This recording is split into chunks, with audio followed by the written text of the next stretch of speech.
Hello.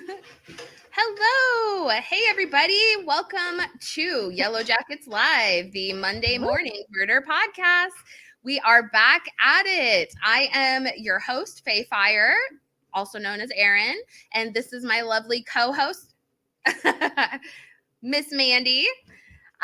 We are so happy to be back with you guys. We are here to discuss episode 1 of Yellowjackets, the pilot episode. Very exciting. Yeah. Just amazing episode. And so we're really excited to discuss all the details with you and, just get back into the swing of things. How are you doing this morning, Mandy? Man, I'm great. I'm ready. We wanted to get started in the fall, so we're going back to school. And then now after season 2, we are going back into season 1. And wow, what a difference the remake and the rewatches and all of these things that we are seeing. I think honestly, I feel like after we do season 1, we might have to go after season 3 comes out and redo season 2, because I look at all of our old podcasts, and after our growth and summer and just all these things happening in the world, in everyone's lives, I think that a lot of the things we saw then, I definitely would switch around.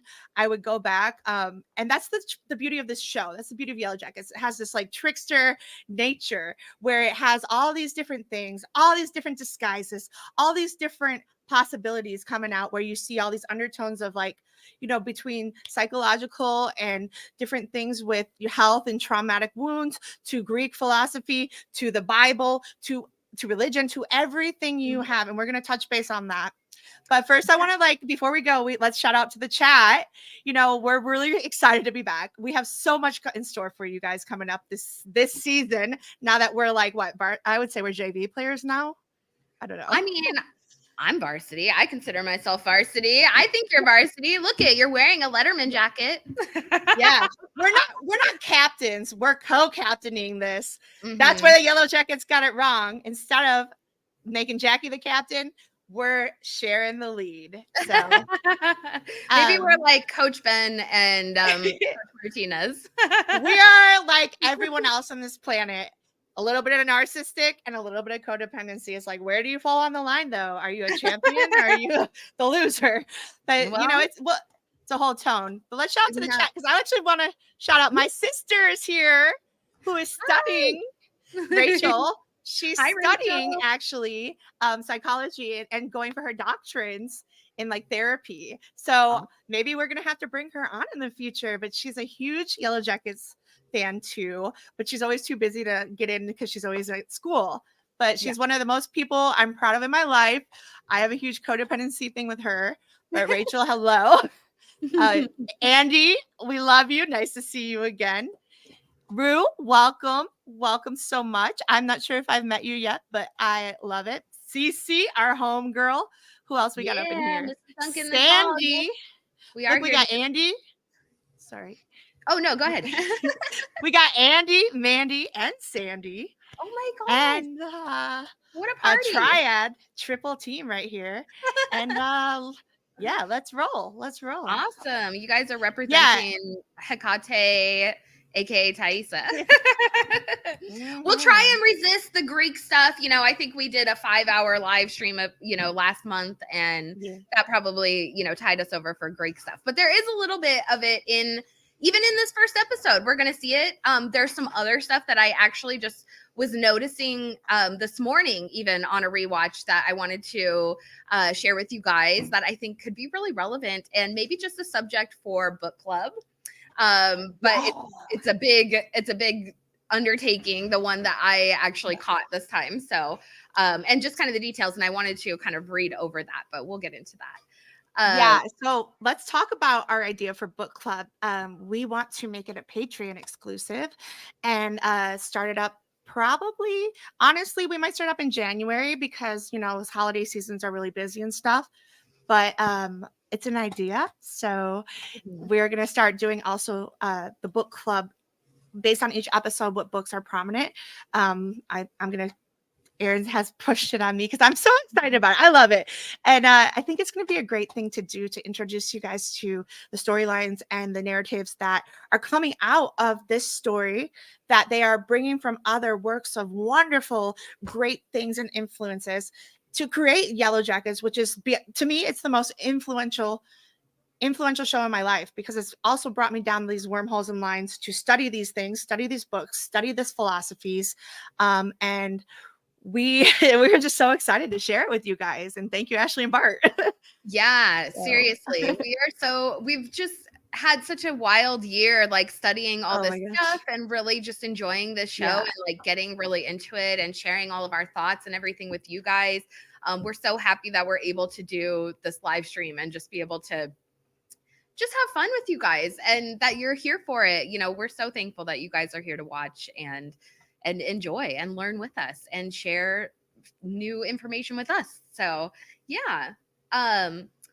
Okay, well, so I guess should we just jump in? What do you say? Yeah, let's roll with it. Let's go. Right. So, Mandy, what do you really think happened out there? None of those girls gave a damn about geography, is what I know. Trigonometry. Oh, well, I'm sorry. Or geography. Where am I at? It could be. What do I know? I don't think they gave a shit about too many subjects, unfortunately. Well, Misty did, and we are thankful for that because we would not survive without her.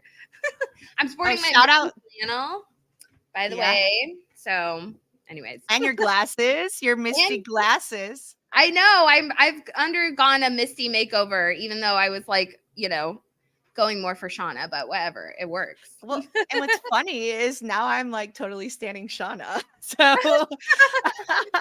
we just go through phases, you know? Yeah. Okay, so I think we're gonna start with the infamous Pit Girl scene. So shall we? Let's chat. Throw it in. Who do you all think is Pit Girl? And if you're watching on the live stream after, let us know who's Pit Girl. I want to know. Leave a comment. Leave where you're from. Whatever. Let's do this. All into the pit. All right. Let me open this up here. I've got a nice photo for us. Let me figure out what our format is here. Oh, I did it. Detectives, Yellowjackets Obsessives, and let's do this blood hive of a Pit Girl. So we kind of like touched on this when we did our live stream, our Greek live stream. One of the biggest things that I caught that I don't know why it didn't like stand out in my mind before, but in the last few times I've rewatched this was right in the beginning of the Pit Girl scene. There's the trees, you know, and they have symbols on them, but it's not the symbol that we are all familiar with. It's actually an eye that's carved into the tree. And I think that's really interesting because it shows like, obviously there's a transition at some point or something else going on with the eye. And we did have some ideas that we discussed before. And I don't want to get too far ahead of ourselves, but I don't know. What are your thoughts, Mandy? What do you think of the eye? Well, yeah. Okay. So let's go back. We did do a picture. You did a huge video about the heart too.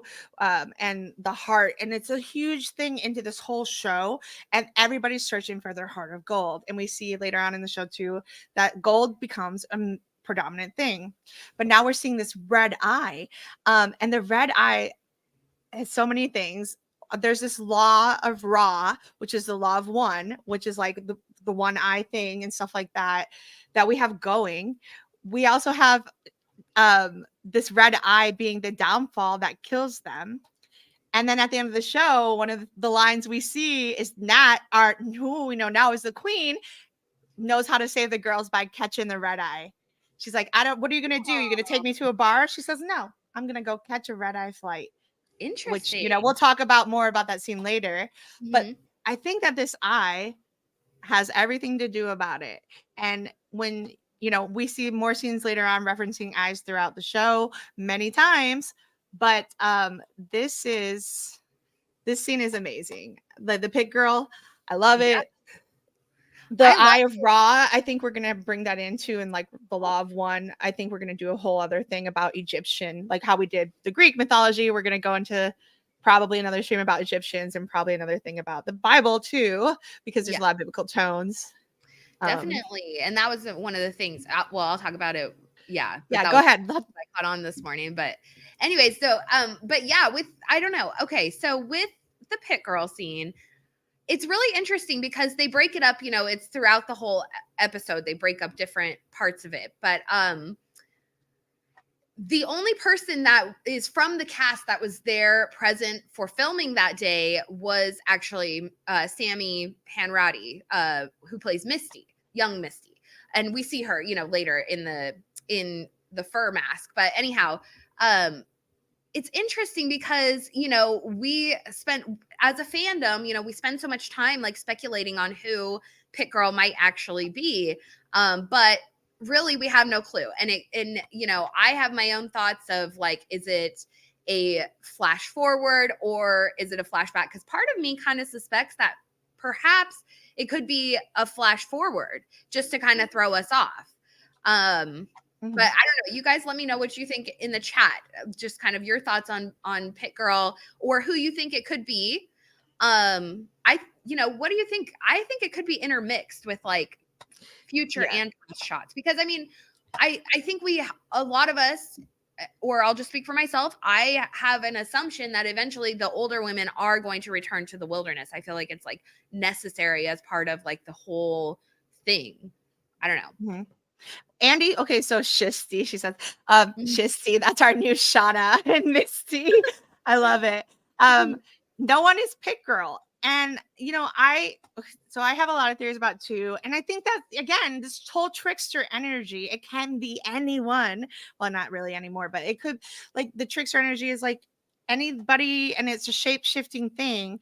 And I kind of feel like if it is a significant person, it's going to end up being Mari, because, well, one, like a lot of people think that because of hair and just body tone, whatever. But we see this scene and composed to this whole growth of them. Like in the season 1, they're animalistic. Season 2, they start doing the cannibalism and they start absorbing each other. But yet when they cannibalize Jackie in the first place, it's animals. They're animals still. Like they're still kind of thinking for themselves. I have to eat. I have to do. So this scene, though, it changes everything because they have a communal collective drive in how they are sacrificing their victims, how they are eating, and best and most of all, they have control.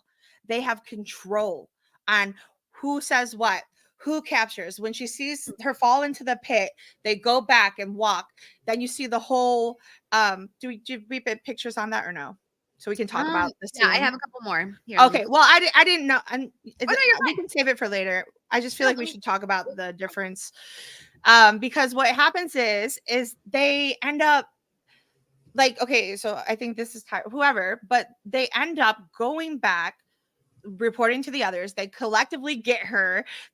And when you see them, as opposed to season 2, cutting up the body, how they do it, they looking at each other, giving approval, have a standard, have a ritual of how the process is done. It becomes a mass service to them, a religious kind of ritual on how they're eating and adapting their people inside. And then also what I loved about this scene is that they have the differences of the 3 on one side and the other, and the people on the other side, like Shauna's birth scene, like a lot of other scenes that we have talked about. So now rewatching this, I'm like, oh wait, are these the same characters? Interesting. Are these, because I have this theory now after, going through a lot of, like, honestly, I'll just be real with it. I have been a narcissist. My mother's been a narcissist. I've grown up with that. I became it, by conditioning, which I think a lot of these girls now become these traumatic pains, or the opposite of it, by conditioning. I grew up as a codependent. And I was very codependent in seeking and an adult, which you see a lot in their behaviors. And then you end up taking it into this whole thing, where they're all just like working harmoniously now as a team in their trauma, in this fight or flightness. And it's, fleas. You're right, Andy, the fleas, the narcissistic fleas, and this monster coming in you. And that's the thing about this, is there's a circle of whether they control you with the controlled, cannibalism, or they consume you like a monster. And then you end up going back and forth, and then they consume you so much that you become the next person, like we see in Jackie becoming Callie and becoming the new Shauna. Like Jackie becomes Shauna in season 2. She starts to inhabit, but through the ritual cannibalistic, she inhabits it, and then it goes through her womb into her child. And we'll talk about all the comparisons later, but there's so much into thisness, and how, are you on the side, are you a giver or a taker, or are you communally, making it well? And then even there's a whole thing with this wound and traumatic before the plane goes down, before chaos goes everywhere. There's a scene in Nat's healing after she's the queen, and where this woman's talking about chaos, how the guy caught her in line, and then everyone's doing whatever they want, and it creates chaos. And I saw that because that's what happens in season 2, and that's what happens. So we see so much foreshadowing. Yeah, definitely. Angel, hi. Angel says transubstantiation. Yes, or I can't say that, but yes, I think you know what we're talking about. Hey, Aaron, I can't see the chat for whatever reason on my end. Oh, you can't? No, I can't highlight things. I don't know if that's, I'm just letting you know. Oh, maybe okay. Let me refresh it, or no, I don't know. No, I wouldn't. I don't know. I don't know if it'll mess it up. Anyhow, well, yeah. Oh, interesting, Andy. Okay, so. Oh, thank you, Rue. Yeah, no, actually, we're not alone, and that's the thing. Is like we become alienized when we feel this, but we're never truly alone. But we get pushed so long because that's what narcissism does. But narcissism, when it takes you over, you become, I have to do this, and you become like it's a strength and a weakness. So is the codependency. It's about finding that balance. And the thing about which we talked about in our Greek mythology thing, and since we love Greek mythology up in here, narcissist is in all of us. It's in every one of us. Reflection.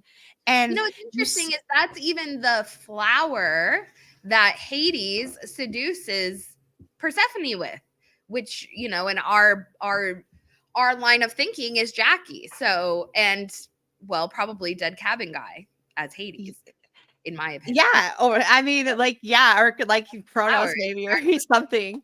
So it's kind of like, I don't know. There's just the undertone consistent throughout. Yeah.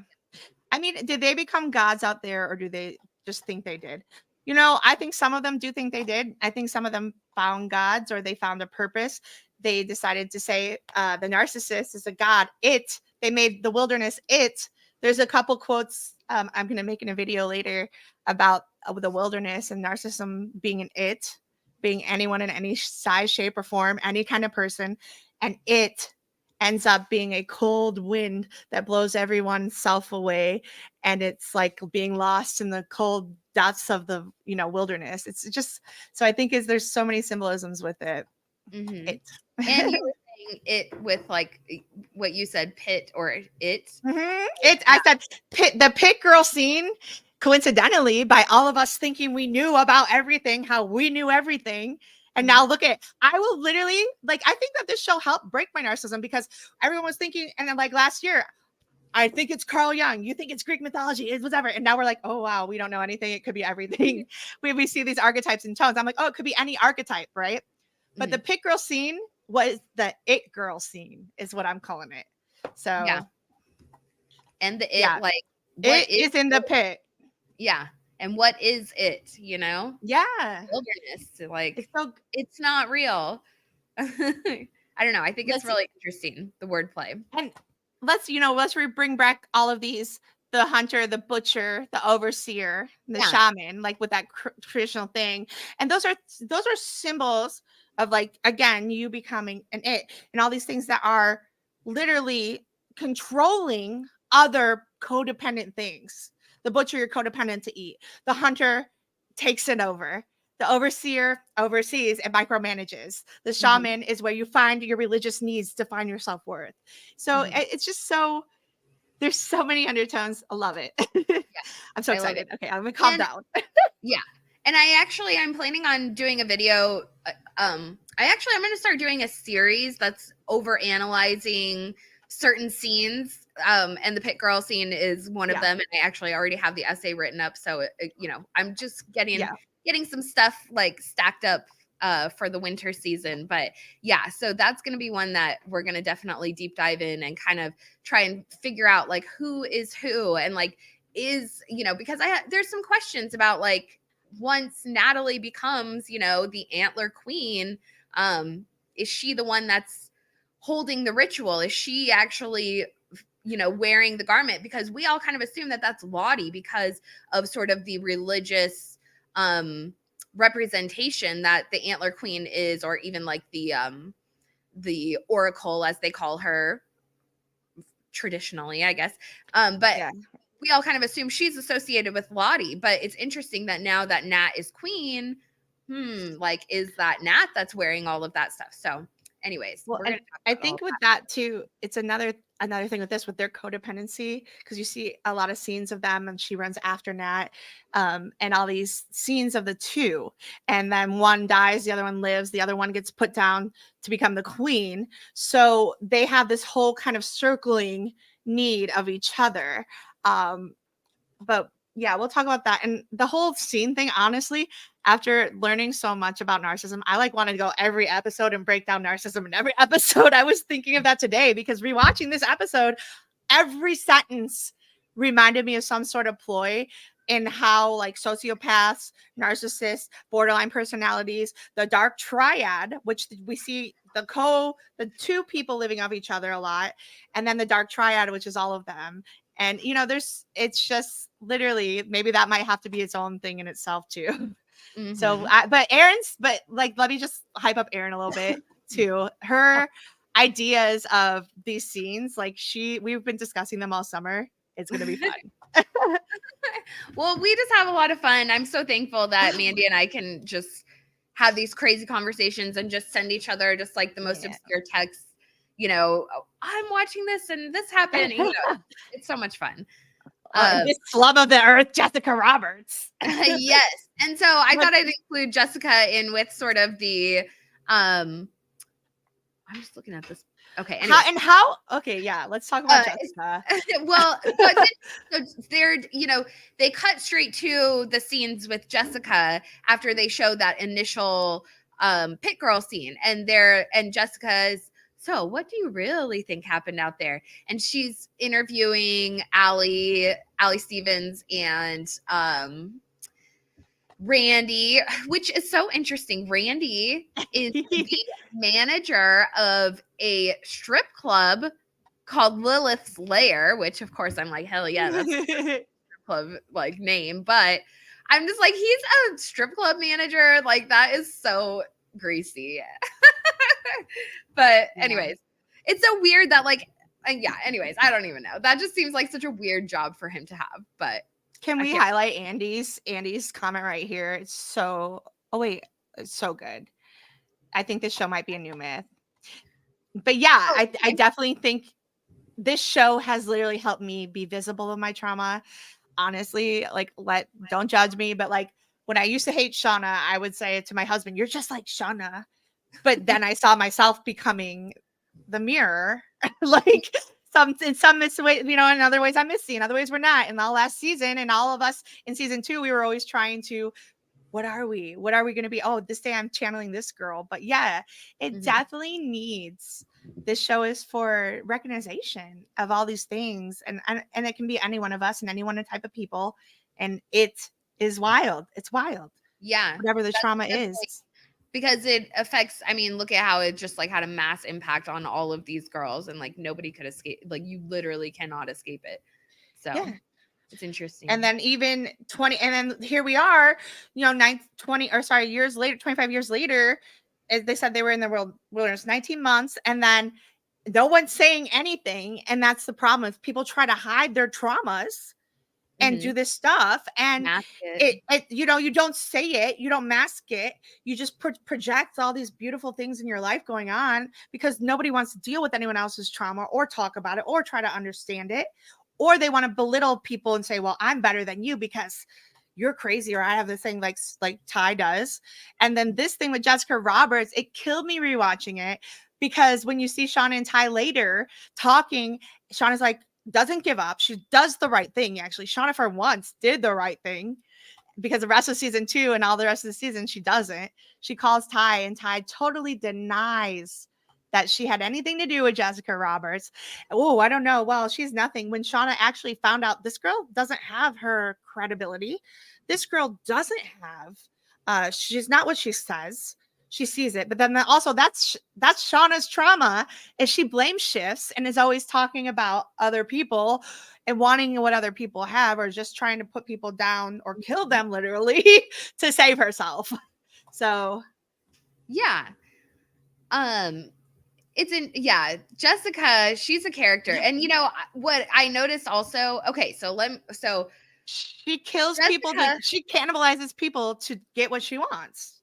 And then she definitely does. But what's so funny, so let me get to this. Okay, so all right, go ahead. Jessica, so first of all, with the pit girl scene, the pit that they dig is actually like a military style pit that's probably Misty's knowledge, because it's called a tiger pit. And so I thought that was really interesting that they call it the tiger pit, first of all, because when we get to Jessica's scene,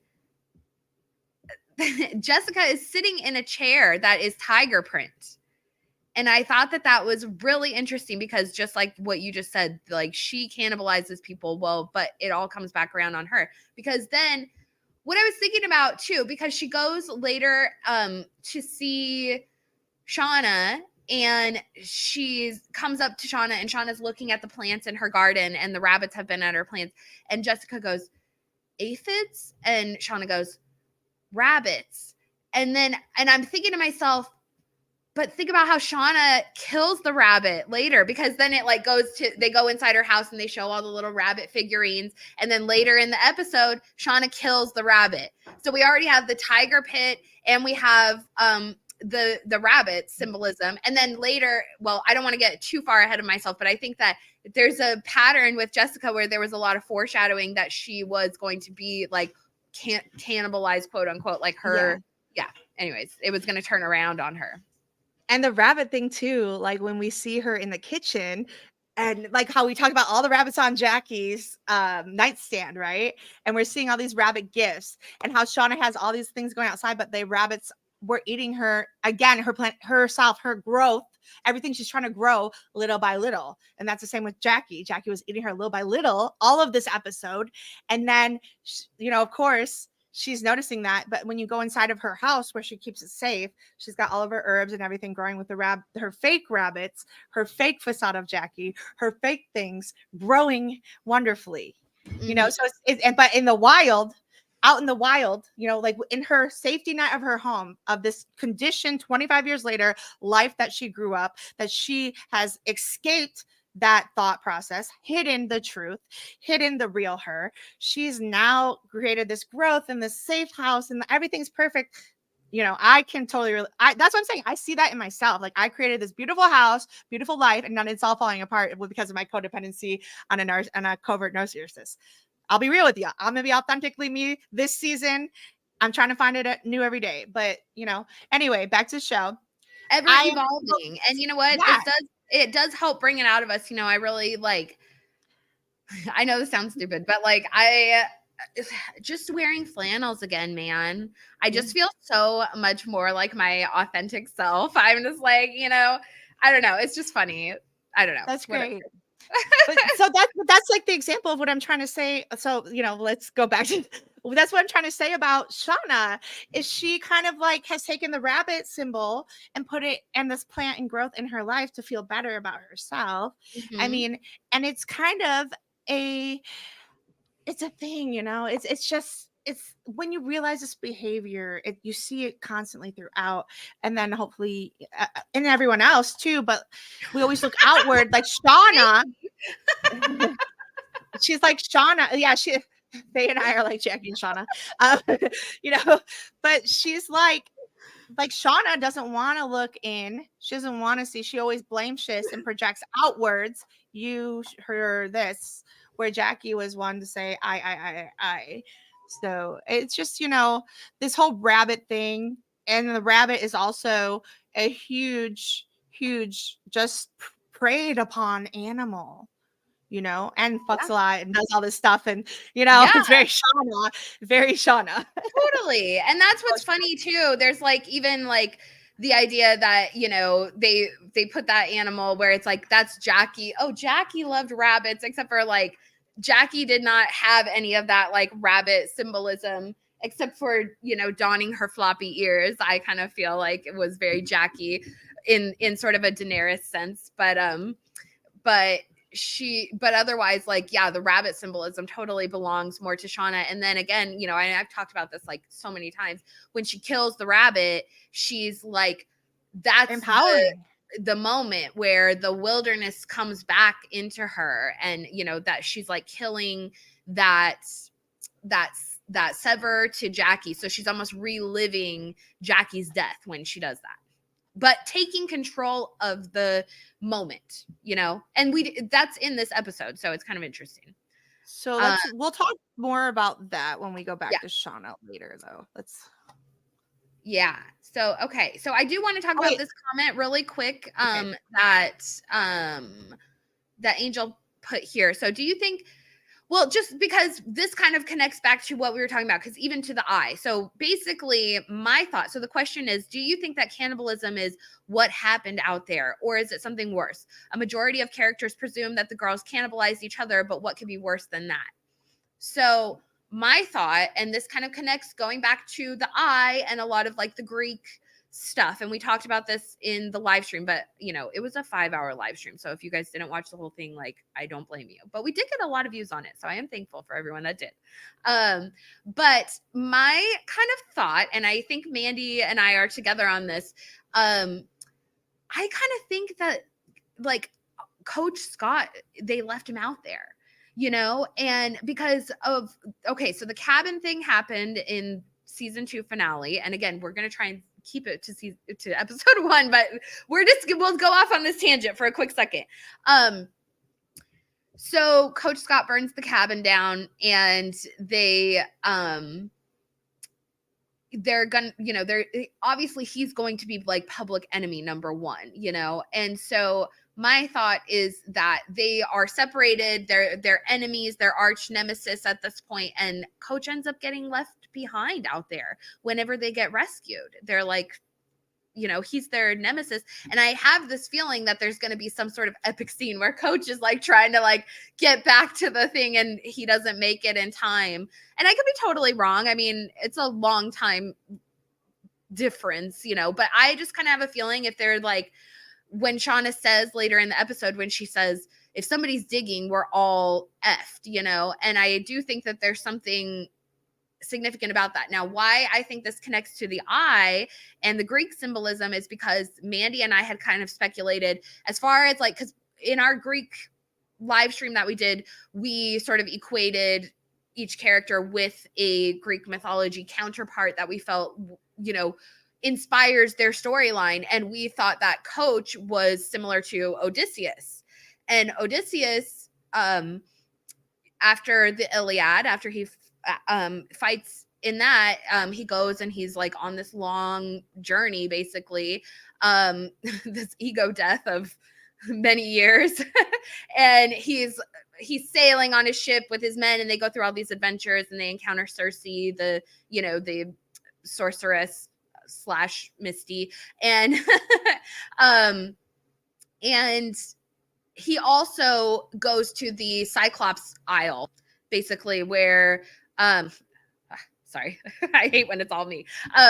When he goes to the island where all the Cyclops live, and he ends up fighting them, and I think he ends up stabbing one through the eye or something of that nature. But anyhow, so we kind of equated Coach and like experience and like his relationship with Paul paralleled with Odysseus's relationship with his own wife. You know, I kind of felt like all of that stuff is interwoven. Oh, here we go. Here's Mandy. Okay. Hey, okay. Sorry about that. Go ahead. You're okay. Is my mic okay? Yeah, you sound good. And so with the eye, that's my thought on what the eye could be. Because then when I was like rewatching and I saw the eye, I was like, what the heck? So I'm wondering if like Coach maybe takes on the eye as like his own personal symbol versus the girls who have, you know, the wilderness symbol as their own. And so it's sort of like a, I don't know, they're fighting with each other or something. You know, I would just let, there's eventually we're gonna have to like develop factions, I would imagine, because it can't just be like everyone's getting along. That's just unnatural. I mean, we all know Lord of the Flies, so so yeah. Anywho, Okay, that's so tra-la-la. yeah, the eye could be like the raw, and it could be a lot, and then also narcissistic eyes, which the scene in the party I'm going to talk about. But like, there's, I think the eye too, and the red eye, and all these things. Where yeah, you should definitely, and we probably definitely should make a thing about it. Yeah, I guess um, you know what? I don't even know if I like elaborated on it that much on well, my now it's overall different. video, but now It's I'm gonna have to. So everything's changed too. It's like, man, even the like animal symbolism and how, you know, it's just everything is so different. And then we have like this transmutation thing going on with the animals, and Mhm. yeah. Let's Yeah. so wait, so are we, so we're still talking about Okay. Pit Girl? Because No, I didn't. I think should we go on to the next topic? Well, I just want to say, because we talked also about like Oh, wait, trauma, childhood, 6 pitfalls of traumatic childhood thing, and I just want to like talk about those and highlight a few of them based on the characters. And I think actually we can talk about that when we bake on the characters. But when you have a traumatic pitfall, pitfall, it causes a lot of these behaviors. So, it was. Oh, I guess I'll go on since Faye's taking a break or stepping away for a second. But sorry, I'm oh, still she's back. Okay, you need to take a second. I'm still. But anyway, so there's like 6 ones that I've done some research on that I wanted to point out, which is like 6 of the main characters that are living. Sharing like confusion is your awareness for actual healing. Like for example, Nat thought she was healed because she, in this episode, she's coming back, she's doing all these things. She just got out of the healing. She says in this episode, I know what I need to do now because I'm aware of my healing and I've healed all these things. But again, one of the notes is she never said what you did. You never took real notice for what you did. So that's a huge childhood trauma pitfall. Number 2 is abuse is active, but it still affects you after your healing, and the pitfall, it, you know, is through like sickness and stuff like that. Van, where the abuse of her mother continued in her life in the future. Van. Number 3, discouragement and stuck with negativity, always choosing and saying things are stupid or things don't work out or this didn't work. I knew this wouldn't work or this isn't it. That's very Shauna. You know, number 4 is like becoming a person who pushes your awareness on other people. Because like the difference between Nat and Lottie, which you see they're kind of recircling always, is Lottie is very like, come follow me at the camp and I know what I'm talking about. And she becomes this whole kind of spiritual narcissist. And she goes into, I've seen the light, you know, then now you need to too. And you'll project themselves on their full life and their whole life, the whole camp. They build complete lifestyles based on this identity and lie, selling the juice, quote unquote. Yeah. What's on Lottie's juice?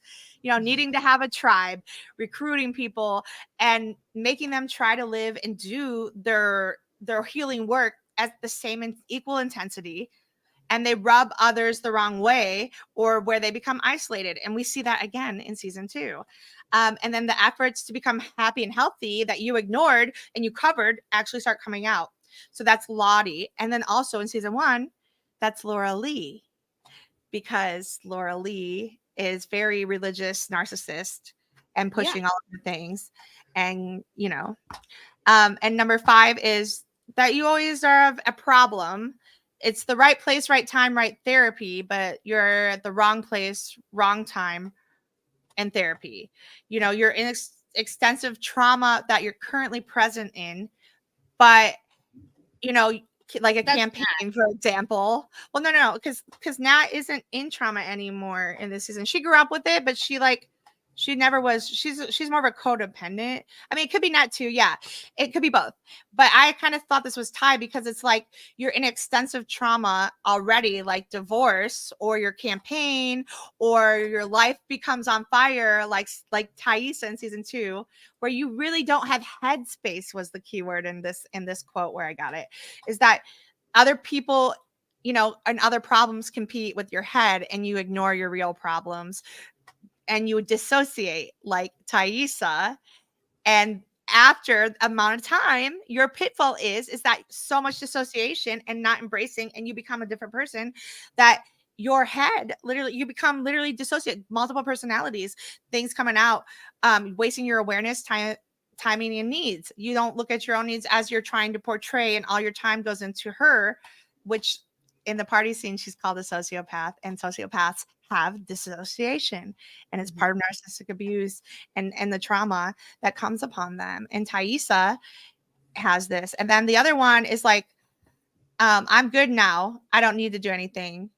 And stopping when you feel better. You don't look at the trauma pain anymore. You just stop. Like, oh, I went there and you ignored it. Like, oh, I don't, I went to therapy. I don't need to do anything. So that was kind of Natalie for me too. That's a good point. Yeah. And or it was like Misty too. I mean, but Misty's very outside of everything anyway. But it's just, and then like their home and lifestyle, we saw little bits of it this show.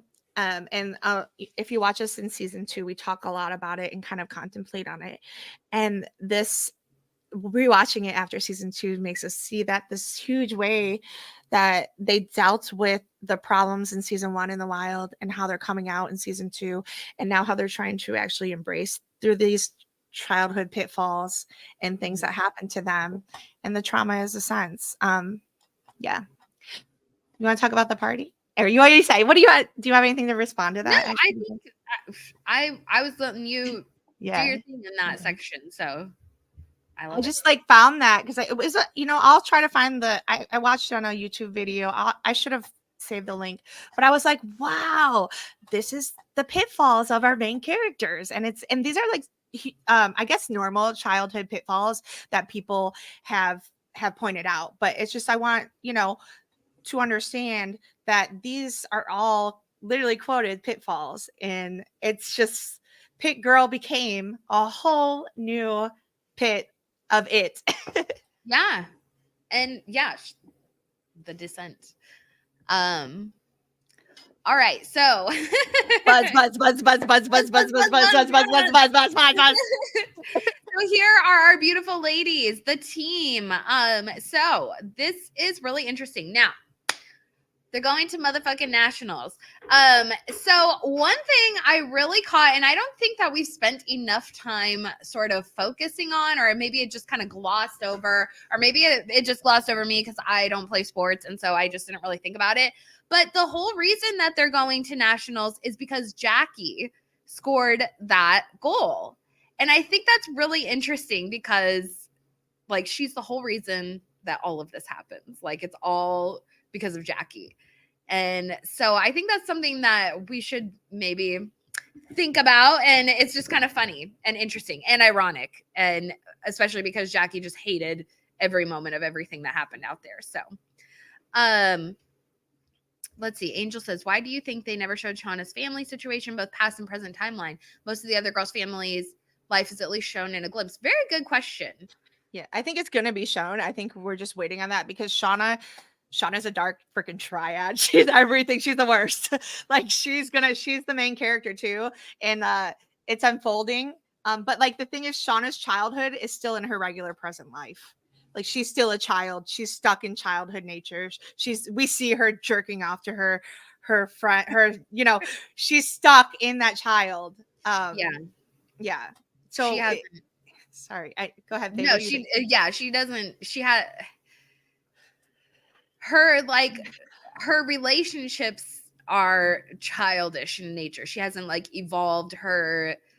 Like, it's funny because her and Jeff do go to therapy. They show that in future episodes. But anyways, we'll analyze that in another episode. But it's also like Shauna didn't her parents, like, that's why she was so codependent, where people like Jackie and Jeff and what their needs and whatever, like, she ends up bursting out, supernovaing, which we see in this as Jeff's song, but we'll see. She ends up supernovaing on Jackie, and she ends up doing all these things that does it.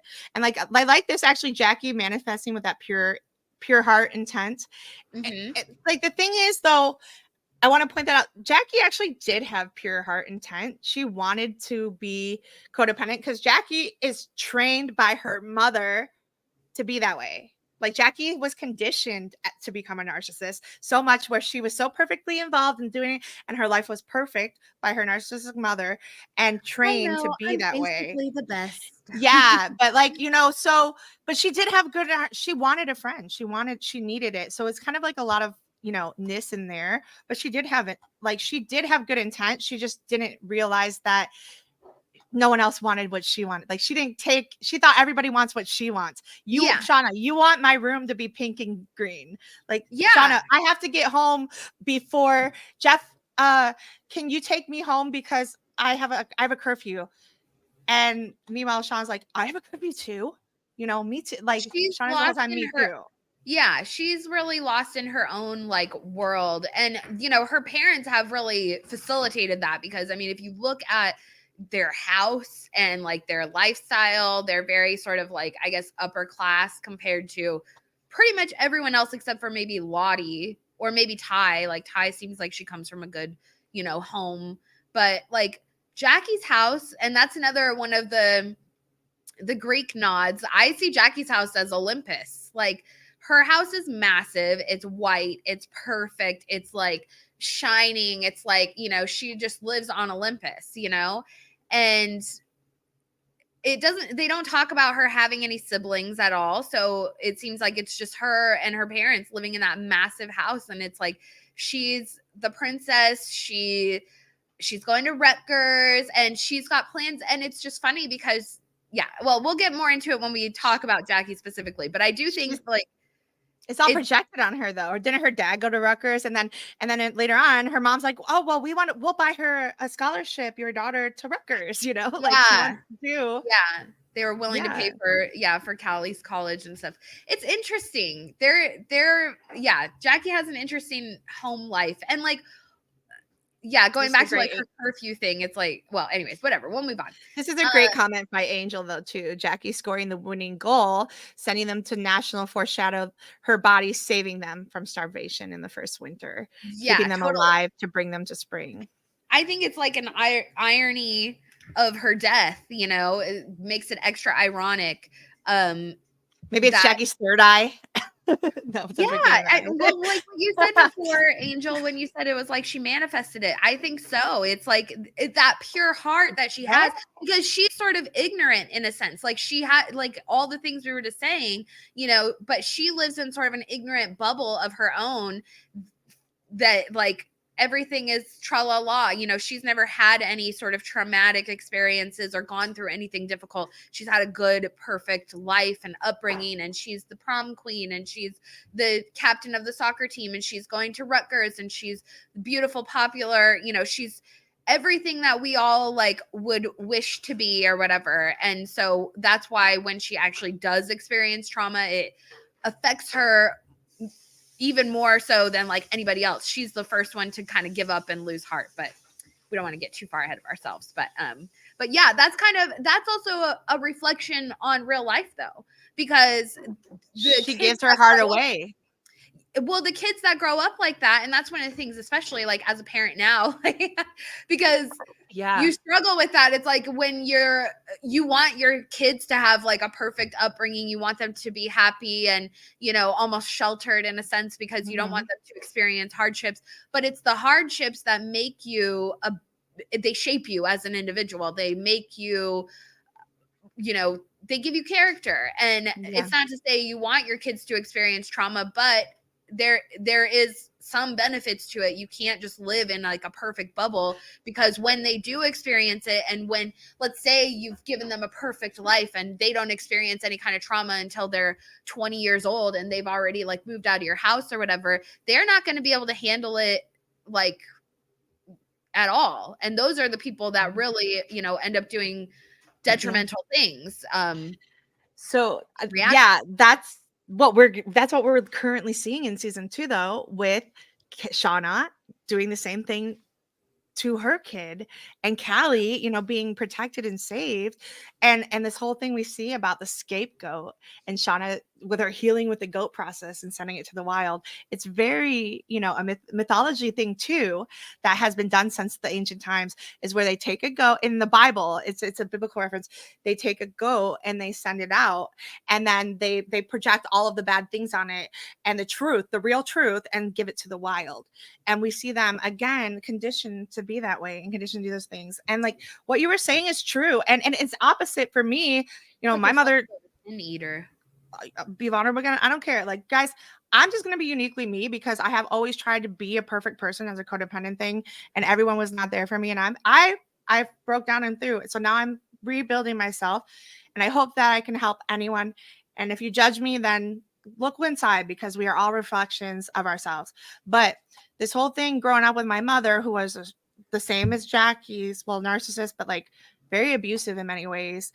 I ended up being flight or fight all the time. And then I ended up being this perfect image doll makeup of what everybody wants to do. And I'm glad you put the scene on, because Jackie's always makeup being everybody in every situation, everything.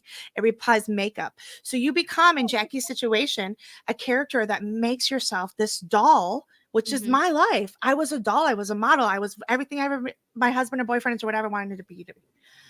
And I see this now through this show and through all these things. And then I have a son. Part of the reason I decided that I wanted to stay in this covert abusive relationship, that I'm getting a divorce now, is that my son needs a good life because I never had it. Shauna's doing the same with her. That's why I say I see so much in Shauna. She's doing the same thing with her. Yeah. No, Andy, again, yes, I am a chaos manic pixie. I realized that my life became chaos because I was trying to hide it. Same with Shauna in the current future.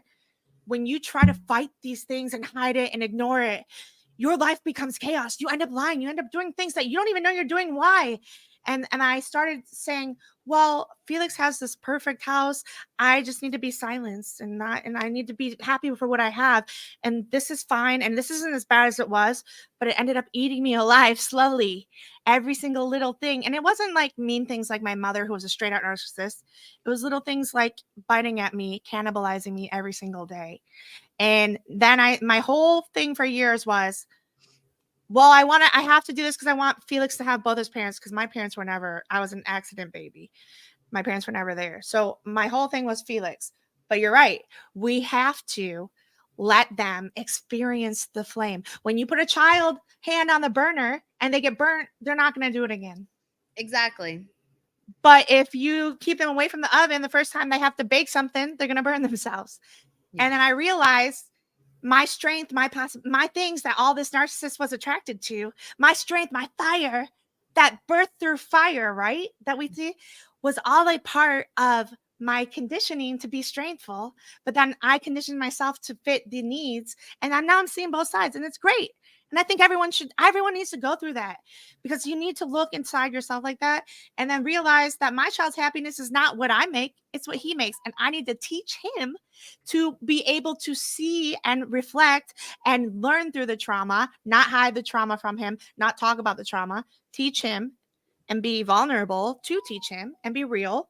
And you know, it's up to him to learn, to really truly grow, to be the best him, because I did it and he has way more. And that's all you got to do, is just be better for every day, for not just you, not your family, be better for mankind every day. Yeah. You know, be better so that we can make the world a better place. Yeah. Not makeup. Your makeup doesn't hide you. Your makeup is not it. Okay. I just said yesterday, even though I was like stressed and overwhelmed and I've been sick and my house is a mess and I was trying to like clean, and my husband was like saying something and I was just like, I could get really annoyed right now, but all I said was, well, I'm doing my best and I will continue to try harder. And I was like, that's the most like adult line I've ever said in my life. Hey, everybody. Like, my best and I will continue to try harder, because that's literally like, that's life in a nutshell. That's like, all you can do. That's all you can do in this chaotic world. So buzz, buzz, buzz, buzz, buzz, buzz, buzz, buzz, buzz to you. Yeah, exactly. Okay, all right. Anyway. So here we are. Anyways, so the girls are getting ready for the pep rally. They've already won nationals. They're getting ready. They do the pep rally, and they also have soccer practice later. We have this scene here where, like, I just thought it was interesting. So when the whole thing with Allie, when she's getting her face painted, of course, Jackie is the one who's starting out doing the makeup and that kind of thing. Oh, thanks, Andy. I'm doing my best, and I will continue to try harder. But anyway, so, and then Jackie gets called off by Coach, and so Van takes over, and then we see like what Allie really is. Like, Allie is so crazy, because it's like she gets so sassy, but it's like, remember, she's a freaking freshman and she's in there with all the seniors, and she's like getting super sassy on Van. I'm like, the balls on this girl. But I don't understand the timeline. This is okay, citizen detectives, get with me on this. I'm the only one that got asked to go to prom, but like it's October. We clearly see that, and it's promising the spring. I don't understand. And then Doom coming. They're in the spring. Because I saw. Okay, there was something else that I saw the timeline, but like it doesn't make sense though, because the timeline going to college, and then she's like, "Oh, here's our stuff for college and that stuff like that, and this is why I made you captain." It was a little confusing actually, because I thought we were that they get stuck. Yeah, the prom is so Andy again. The prom is usually like at the end in the spring, about May, and then like senior prom. Sometimes they have junior prom, and then they end up doing we have. I forget sometimes that we have viewers in all over the world, and Peru. I got to shout out to my friends in Peru. But anyway, so it's usually in the spring. Hold on, I'll pull it up. This is the official. Is it on there? Yeah. Okay. So this is the official dates and stuff of the oh crap. Wrong one. Bye, Angel. Thank you so much. No, catch us on the rerun. We're so happy you claim. Yeah, thanks for being here, Angel. We're always going on way too long. So anyway. Yeah, we definitely do. Okay, so the season 1 timeline. So the 1996 timeline. So episode 1 takes place on May 29th. So it is spring prom, or what have you. But on the 2021 timeline, it's October 12th. Okay. So Jackie and Shauna would have already been going to college. So that's why. Okay, that makes sense, because the JV are like, oh, it would have been homecoming. That's who the people I think who mention it. So that does make sense. Okay. Okay, so let me go back to this. So it's just funny. Yeah, Allie, she's just a character. But Ty starts to work on her freeze it out plan, and because so apparently Allie did not do so well at state, and so they want to freeze her out so they make sure they do well at nationals. But of course the other girls are like, man, not so into it. And of course it's Ty, the one that's coming up with this plan. Ty is like, she's just a wild card when she's young, because she's really like cutthroat, and it's interesting to see that in someone that's that age, you know. And well, I think she, like, when Shauna this whole scene, by the way, we have a parody that we made a while ago, but I'm gonna bring back to Allie. You okay, Allie? Thaisa didn't like you, boom boom. You didn't hold up to the team at the value, boom boom. Now she coming and she gonna break you. Oh, Annie, you okay? Thaisa, okay, so you broken, Annie or Allie. I don't know, I forget the words, but it was something like that. So that's the parody for this year, this season. Yeah. But yeah, like the whole fight starts with this manipulative behavior. And during this scene, I love it because Nat, and this is why I think Nat became the queen, because Nat is actually the only one here who is able to balance both the narcissists and see it and call them out and face them and say, no, that's not good. That's terrible. How about we do what we're supposed to do? Play the game. And then the other person's worried about, or Van's like, Jackie's not gonna like that, which is so codependent. Lottie and is also following that of the scene. And then like the Thaisa, the rest of the actual like evil narcissist people are like Ty, well, I'm gonna take control. I'm gonna manipulate the situation and I'm gonna like literally break you. That's interesting because, you know, and this is also the point where we see, because we have already like been introduced to Nat as being like a burnout or whatever, you know, drinking behind the school or what have you. But the thing about drink Nat, at all later, even though she's like that character, she fits in the archetype of being like the burnout, you know, the stoner girl or what have you. She's also the most like earnest. She's the most kind-hearted. Like that comes naturally to her. When Thaisa, it's like you said, Thaisa trying to take control of the situation, Nat's like, whoa, absolutely not. Like we see that kindness and that like earnesty in her nature. Like even though she is the burnout, like she's still a better person than Ty, who's supposedly the overachiever and really has like a vicious side to her. So it is really interesting. And when we see Ty's parents here, honey, do you need to ride to school? Do you need this? Oh, have fun. We love you, honey. No, I'm good. I got it. Love you. And you see after this scene, is there another picture of this one or no? Let me no, not for this one. Okay. I have it. But anyways. Okay, let's talk about so after she does this, she manipulates it. She's very vocal when she wants to put people down or express how other people are assholes, or I'm sorry, I shouldn't cuss. Express how other people are wrong, especially in her campaign in the future, especially with Ever. But when she's actually interactive, and this is how I know from the sociopath behavior, she is like one word replies, okay, love you, yeah, or they don't say anything at all. Yeah. After she does this scene, everyone's like, oh, gathers around Allie, trying to help, whatever. Ty just sits there and stares, like the sociopathic stare, which is, yeah, she doesn't. Right.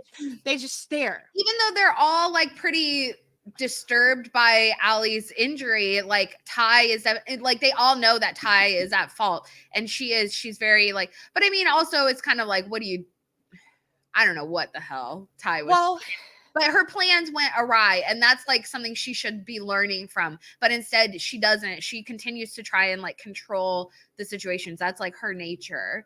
Yeah. And even also, later when she's doing her campaign, her slogan is leading people out of the wilderness and back into prosperity. So of course she's the leader. She knows the path, and that's definitely reflective of her association with Hecate. But that's it, you know, that comes to her naturally. And so we'll have to see if like she sort of, I don't know. Like, as the series progresses, like, is that going to be sort of subdued in her, you know? Yeah. So, this is a really good comment too. Staring as a flag, it could be red flag sociopath or neutral flag autism. And let me tell you, I have high functioning autism. I really, or, you know, anyway, a lot of times people were starting to say I was narcissistic, and you can see the different things about it. But autism does get intertwined a lot for that. But it's, again, how do you care? Do you care about people when the situation comes? Do you care about these things? And with Thaisa, she wasn't there. And then also when Allie, like the whole scene with Allie and okay, let's talk about Allie first before we go to the party, and then we'll go to pricing. So this thing with Allie, I loved Misty responding, because that was what she tried to do. And you see everyone get away. Even Laura Lee praying before scrimmage. Everyone, shut up, Laura Lee. And at the party, shut up, Laura Lee. All these people, and it's all the people who are controlling like Ty or narcissistic things. And it's like, you know, you see her trying so hard, but Coach Ben says, go and get him, and the thing, and she doesn't know what to do. And she wants to follow every lead. And like, so this, how they responded to this was funny, because like when it also was how they responded to Coach Ben too, like once he breaks his leg and once you see him having to cut it off. So it's like, yeah. Yeah. But the whole the whole fight though did start because she didn't want to take like you said, she didn't want to take responsibility. But here's the thing, they all went in on it, so nobody wanted to say anything because they all felt guilty. And then Ty also uses it as like, she just denies it to Shauna when Shauna comes up to her and says, "You sociopathic, you did this on purpose." And Ty's like, which is so funny because as Ty is literally getting a drink, pouring herself a drink and drinking more, sociopath behavior, you're overreacting. You're drunk. Somebody get this drunk girl. And then she doesn't want to respond. She doesn't want to conversate. She doesn't want to do it. And like, it's kind of like where Shauna is blame shifting and wanting to take out everyone on everyone else or put other people down, which is a classic narcissistic trait, to make herself feel better after she's literally looking at Jeff and Jackie being jealous, being mad. So she goes and attacks someone else. And then here, instead of, and then this is the thing, this is why Nat's the queen, because she's able to balance that stuff, because they're both narcissists, but one's a narcissist, one's a sociopath, right? Mm-hmm. But Shauna's not the narcissist. Shauna's a dark triad. Jackie's a narcissist. Ty's a true sociopath, I really truly believe. But Shauna's all of them. So this is why she connects with Jackie so much. This is why her and Taissa have this connection, and they call each other after no one calls each other after what? How many years? No, we don't keep in touch. We don't. But Ty did. And Ty kept in touch and also paid for Nat's stuff under the radar, secrets, lies. And then when she gets called out later, she's lying and saying, oh, whatever, because she will never admit the truth. She doesn't even know what she does. And she doesn't know. And then when you try to take her, she'll just look at you, degrade you, devalue you, because you're the one. She doesn't even when she does all that stuff, she hides it, or she doesn't freak out. She doesn't freak out at all, only with Van to get Van's attention, because all of her other supply in her life is gone. She's already pushed out her son. She's pushed out her mother. So Taissa never shows anything except for, I want to be the captain. She doesn't even come out and say that. She'll secretly, covertly, this is a covert narcissist sociopath right here. They will go and they will be the perfect person, politicians, and never truly do this. Whereas Shauna is like, this is because they can hide it. They can covertly hide it. Where Shauna can't hide it. She's like the chaos. She's got to let it all out. So I don't know. I just had to point that out because it's just her behavior here. Honestly, rewatching it just triggered me. It just triggered me in all of the things I've been through, where I'm like, do you hear me? And it's like, you're drunk. Oh, and instead of validating or saying anything on what Shauna is saying, which is the truth, Shauna's actually very truthful in this episode. She's truthful to Ty. She's truthful to the reporter. She's truthful to her friend. I mean, she doesn't tell the reporter what happened. She followed, but she's very actually like truthful in the beginning here. Whereas in adult Shauna in the future ends up going all over. But it's just like, she's really point. Oh, did you freeze or did I freeze? Oh, no. Hey, you're freezing. I don't know. Chat, tell me who's freezing. Is it me or Aaron's in the wilderness? So we have to do, but oh, I'm so sorry. Yeah, Andy, I know. Andy, I know. I have so many things I noticed rewatching. You're definitely going to have to be, but she is a lot more obvious here and you see it, but like that's the thing about Fey freezed. Okay, so anyway, I guess Fey has to reload it. Here we go. But are both sides of Ty psychopaths? So actually, I don't actually think Ty's a psychopath. That was an accident. Like Ty doesn't want to kill.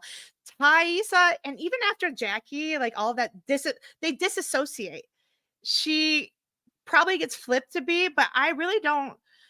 Maybe she is. Everyone has a little bit of psychopathy in them, but I think Ty is more supposed to be converted as the sociopath one, who like the psychopath is in the sociopath, but comes out on the sordid side, or the side that is silent. And the thing is with Shauna, the true psychopathic, like Misty might be a psychopath, or the true Shauna with the psychopathy, they end up being the ones that like act on instinct and just kill like that. Whereas Taisa's never one to kill. She doesn't even want to eat meat. It's more of a sociopathic behavior. I'm not a professional, but I have done so much research on it. So anyway, I do think it's important to understand that Shauna here has become a conditioned person to be where she is. And then season 2, like all this is it. And when she hits the trauma in the wilderness, and when she sees Jackie's not the strength star that the codependent that she thought she was, because Shauna's a codependent here. But when she sees Jackie being not this person that she looked up to, not doing the captain things, not doing what she wanted, and starts putting her down, she ends up like flipping and embodying that. And then now in the future, she loses it. She loses it all. And yeah, for sure, Shauna compartmentalizes, and Thaisa actually does feel actually sad, but she just doesn't know how to express it. Yeah, you can see how uncomfortable Ty gets when when she's confronted with sort of emotion, or somebody who has like an unwavering emotion, I guess you might say. Like even in this scene with Jackie, when she's trying to go around and tell everybody, give compliments, and she goes up to Ty and she tells her, that she's, I can't remember exactly what she says, but determined or something like that. Yeah. You can see Ty go from like that stone face to kind of like, okay, like, and she's affected, like, she's like, wow, that's kind, like somebody's actually saying something kind and heartfelt, and she has that later with Van, when Van, like, they kind of get into a fight and Van's like, if that's going to be a problem, then, then you need to say so now or whatever. And that's when Ty is like, whoa, no, there's no problem. Like, she really breaks down. So, but this is again, a clear thing of a sociopath. And this is how I noticed, because I was expressing and doing all these narcissistic things and like, hear me to my husband, who would just look at me. I'm sorry. Oh, I love you. Oh, okay. And that's it. Or when I expressed something or said something nice, he would, oh, okay, and realize. But sociopaths do have they actually have this like brain neurons, and their brain is wired differently. They don't actually experience empathy the same as everyone else. It's not that they don't have empathy or they can't, but they don't understand it and they're not able to do that. And I think what happens with Ty later on with Van is because when you're conditioned to do stuff, like, for example, someone died. I'm not going to go into details. I tried to talk about it with my husband and everything. No, nothing. Then when we were at the funeral, he finally decided to cry. And I know he shouldn't judge people on how they handled their things, right? But then I tried to talk about it again. Nothing. They don't want to open up unless it's something for them. Then I saw him opening up to a complete stranger because he wanted supply. And it's situations like that. And that's the exact same situation that Ty did. She didn't want to open up and talk about it to any of the people. When her campaign manager goes, hey, do you want to talk? Are you okay? You don't know anything about me. That's it. But then when she needed Van, because no one else was there, and she ignored Van, she wasn't even in Van's life forever, shows up, uses that, cries because she wants to show her, express sympathy, or it's an act. It's an act. It's all an act to get something, to get a return, to get noticed, because she is at that point where she has no one else, nothing else, and she needs to go to the only thing she has left, which is Van, who is a clear codependent. Mm-hmm. And Thaisa, and like you said, Jackie in this whole scene, the I statements, right? I feel this with that, and we see Laura Lee coming back. God loves you. God thinks you're beautiful. God thinks you're beautiful, because she's such a spiritual narcissist. Then we see people like Van and Nat going on and say, you're very great at this. Hey, Lottie, you only talk shit when people really deserve it, right? Or like, and I love your pilgrim hat, which also we saw as some foreshadowing. And then we see Van saying, well, you And it was funny that I also noticed with Shauna during this point is when Jackie comes to Shauna, Jackie told everybody else on the team what she liked about them, but not Shauna, right? So Jackie has been codependently wanting and needing, or I'm sorry, Shauna has been codependently wanting and needing Jackie's attention the whole time. She wants Jackie to see her for her. Jackie, I want to wear what I want to wear. Jackie, I want to do this. So now, hey, you never said anything about me, which is classic Shauna. You didn't. And then Jackie comes in, and you know what she does? She does 2 truths and a lie. That's what she does. Oh. She says, hey, you're a really bad drunk and you do this, which is basically Jackie. And then she says, but you're the best friend I ever had and whatever, and this, that. Yeah. And also one of the, since we're talking about further off shows, one of the things Shauna says to Jackie and during their, Jackie and Shauna getting ready for this party, that it was just a scene. The light in her says fuck you, and the light in her room literally says F you in her light color things. But like, she's telling her, wear this red dress, do this. I don't want to wear that. I don't want to do this. Can I do that? Well, you do this. And anything Shauna says, Jackie devalues or puts it down or says like something else. And then she goes to her and she says something about, remember the time you wanted to be Catholic and trying to make fun of it, right? Mm-hmm. She's like, well, I like the saints. They're all tragic. And in season 1, episode 6 is also called Saints, where we see the true tragedy in all the girls. Mm-hmm. So well, episode 3, what you were saying before about them being little dolls, episode 3 is the dollhouse. So I mean, there are these little interesting little nods that, it's not just us coming up with these ideas. Because I was thinking about that. Sorry. I was thinking about that earlier. I was like, why did they call that episode the dollhouse? It's kind of interesting because that is the one that's all about Ty. And anyways, but we'll get to that one when we get to it. But it's all of them. Yeah. Let's okay, so we have the fight, and this is all taking place the night before they're supposed to leave. And it's kind of funny because there's the scene with Natalie also. I want to make sure and point this out. So when there's actually a couple of interesting things that happen with Natalie at this party. But so she takes acid with the guys, with Kevin, young Kevin, who's so awkward and gangly. This guy that they cast is so funny. And they end up recasting him later with another character, which actually I kind of think the other kid that they recast him with is like, him and Natalie have good chemistry with each other. But anyways, but so they take acid, and one thing that I noticed that I thought, and this is going to tie back to the Greek I agree with this, Andy. Sorry. They take acid. I know but really like. But so let's just not go there. But yeah. Kevin says to her, aren't you like going to the Olympics or something tomorrow? And I'm like, oh, there's your Greek right there. So yeah, aren't you going to also though? But like what you said about the two of them. So this codependent thing in that, she had a chance with a beautiful man like him, and in the future you see that, and he always wanted to be with her, but he was too good. And same with Shauna. She had a chance with a beautiful guy too, and she killed him because they self-sabotage, and she's literally self-sabotaging after that Olympics thing. Yeah. But it does crazy thoughts about, well, anyways, their eyes though. Okay, so this is where I knew this was narcissism.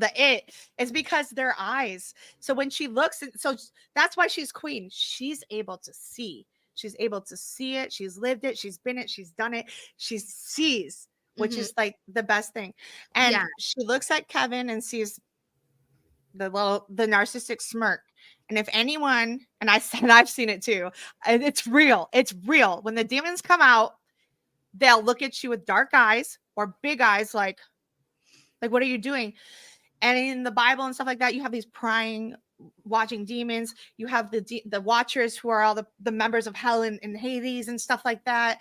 The all-seeing eyes.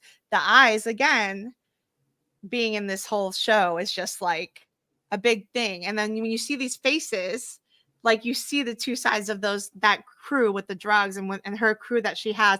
And I love it too, because she has people in her life who are equal parts, her little triad with her friends, you know, equal parts of that codependent and stuff like that. So it's just really nice, this whole Nat re-seeing now that she's queen. Like, who would have thought Nat was queen, really? Like, in that we never thought that till the end. Like, that's why I love it's so played out wonderfully. Yeah, that's what's so fun about, you know, analyzing this now, because we have a different perspective on Natalie.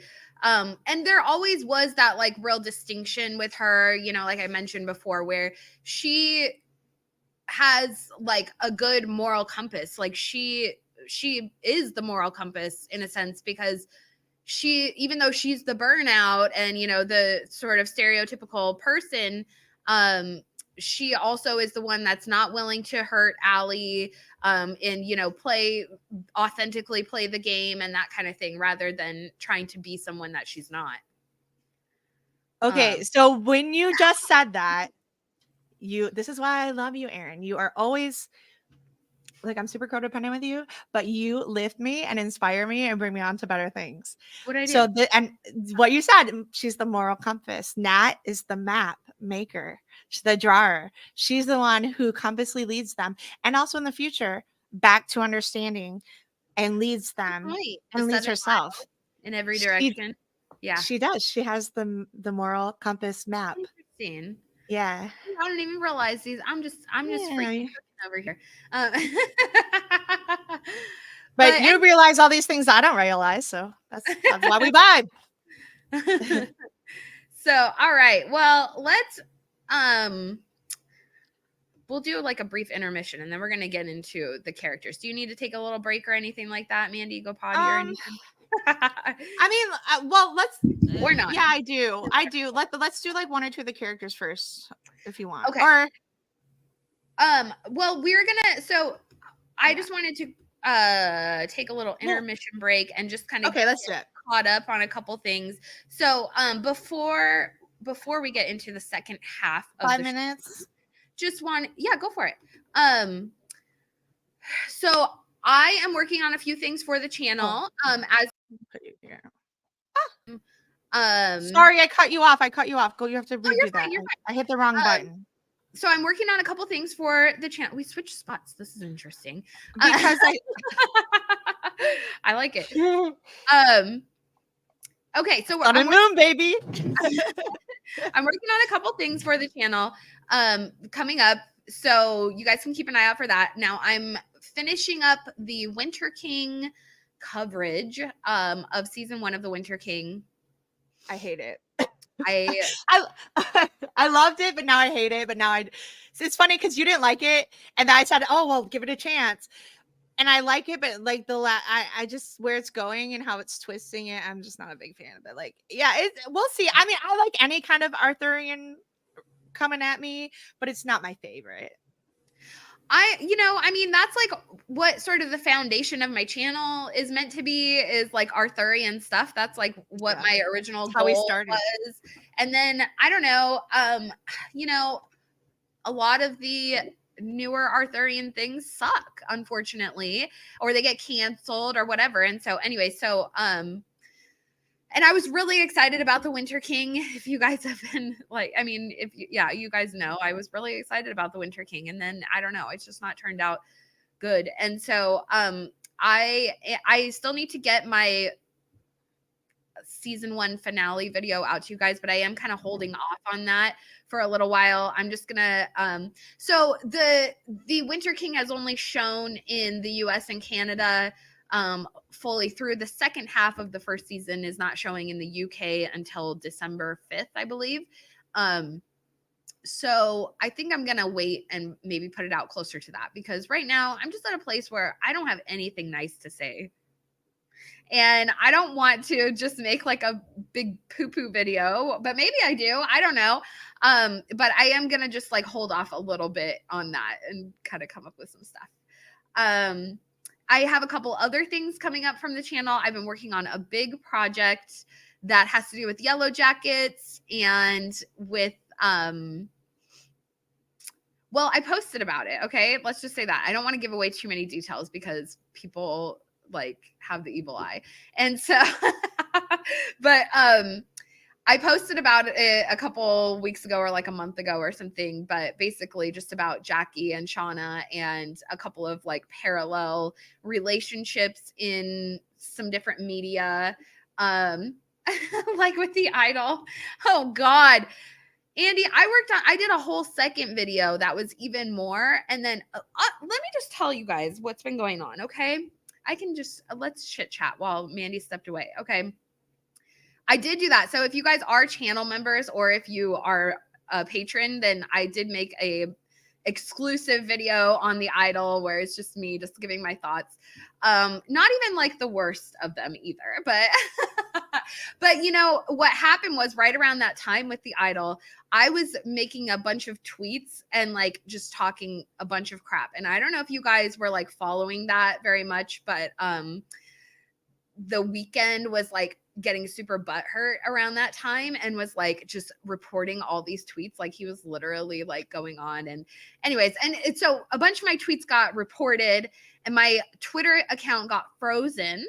And then I think they also like went after my channel here, my YouTube channel, because and this has happened before. And I think it's like, this is my personal like interpretation. I think it's like a matter of 10 videos. Okay. If you get flagged or something like that, then you're going to be affected for 10 videos and there's nothing you can do. And if you get in touch with YouTube, they're just like, oh, I don't know what's happening.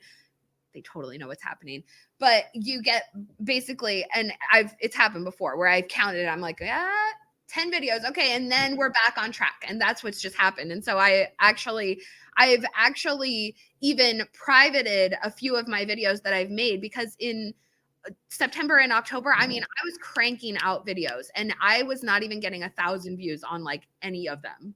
And so I've even like privatized a bunch of them just because I'm like, this is crazy how low view count I'm getting on these. It just doesn't even make sense. So then it comes out, I don't know if you guys have recently heard this, but HBO has just recently admitted that they've been forcing their employees to create fake Twitter accounts so that they can be argumentative or report tweets that are like negative to their content, right? I don't know if you guys have heard about this, but there's a big story about it going on. And negative energy still is energy towards you. So, well, but like the thing is my channel and I'm like getting views on my videos. Like I told you before, I said, stay away from Twitter. I call it twatter, but it's always like a place to complain. And when people do that to you, this is also this is all the stuff we're talking about. Everything, your life is when you love yourself on the inside becomes a reflection. It's a mirror. It's a thing. All of that stuff is them self-projecting their issues, like HBO, self-projecting their failure on you. Well, what's funny? What did I do? Andy knows. I called them on that. I knew they were doing that. I said it in my video on the Idol. That's why we love Showtime. Exactly. I'm like, HBO, I'm barely willing to cover your content. If it wasn't because I'm already so like invested in, Thrones lore. Otherwise, I would be like, I don't want to cover content for this channel because they have shady practices and I don't like their CEO whatsoever. But anyways, that's my. Well, honestly, like social media alone. There's a great Twitter fandom. I mean, a great Yellowjackets fandom on Twitter. I mean, there is. I don't necessarily agree with all of the things that they say all the time. The only reason I got back on is because of this show and you to get me back on there. But that's one thing. And I love to be scrolling and it's Yellowjackets stuff that even if it's dumb, I still enjoy it. I'm like, thank God. Like, it just reminds me of, the old days where the Thrones fandom wasn't the most toxic thing in the whole world. And you could be like, I'm not, instead of just blocking Thrones accounts. But anyways.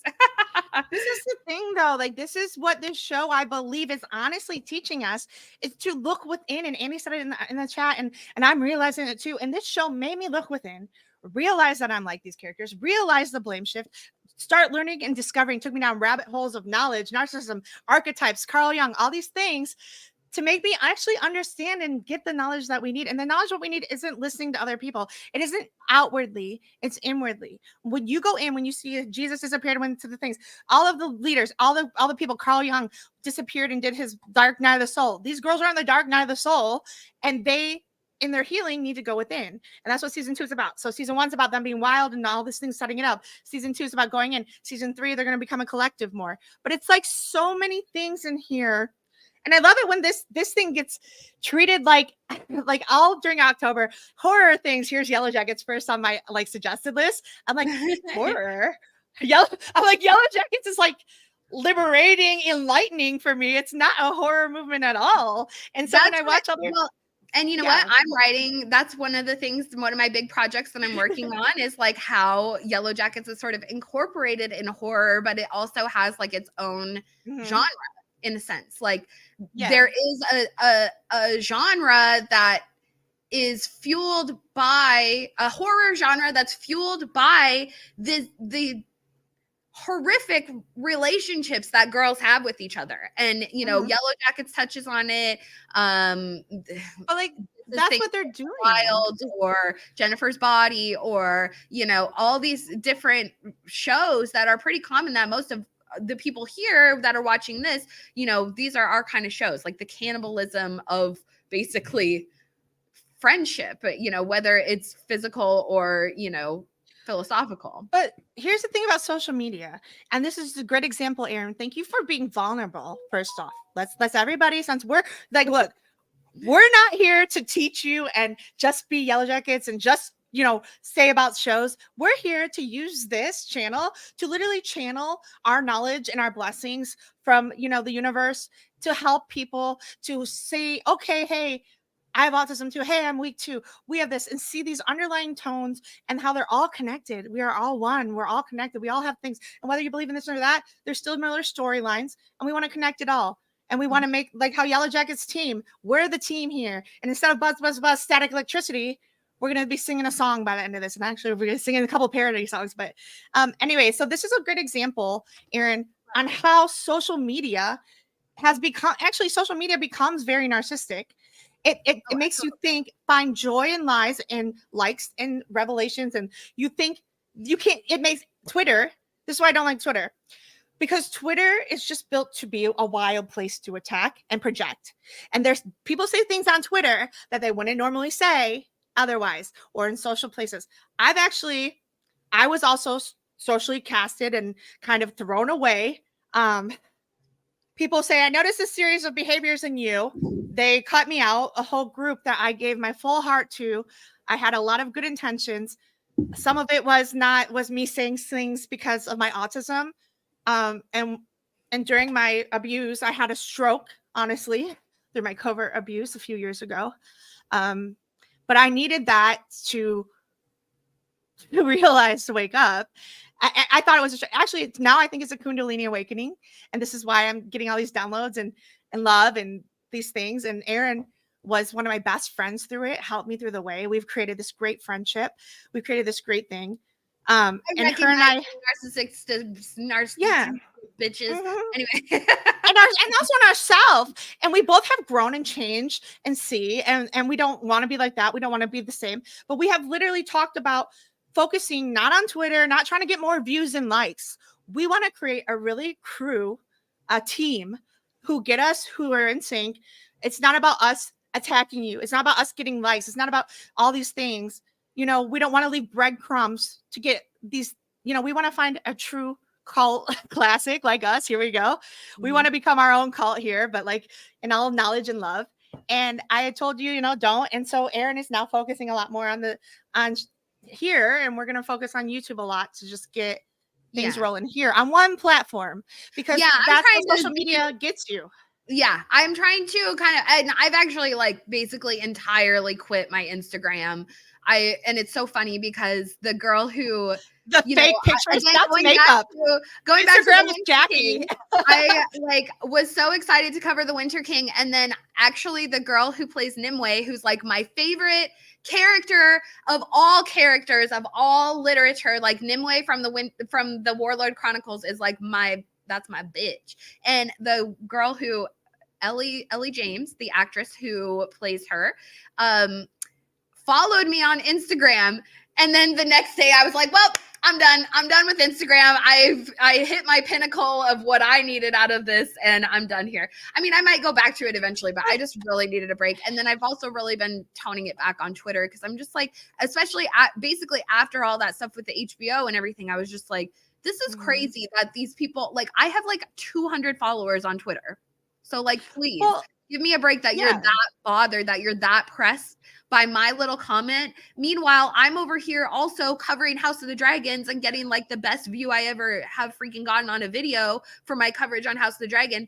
Unrecognized, not asking for anything from HBO. I'm giving you free publicity, coming up with fantastic theories, and you guys are reporting my account because you made a trash show that I'm commenting on. You can't handle the criticism of trash that you're putting out. So I'm sorry. And like, here's the thing. Don't come at me like that. Trash. And like Andy said earlier, it's all perspective. And like what we consider as gold is not the same gold for everyone else. And beyond that, so that's why I said social media is like a Horcrux to your life. It's really distracting you from the real life now that you're present in the wilderness, that you actually have chaos in your real life because you're self-projecting. And I would say like Instagram is like a Jackie. Twitter's like maybe Shauna and Ty. Ty says a Twitter. Ty, yeah. You know, it's like that disassociating things. Like maybe we should make a video on what characters is social media. But anyway, Vimo is Misty maybe because she just watches videos, whatever. But and it's definitely YouTube. So this thing, Andy, again, what is my YouTube channel? If you go on my Instagram, it says don't follow me. Like or it says literally if you're my friend, you know where to find me. I don't want to do any social media. I keep Facebook up for my friends.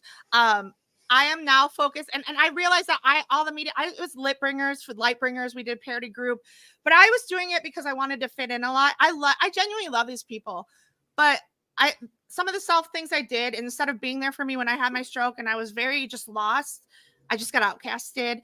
And it's funny because the people blame me to do things I didn't do, or just didn't want to talk about it. And then the people that they said I hurt are still my friends, but still they don't, really, we don't talk very often. But I do see that I was kind of projecting some of these behaviors of my 10-year covert narcissistic abuse.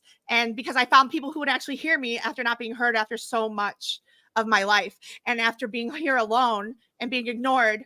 I had a baby at that time, and I just found something I was good at again, and something I love to do. And I love their connections, and I thank the Lord every day because they gave me this growth. And they gave me an opportunity to refine some of my editing skills. But now I went through this whole dark night of the soul. It really hurt me that I was kind of that we broke up. But everything has a time and a season. That will do. Oh, hi, Felix. I want your phone. Sure, you can take it. Thank you. What do you say? Thanks. Did you say I want your phone? Yeah. Anyway, so the phones, and we see that with Callie too. When Shauna's trying to, I want to have a meaningful. Yeah, Mom, you're stupid. Mom. Yeah. It's Friday, Mom. What meatloaf is a meaningful conversation. So anyway, you see stuff like that, but people do this stuff. Wait, once again, I thought you were welcoming viewers. Oh no. So yeah, I don't want to have my own show anymore. And I realized that because I found this love in being alone and isolated. And I found I saw that was my need, is just to be seen. And I was, doing all these things for other people, but I wasn't quite ready to do it for myself. But then Aaron was there for me. And so now I want to put my effort, and I was also joined the PTO, and I was doing all this stuff for my school just to be seen by my husband. But anyway, I have been building my energy and finding that Horcruxes like Facebook, Twitter, social media, all that stuff, they really take you out of the now and present. They take you out of the wilderness of chaos that you're truly in. And when you start listening, it will hear you. When you start listening to the synchronicities in life, if someone's going against your energy, if they want to, you're doing all you can to help, and they're just saying no to you, or they're just putting you down, or like they'll diss you instead of listening, they're not meant for you. If they don't match your frequency or energy, they're not meant for you. And I was doing so much. That's the regular me. I'm very high energy, which is my autism. I'm like a hyperactive person. I am.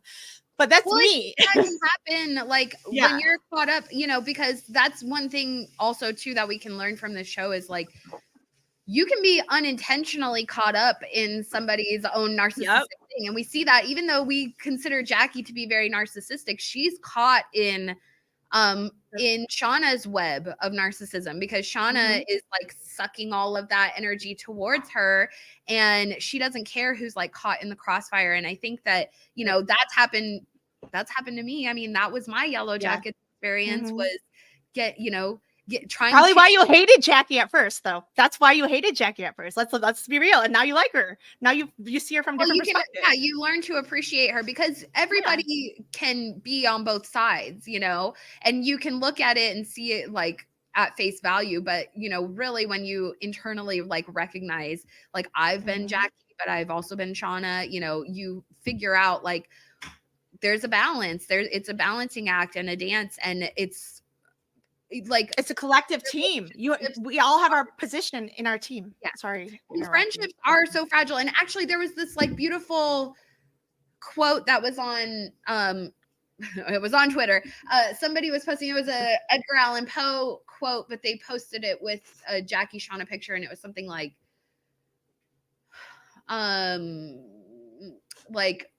all the love can be broken. I can't remember what the exact quote is. I'm gonna find it so I don't butcher it. But okay.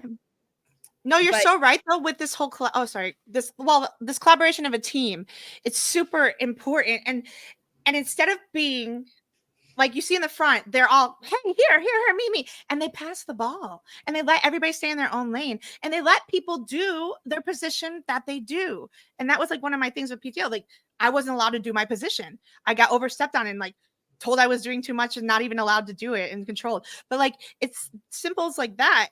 And when people, instead of me being mad at her, I forgive her, and I realize that this isn't serving my higher purpose, my higher thing, time to move forward. And that energy is not what you need. And it is the energy I needed was to realize, and I see all these things in this characters, and I see like I hated Shauna in the first, right?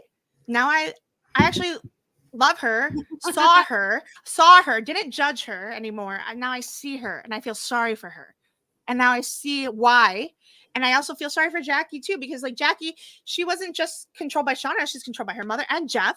I guess we can go ahead and go on. She doesn't get to really start to think for herself, and she realizes that she hasn't been thinking for herself. Once she realizes what Shauna's done to her, like that's when she kind of snaps out of her little la la land that she lives in and realizes that all those things that she thought were so important really weren't, because nobody else thought they were important. They were only important. And when she did try to gain her control, she ended up doing something stupid, like taking Travis. Like, you know, she outbursted, like how Shauna is outbursting herself to be seen. Jackie outbursts and says, well, I'm gonna, you know, screw it. You know, she took this, so I'm gonna take this. And that is a normal behavior. That is the wild behavior. And that's what season 1 is about. Season 2 is about understanding that. Right? I wrote like a page and a half about that in my my project that I have coming for you guys. We have so much the whole thing with like Jackie and Travis and Nat, and like Nat and Jackie have like so much of their own symbolism together. But okay, so the quote is from Edgar Allan Poe is, years of love have been forgot in the hatred of a minute. And I'm like, oh damn. Say it again. Do it with a voice.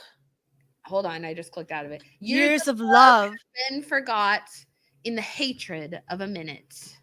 And that's perfect. And that is what narcissism is about. That's what it is. Because you blame shift. Never mind all the wonderful things someone does for you. They do one thing wrong.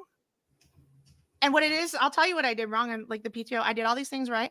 I did wrong. Is I lied, but I didn't mean to lie. I was actually confused in my cognitive dissonance because I have so much going on. I forgot. But I did not say the right thing. Then I became a liar who's manipulating the situation for my own thing, which is never what it was. I was part of the team. But trying to drive and never allowed, but like, you know, so my point is that everybody forgot all that stuff because the hatred in 1 minute labels people, and you have to stop hating people for their faults, recognize your faults. And that's why I'm trying to be vulnerable with you. That's why Aaron and we actually had a huge discussion about this, being vulnerable and being true, to help people be true, because you're okay as you. And even, I mean, you know, let's not hate on Laura Lee by her projection, but she does say you were made beautiful. So, and I really do believe that. But it's like this whole thing, that hatred in a minute. and it makes people go off and just lose themselves. And that's a lot of that. And like with Jackie too, like you see her in the beginning with Jeff. That's how we're introduced to them. Is that Jeff is like codependent. What about me? My turn. It's like whatever. Mm-hmm. And Jackie's like, okay, or like she's doing stuff she doesn't want to. Oh, Steffi's, hey girl, I love Steffi's. Is one of my best friends. Take a moment to hi Steffi's, thank you for being here. Yeah, this girl. So let's reel it back in. I want to start talking about that, but let's go to that scene of Jackie and Jeff and making out in the bedroom. And I mean, for the love of God, who has not been in that situation? Raise your hand if you've not been in that situation, because I would be surprised if I see one freaking hand. How many times have no, babe, I want you to. Like, come on, as a teenager, like, I swear to God. My entire covert marriage. Yeah, like, it's crazy. And he's so, like, oh my God, he's so juiced up on freaking testosterone, that young man. But yeah, so they do their thing. And Jackie is so, like, not into it. You can tell she's, like, she's just not feeling it. She does it, sort of goes through the motions because that's what she feels like she's supposed to do. But then moments later, like when he sneaks out the window and Shauna sees him, and then she comes out to the car and she's like, I thought we weren't supposed to be, like you said, you weren't going to be doing anything with Jeff until after state or whatever. She's like, oh, yeah. Well. Mm-hmm. So it's interesting. I don't know. It's just funny. Well, how like I see that already. Like Shauna is immediately, she's definitely that mom character. Debating. She's trying to have some sort of control or try to be like, she's guilty for one, her taking Jeff's virginity. Two, she is, oh, look, she says you look so much like Shauna. Hi, Nibble. Yeah, but she ends up going and like, you know, she's instigating the situation and doing whatever she can for, you know, to show compassion, like she has actual true compassion for her. Mm-hmm. Yeah, I don't know. Jackie, I mean, well, we've talked so much about her already at this point, but that whole look though Shauna gave Jeff coming out, like, and then Jeff kind of like not saying anything either. So guilty. Yeah, and then it's like, well, I think here's the thing, Jackie as a mother, I think it would have done what I did, because I kind of see Jackie and did what I did. She would probably have gone through and done the normal stuff, and then probably have found some kind of narcissistic husband, like, because that's why she didn't like Jeff. Like, Jeff is not the type she needs, you know, because we go as traumatic kids, we end up dating versions of our parents or something that we know, or what we're conditioned to think, or we go for the opposite. But like, I went for the opposite. I thought everything in my marriage was the opposite of my mother, but it was coverted. So it ended up being worse, the pain. And then, but it balanced me to come back again. And it probably would have done something like that. And I think Jackie would have been extra, like, I don't think it would have been a nightmare. I mean, it's all of our nightmare. Everybody has narcissists in them anyway. But her and Jeff, like that whole scene, I actually like pay more attention to Jeff with that, because I was like, man, like he's working so hard to do that and to fit the image. And that was him in the future. That's what we see, is he works hard to play his part, to be the everyday guy, to do what a man is supposed to do. But they're so traumatically wounded that they don't even see that. And he's, you know, yeah. And she she wanted to give it to him. And when she says, I want to give it to him because, you know, it's going to be special. It's going to be the first thing.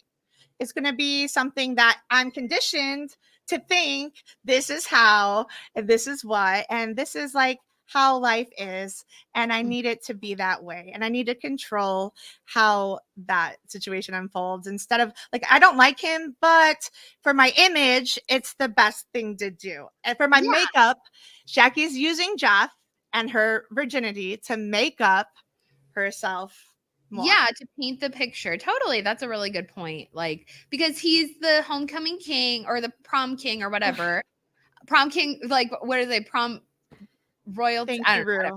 So, but yeah, and but he's so like, it's interesting to consider his dynamic with Shauna also, and what he represents like between Shauna and Jackie, because I think there's definitely like he's like a commodity, like a shared commodity, but also like Shauna desires him because he belongs to Jackie. It's like a coveting kind of thing. And I think also it you know, definitely has to do with like their, you know, Jackie and Shauna's homoerotically charged friendship. You know, they are so, it is. It's so, that's girls, you know, that female best friendship. You get so interwoven. You're jealous and you want that person. So you cannibalize them and you do everything you can to be like them because you're like envious. Because you were never told you were worthy to begin with. You were never told that you were worthy, and you're looking for, again, you're looking for all the things in other people.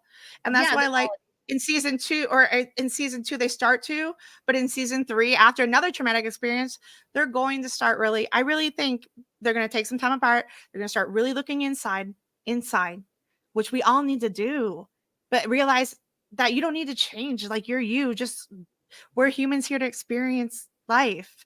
This rest of the things, all these conditions, this perfect picture of Rutgers, Jeff, the perfect boyfriend, all these things are oppressed on us by trying to fit the needs of other people. And Shauna and Jackie try to fit each other's needs. And Jackie actually became Shauna's mother in a sense. Like, yeah, no, I was just going to say, I think I think Jackie, like, she enjoys the relationship with Shauna because Shauna is like her little doll. She gets to dress her up. She's poorer, you know, I don't want, is that the right word? Poorer? Like, she's less wealthy than Jackie is. She doesn't come from like a wealthy family and a nice house and this kind of thing. And so Shauna, or in Jackie's mind, Shauna is like her little puppy, but a pet. Yeah. But in that sense, like, Shauna will develop a resentment towards Jackie because she's always going to look at Jackie like she's this, she thinks she's better than me, or Shauna is going to believe that she's better than her. But if she can get, like, if Shauna can beg Jeff, then that really shows that she also is a powerful character. She's not just, you know, under Jackie's thumb and her little pet and her, you know, doing what she says. It's like when they're getting ready for the party, she's like, well, Randy said, and she's like, I don't want to talk about Randy. Like, who cares? Randy's gross. He's stupid. He's dumb, you know, or like whatever she says.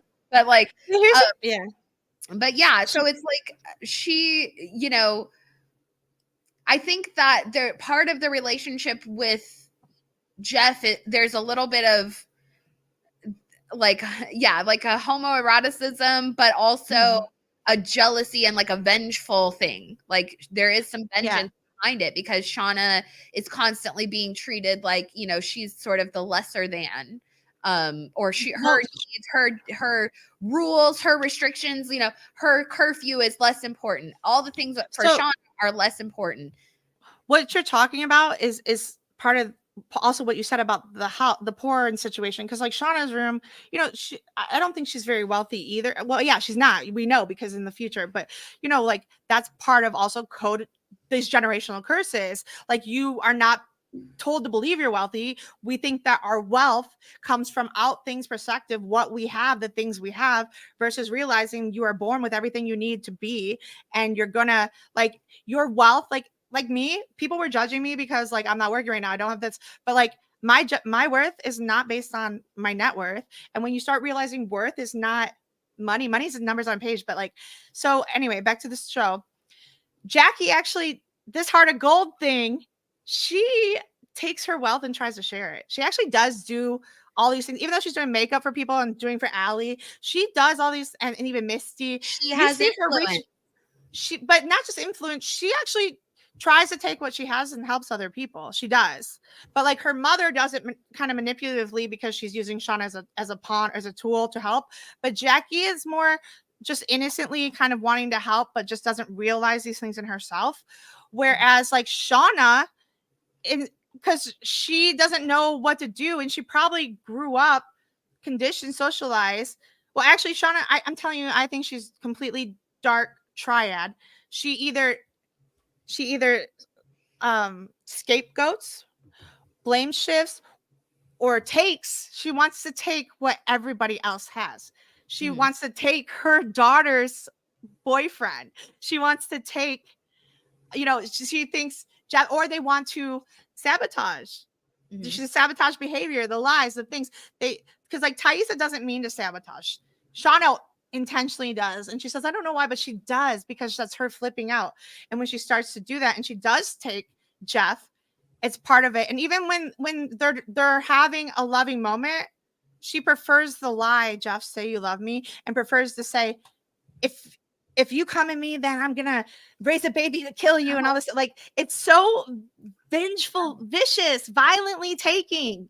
So it's just really interesting because Shauna wants to, like, Jackie's more of a giver actually than a taker, and Shauna's just like taking in any way, I think. So what is this? I took this screenshot yesterday from @Shauna Chipman. And she says, season 3 Callie will fulfill the prophecy. So, and it's the scene of Shauna and Jeff. And she says, if you come inside me, I will raise the baby to be a killing machine that will hunt you down. What does she say? I'm not even reading. Yeah. If you come inside of me, I will raise the baby out of spite to kill you and hunt you down. Yeah. Or something like that. Yeah. Yeah. And so that's so interesting. I love that, like, they consider it to be a prophecy. I'm like, dang, maybe we're not thinking hard enough about that, because one of the other things too in that scene where they're hooking up is Shauna, when she says, tell me you love me, and she says, I won't hold you to it, whatever. It just gets me off. I don't know. And she didn't. And in the future, she doesn't. I mean, literally rewatching this sorry, go ahead. But what's really interesting is Jackie later, she tells Shauna that the next morning before they left is when Jeff tells her that he loves her. So he says it to her, like, after he said it to Shauna, and they're like hooking up in the car. And so I'm like, oh, dang, that's like, and she doesn't say it back. I think Jackie says she doesn't say it back, but it is interesting that's great sis in detective work. Mm-hmm. Yeah, I never noticed that. Great sis in detective work, for sure. One other thing on the note of Jeff too, when we're kind of in this situation, because we might as well just get it all. We'll talk about it. Yeah. So there's a song. So when Shauna is picking up Jackie, and she we talked about this actually during the live stream, the Greek live stream too. But the song that Shauna's listening to in her car, remember later Jackie like turns it off. The song she's listening to, that is Jeff's song. I mean, granted, he's got Papa Roach and all that too, but I really feel like the lyrics to it are so Jeff coded. So I'm gonna read. And she puts on. She's like she takes it off, Informer.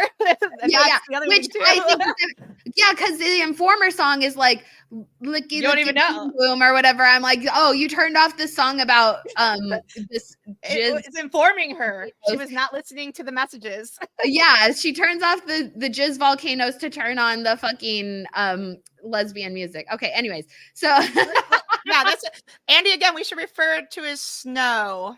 Okay, so this song that that Shauna was listening to, that I think is like Jeff's song, is called Supernova by Liz Phair, and it goes, I'll just read the part. Okay, so it goes, because you're a human supernova, a solar superman. You're an angel with wings of fire, a flying giant friction blast. You walk in clouds of glitter, and the sun reflects your eyes. And every time the wind blows, I can smell you in the sky. Your kisses are as wicked as an M16, and you fuck like a volcano, and you're everything to me. And I think that is like so perfect for him, because, well, he fucks like a volcano because he literally like got her pregnant. But also, and we've talked about this many times, that Jeff is very Zeus coded. And so when we're like, you mean climbing out the window, like him escaping Olympus? I'm sorry. Escaping Olympus to go, and his lover is down there, and so I just think, and then it's like you walk in clouds of glitter, the sun reflects your eyes.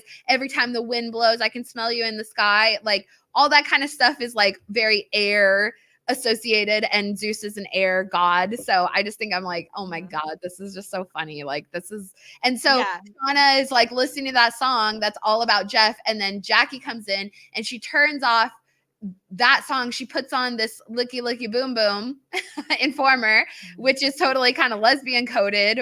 And she's like looking at Shauna all dreamy and like, you know, she's just loving her best friend and making all these plans for Rutgers. Oh, gonna decorate our room in this color. And I love it because you have to take note that she's making zero plans for her and Jeff in the future. She's totally miserable with like that whole scene where they're like making out and stuff. She's miserable. She's like not interested in being part of that. But she's got all these plans made up in her head for her and her best friend when they go to college the next year. So I just think it's so funny. She has zero plans for her and her boyfriend, all the plans for her and her best friend because she's in love with Shauna. They're just like so obsessed with each other, which is fine.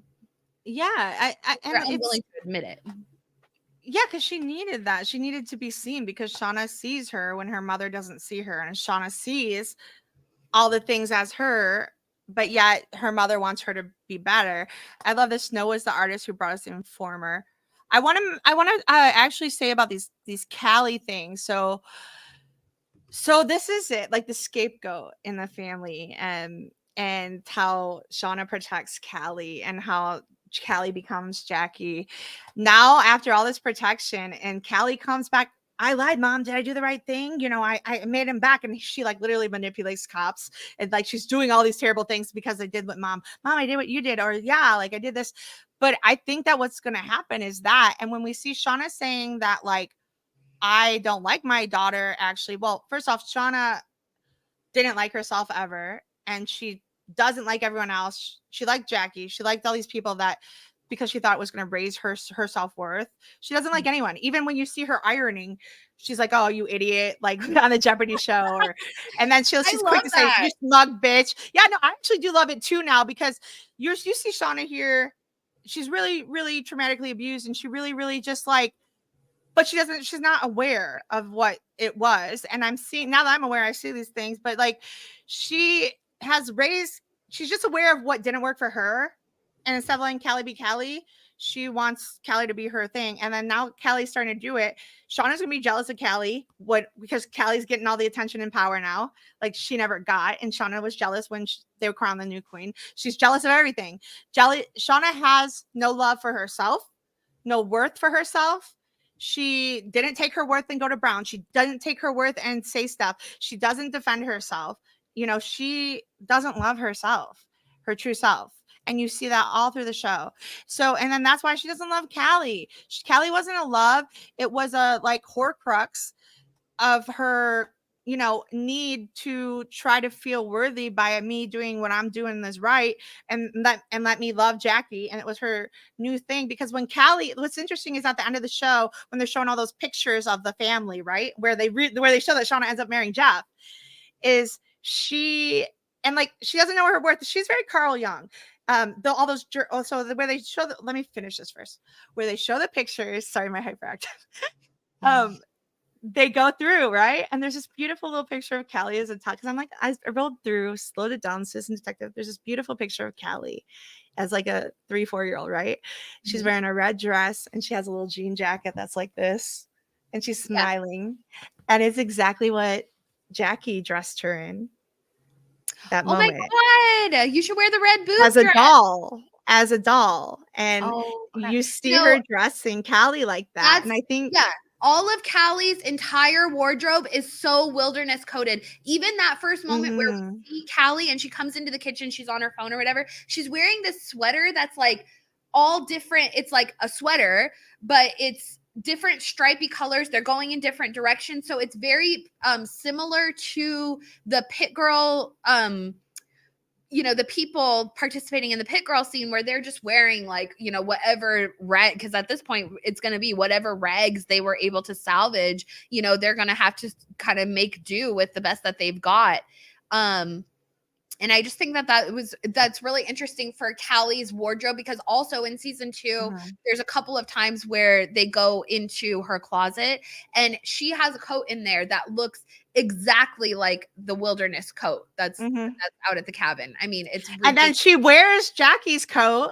You know what I mean? Like there's and and Callie is coated. She's just completely coated the whole time. Absolutely. And, and all the scenes also where Callie is present are intercut with scenes of Jackie. It goes straight from a scene of Jackie to a scene of Callie to a scene of Jackie. Like there's no, they're like connected to each other. And we'll have to keep watching in the next few episodes to see if that's something else that continues. So Callie, the other thing, sorry. No, go ahead. Let me finish real quick, because this comment actually is, and then what I was going to say when I got both things on that picture. So speaking of young, which characters, which archetype? So if you look back at our season 2, I started getting in the young, and I was like, oh my gosh, this is it.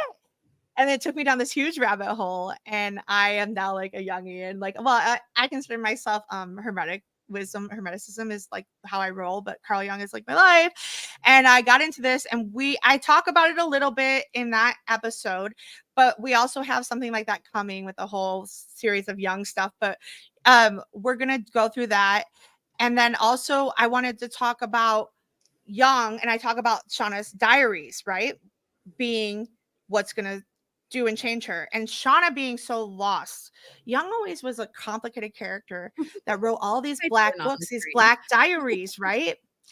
And this is totally coded in the show. Young is everywhere in the show, but or Yoon, whatever you want to say, please don't hate on me. I'm gonna go American version Young. But so there's all these diaries he wrote in books that are published, but the best coded work was the Red Book. And I have mentioned this a few times when we see Shauna pulling out these diaries and stuff like that. And rewatching this episode, oh my gosh, I freaked out because she has all of her diaries laid out on the floor, right? As they are literally doing the controlled cannibalism and the rituals and the things, and it's reawakening. The wilderness is reawakening up, even though she has the wilderness all in her house, but she sees it, and there is the one red diary, the Red Book.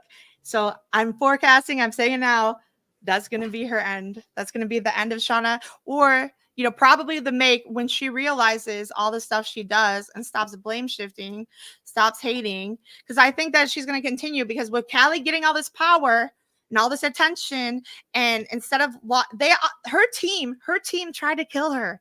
Her team was trying to kill her. They didn't see her. And all of her life, Shauna never has been seen. And it shows all this.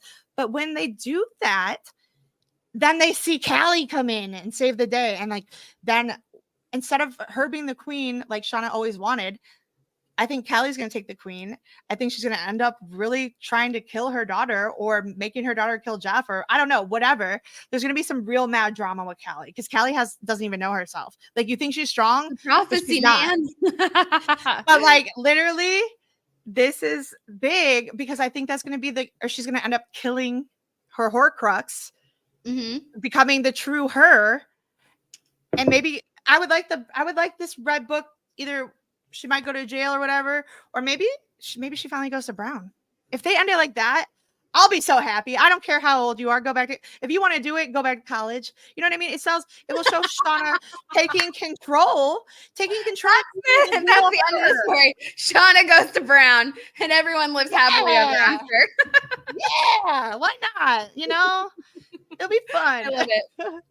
No, yeah, I definitely think the diaries are so important. I think, I've talked about them before, also being reflective of the Symbolism books, which are like the records of the oracles at Delphi and at Eleusis, they would take record of the oracle prophecies that they were making, and then keep this record of them. And there was literally people that it was their entire job was to constantly be kind of scouring the prophecies and finding is this happening? Is this something that's of current? Because a lot of the times those prophecies that the oracles and the Sibyls were making were not necessarily pivotal to that exact moment, So anyways, yeah, No, there's so yeah, they are. And they were I always kept secret too. You're so right. Because like those, I keep going back because it's funny because I was like all or the summer getting Erin pushing Young down her throat. She was pushing Greek mythology, and I was like, no, I don't think. I'm more of Yeah, her it is it. but she But likes then, Young. yeah, no, but like we were both like, we know, we got it. And then we were like, wait, you're right. Wait. And then now she's getting more into Young, and I'm doing all this Greek mythology, and we're doing it together like a team. Yeah. But it's interesting because like that is really what the girls are doing, and that's what people do in their lives. And it's these secret knowledge, these hidden words, these hidden books, book club. There is a book club in this show. There's a book club. There is. And it's hidden. It's hidden diaries, hidden stories, hidden words, all of the hidden truths that are shown in the show. And it's literally, if you're a citizen detective or if you're watching this show, find them. We're going to find them and we're going to share them. And hopefully it does transformation. Like, yeah, So, I'm so excited. I'm glowing because I'm so happy. We kind of jumped ahead to Shauna, but while we're on the note, I wanted to talk about this because while we're on the book club note, now in episode 1, and I don't know, I've watched this episode like freaking 10, 20 times already, but there's that moment where Shauna is watching, what is it? She's watching Jeopardy or something like that. And she's ironing the clothes and all this kind of stuff. And the girls, the question is, what's the book that they're talking about? And Shauna says, what is Paradise Lost? And the other girl says, what is The Great Gatsby? And she's like, oh, Linda, you dumb bitch. Yeah, like, no, thank you. Totally me. But you know what? I felt bad because we usually do a book club scene, but I didn't do it this one because we were rushing. But yeah, thank you. You're right. Book club is Paradise Lost right here because this paradise of her house. And I personally, I don't know if you guys in the chat have read Paradise Lost. Let me know because I want to know what your thoughts are. But I decided last night, I was like, I don't know why I've never like looked at this. So I went and I looked up, I mean, I've heard of the book, of course, a million times because there's a ton of stuff based on it, including the movie Up and and Jurassic Park, so I knew there was like a lot to it, but I didn't actually know. So I wanted to read you guys the synopsis because I kind of actually think that it has a lot. I think it's very relevant, and it also made me think of a lot of what you have talked about, Mandy, with chaos. So okay. But also Shauna's house, like it becomes chaos and like this whole thing, and even compared to Up, like he's always protecting the house. He's just trying to protect. Yeah. So it's an epic poem by John Milton. And so Milton's story has 2 narrative arcs, one about Satan or Lucifer and the other about Adam and Eve. It begins after Satan and the other fallen angels have been defeated and banished to hell, or as it is also called in the poem, Tartarus. In Pandemonium, the capital city of hell, Satan employs his rhetorical skills to organize his followers. He is aided by Mammon and Beelzebub. Belial, Chemosh, and Moloch are also present. At the end of the debate, Satan volunteers to corrupt the newly created earth and God's new and most favored creation, mankind. He braves the dangers of the abyss alone in a manner reminiscent of Odysseus or Aeneas. After an arduous traversal of the chaos outside of hell, he enters God's new material world and later the Garden of Eden. At several points in the poem, an angelic war over heaven is recounted from different perspectives. Satan's rebellion follows the epic convention of large-scale warfare. The battles between the faithful angels and Satan's forces take place over 3 days. At the final battle, the Son of God single-handedly defeats the entire legion of angelic rebels and banishes them from heaven. Following the purge, God creates the world, culminating in his creation of Adam and Eve. While God gave Adam and Eve total freedom and power to rule over creation, he gave them one explicit command: do not eat from the tree of knowledge of good or evil, on penalty of death. The story of Adam and Eve's temptation, fall is a fundamentally different, new kind of epic, a domestic one. Okay, this is Shauna and Jeff. So Adam and Eve are presented as having a romantic and sexual relationship while still being without sin. They have passions and distinct personalities. Satan, disguised in the form of a serpent, successfully tempts Eve to eat from the tree, and by preying on her vanity and tricking her with rhetoric, Adam, learning that Eve has sinned, knowingly commits the same sin. He declares to Eve that since she was made from his flesh, they are bound to one another, and if she dies, he must also die. In this manner, Milton portrays Adam as a heroic figure, but also as a greater sinner than Eve, and he is aware that what they are doing is wrong. After eating the fruit, Adam and Eve have lustful sex. At first, and this reminded me of in Adam's apartment. Okay, so at first, Adam is convinced Eve was right in thinking that eating the fruit would be beneficial. However, they soon fall asleep and have terrible nightmares, Jeff's nightmare, and after they awake, they experience guilt and shame for the first time. Realizing that they have committed a terrible act against God, they engage in mutual reclamation. Meanwhile, Satan returns triumphantly to hell amid the praise of his fellow fallen angels. He tells them about how their scheme worked and mankind has fallen, giving them complete dominion over paradise.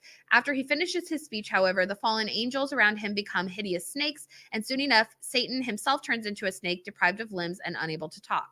Thus, they share the same punishment and they share the same guilt. Eve appeals to Adam for reconciliation of their actions. Her encouragement enables them to approach God and sue for grace, bowing on supplicant knee to receive forgiveness. In a vision shown to him by the archangel Michael, Adam witnesses everything that will happen to mankind until the great flood. Adam is very upset by this vision of the future, so Michael also tells him about mankind's potential redemption from original sin through Jesus Christ, who Michael calls King Messiah. Adam and Eve are cast out of Eden, and Michael also says that Adam may find a paradise within thee, happier far. Adam and Eve now have a more distant relationship with God, who is omnipresent but invisible, unlike the tangible Father in the Garden of Eden. So this is like a lot of shared themes, right? But I feel like, first of all, Adam, there's so much like here. I don't know if we should get too much into it because Shauna could this is something we can do. Like, I feel like she's kind of Satan, and then she goes through she's in hell, and then she has to go through the levels of chaos to emerge from hell, and then she is the temptation and that kind of thing. And then there's Adam, and she's tempting Eve, but I feel like Eve is kind of like her adult self, or her like sort of reclusive self, in a sense, that she's like in her adult life where she's just become sort of a recluse, and she's at home and just doing like what she feels like is her duties. She's doing laundry and she's doing this and that, and but she's the whole time. She's not happy. She's created her like Satan is a fallen angel who created his heaven in the world, and she created her heaven in her house, but the real world that's around her is always a combat. And the wilderness is sort of like the chaos and that descent, that underworld, the hell that they are bound to, and that kind of thing. So I really feel like there's a lot of like symbolic layers to it that are and they fall in. They are fallen angels that. They're fallen angels projected as those girls were angels. They were different. They were the team. They had something special, right? And they all have fallen. And then the whole thing, like with Tartarus, which I said we're gonna also do another stream about the original gods, primordial gods, because there's so many connections between all the different layers of gods. But like the wilderness, actually, I've been doing this whole thing, and we're gonna do a biblical stream too, which is why I wanted to like interrupt, because I wanted to save some of this for our actual biblical stream, because the storyline season 1 lines up with the book of like some of the book of Exodus and Deuteronomy, and the original like 6 biblical books in the Torah as well. But the wilderness, how that they build, becomes a tabernacle type space. And then we have the scapegoat within Aaron and a lot of biblical references. But like Jeff's nightmare with Shauna's hands too, like you said, becomes there's actually like quotes in the Bible that are saying about how they take away the hands and they'll throw it at you, and by the right, who's on your right hand and your left hand. Your right hand is like to God, the left hand should not know what you do with your right hand. And when you see the left hand is associated with like occult, basically. And when you see, and like that's the thing about the show, is it has both sides, and we see both sides. And you know, whether you want to see the witchcraft in it, whether you want to see the God in it, whatever you want to see in it, the Satan, whatever, it's all there though, because it is all there. And even if you believe in God and say that the show is ungodly and it's terrible, which we have seen many people say, or the spirit of narcissism, the codependent, or the spirit of evil versus dark, moon and sun. That's what this show is about. It's about teaching you that one exists with the other, the duality realms of life. But it's like, we have, I just want to like try to save, because I really want to do a biblical stream about it, because like I love God, I love Jesus, I am a Jesus, like I try to be like Jesus every day. Like I just genuinely love everyone and try to see the best in everyone. And my goal in life is to make everyone feel like they are worthy. Like you are worthy. You do have that special place. You do have something special. Not that I'm projecting, I'm just saying that like you are beautifully made with your flaws, and it's okay. And you have a special part on your team. Like I can't play goalie, but maybe you can. I can't play left wing. I can only play right wing. I kick with my left leg. You kick with your right. But we need each other, and we're here. I'm like, I was thinking about this the other day. I was like, you know what? I have gone to fucking hell and back reading the craziest mythology over the last year for the show. You know what I have not done? I have no idea about soccer. Like I don't understand that game, and I do. Maybe I should actually like read up on like just positions or whatever. Yeah.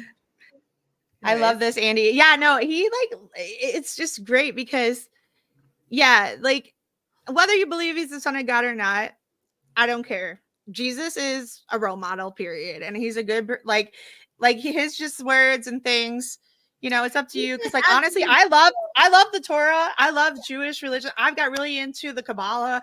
I've got into all that stuff. And I grew up Christian, or some of my family, and they all want to like come at me with that. Like, at all. Well, but like I'm saying, they want to come at me and say this is wrong, and they even gave me hypocrites on this podcast because I'm letting in demons by this. But I'm like, no, this is knowledge, is the power, and I love it. And it's like, you know, so please don't judge it. Take all these things, don't self-project and hate it. Take it as like some learning thing and try to see a different side or storyline or archetype. And you don't have to agree, but just see, just understand. Jesus as an individual was like so beautiful, like his mythology and like the real truth behind what he taught versus like what Christianity became and Judaism became and all of that. Anyways, but we don't have to get into. Well, but I do want to say though, because this whole show, the timing coming out, whatever, has, if you follow astrology, you follow the lines, there's this whole energy about shifting to 3D to 5D, and 5D dimensional thought thinking is what I actually believe I'm in. Like, judge me not. But what it is about you being a creator, and you have everything you need to become and create just like Jesus. You are creator mode inside of you. Jesus is in all of our blood. It's in all that stuff. You know, the whole idea of us being able to create our own worlds, which is what they're doing through healing and being an understanding that you have this in you. And there's this whole like movement right now in you know, yoga, yogis, and all this stuff about that. And I think it's important because it's really connecting with our whole social outwardness and inwardness. And to me, this show has shown, and now that I'm seeing the real world and a lot of stuff happening in it, you know, everyone's caught in this dualistic, I'm going to kill you. Like, they're back to the wilderness. We're going to you know, are we going to start a new war? Are we going to go, you know, these things are prevalent in all these times of light or darkness, enlightenment or what. Are we going to end up getting there? Because we're caught. People aren't healing, aren't changing, aren't working together. They want to just eat each other, kill each other. And this is literally this show. When you start to see things like this, instead of just hating, it will show you how these things are everywhere in our world. And it's very important. And yeah, we'll throw it up there. Like, yeah, it's so much. And when you see these things, I believe we're being gifted to be able to change the world. And just by noticing it and recognizing things, you are able to change the generational curses, change your DNA, create, since we're becoming these creator modes like Jesus, man on earth, to do the change. And as they're doing, they're going to heal and change. And that's what this is about. Just reminding us all that we have it inside of us to change, no matter your trauma, no matter your generational curse, no matter how much you brought up, no matter what your parents told you, what the world tells you, because all the world tells the Yellowjackets, oh, well, what really happened? And they make up all these lies and stories, which is said in this episode. And that's what really hit me. It's like, well, everyone else is saying all this stuff about you. Don't you want them to know the truth? But does anyone ever hear the truth? Because when Shauna was telling the truth, no one heard her. You know what I'm saying? Like, it's because they're so self-consumed. Yeah. Okay, you go ahead. I love it. No, same as you. Yeah. Well, let's get back into this. Let's bring it all back around. Okay, so let's move on from Shauna. We're gonna get into Laura Lee really quick. Jesus, baby. Yeah, sweet Laura Lee. You know what I loved actually about Laura Lee is tying into Jackie and the Persephone stuff. Laura Lee is the other character who's constantly wearing floral, just like Jackie, and that's sort of their that's their Persephone nymph stuff. And it's interesting that Laura Lee, she's the first one who ends up, in Tartarus, so to speak. But but that also happens to one of Persephone's nymphs, because she witnesses the abduction, and in certain stories, Hades actually turns her into a pool of water, which is interesting because when she crashes on the plane, it's over the lake.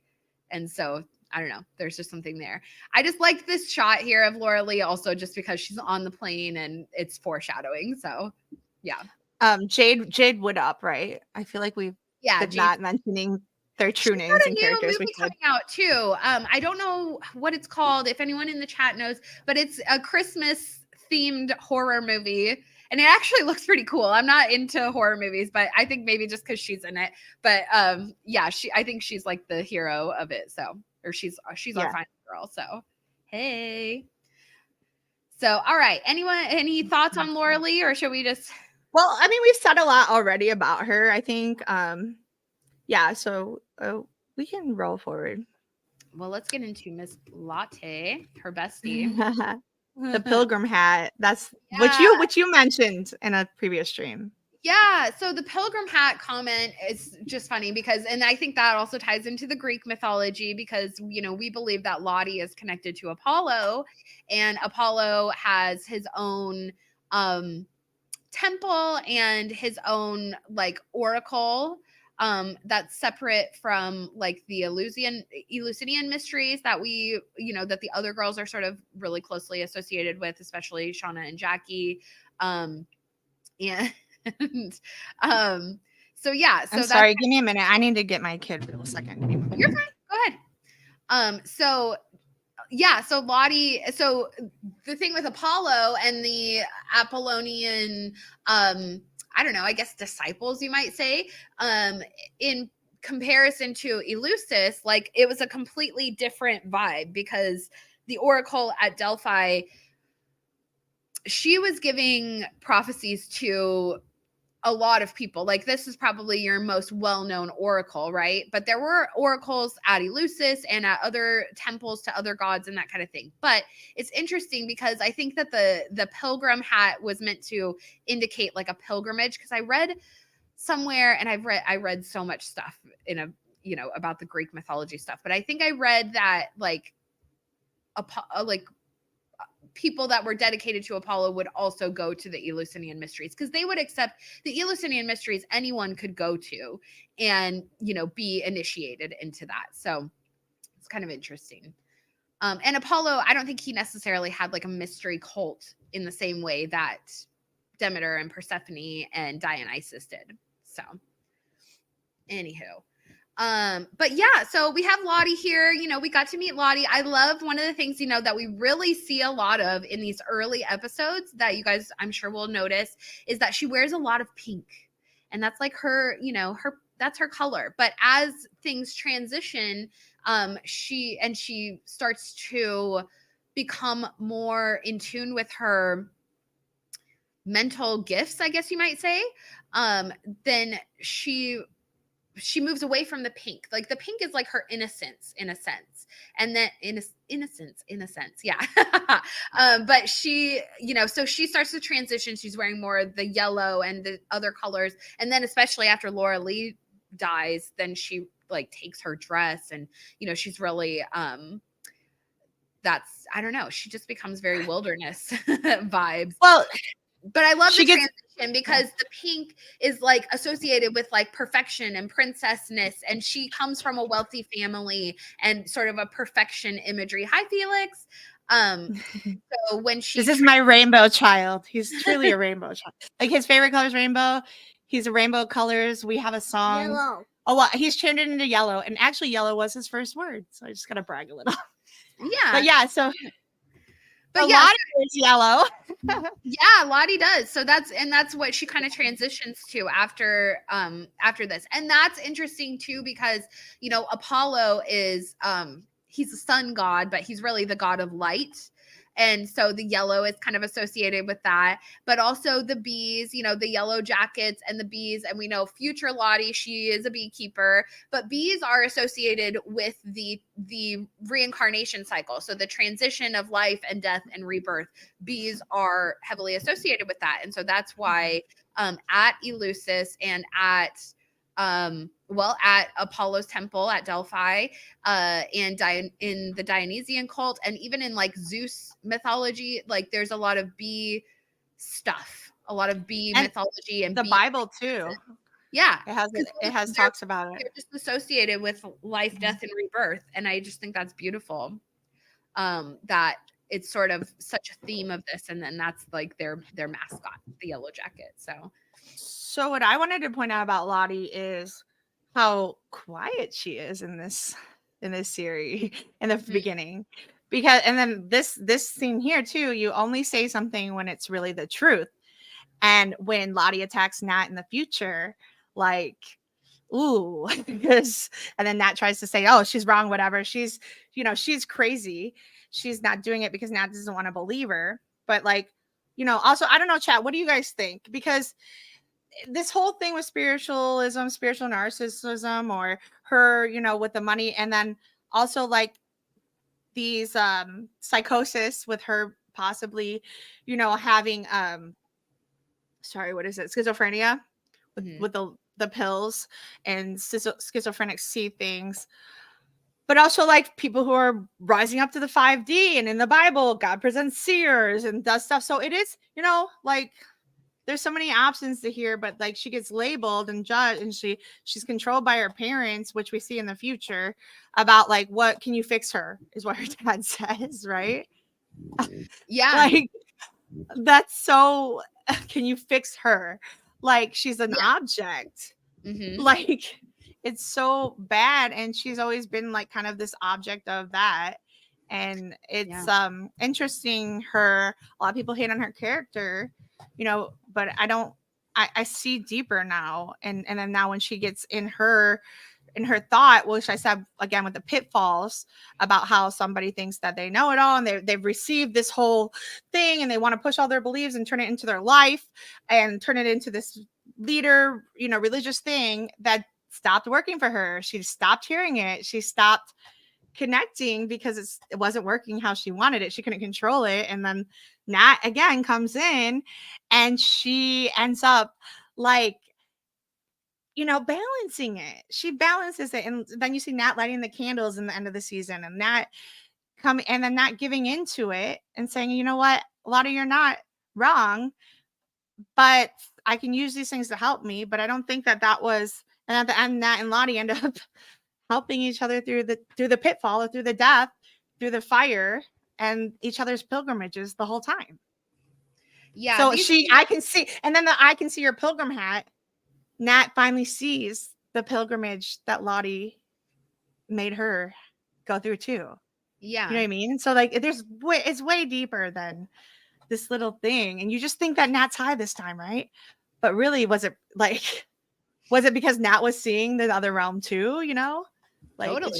it's so beautiful. Nat has such a profound experience this night with the LSD because, you know, she also has that moment with Misty, but we'll talk about that when we get into Nat's section. But yeah, like even here, I love this shot here because, you know, Lottie and Nat are so connected with one another. But here we can really see how much of a change Lottie goes through and how, you know, because she's on the medication. Both of them. Control her, you know, her sight basically, and just sort of witch hunting, painting her as like this, you know, as a witch essentially, because that's what her dad and that's like part of the whole can you fix her thing, because there's nothing wrong with Lottie. She has a gift, but her father is unwilling to see it as such because he would rather have somebody like Jackie as a daughter, where it's like predictable and, you know, yeah, I don't know. So he just puts her on medication to sort of suppress her or mask her abilities, which is really, really messed up and sad. And even though, and like Lottie even says in this episode, she says, oh, well, her dad paid for the plane, you know, and that's basically his only form of parenting is like financial. And that's, you know, and she doesn't have a good like perspective on men based on that, you know.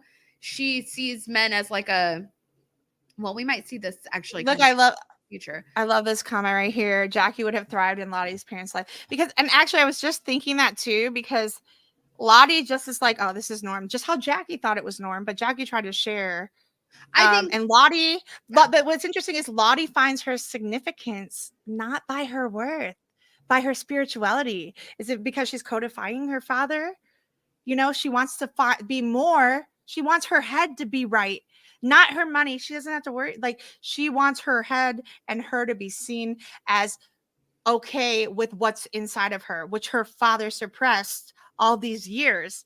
So she ends up taking somebody who saw her, like Laura Lee, and baptized her to make her this new being.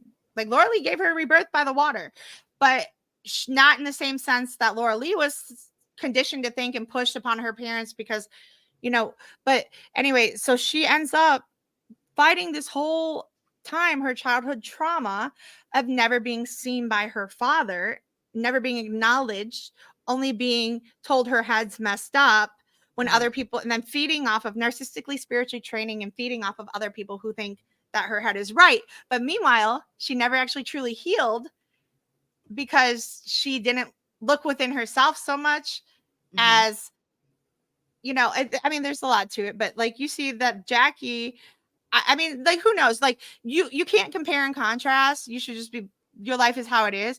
But like, Jackie might have ended up the same way, but Jackie's heart with Lottie, though, ends up giving to other people. And maybe that's what Jackie influenced Lottie to do, because after they eat Jackie wants to help others. I think they all kind of have this want to help others, but they still are stuck in the narcissistic Jackie tones. You know what I'm saying? So like, I think, and that is a turning point, because Lottie's character here is nothing like the same as after they end up doing this. And then when you see all that, Lottie has the story of Jezebel. She has the story in the Bible of all these things. And when they eat on him and feed on him, they end up like dark eyes. And in the Bible, it literally like has verses about that and how they end up, you know, just scouring and stuff. And the scapegoats, hey, Felix, please, mama's on the thing. Okay. I don't want, it's Felix, please. Okay, well, anyway, sorry, it's fine. My little flying monkey. No, I don't want to say that. But anyway, yeah, it's just interesting. Yeah, that's face. I have to wonder if like Lottie even got much of a chance to do any self-reflecting prior to their time out there, because she's been suppressed by this medication. And she tells that later to Ty in season 2, where she's like, she just doesn't want to be suppressed, kind of thing. And I think that's the same with Lottie's abilities. And when she gets to tap into that, she realizes what a complex individual she is. Whereas right now, before they go, she's medicated, she's suppressed, she wears pink, and she's, you know, this sort of who she thinks she's supposed to be, kind of like Britney Spears type dress sort of situation. And yeah, and so we don't see a lot of her personality here, like you were saying. Like, she doesn't have a lot to say, and we don't see a lot of her personality, but I think that's because she doesn't even know herself, you know. Yeah, and then even in the future, she ends up going now it's season 3 is going to be interesting because she's going back to the mental ward. You're just going to go away for a little bit, okay?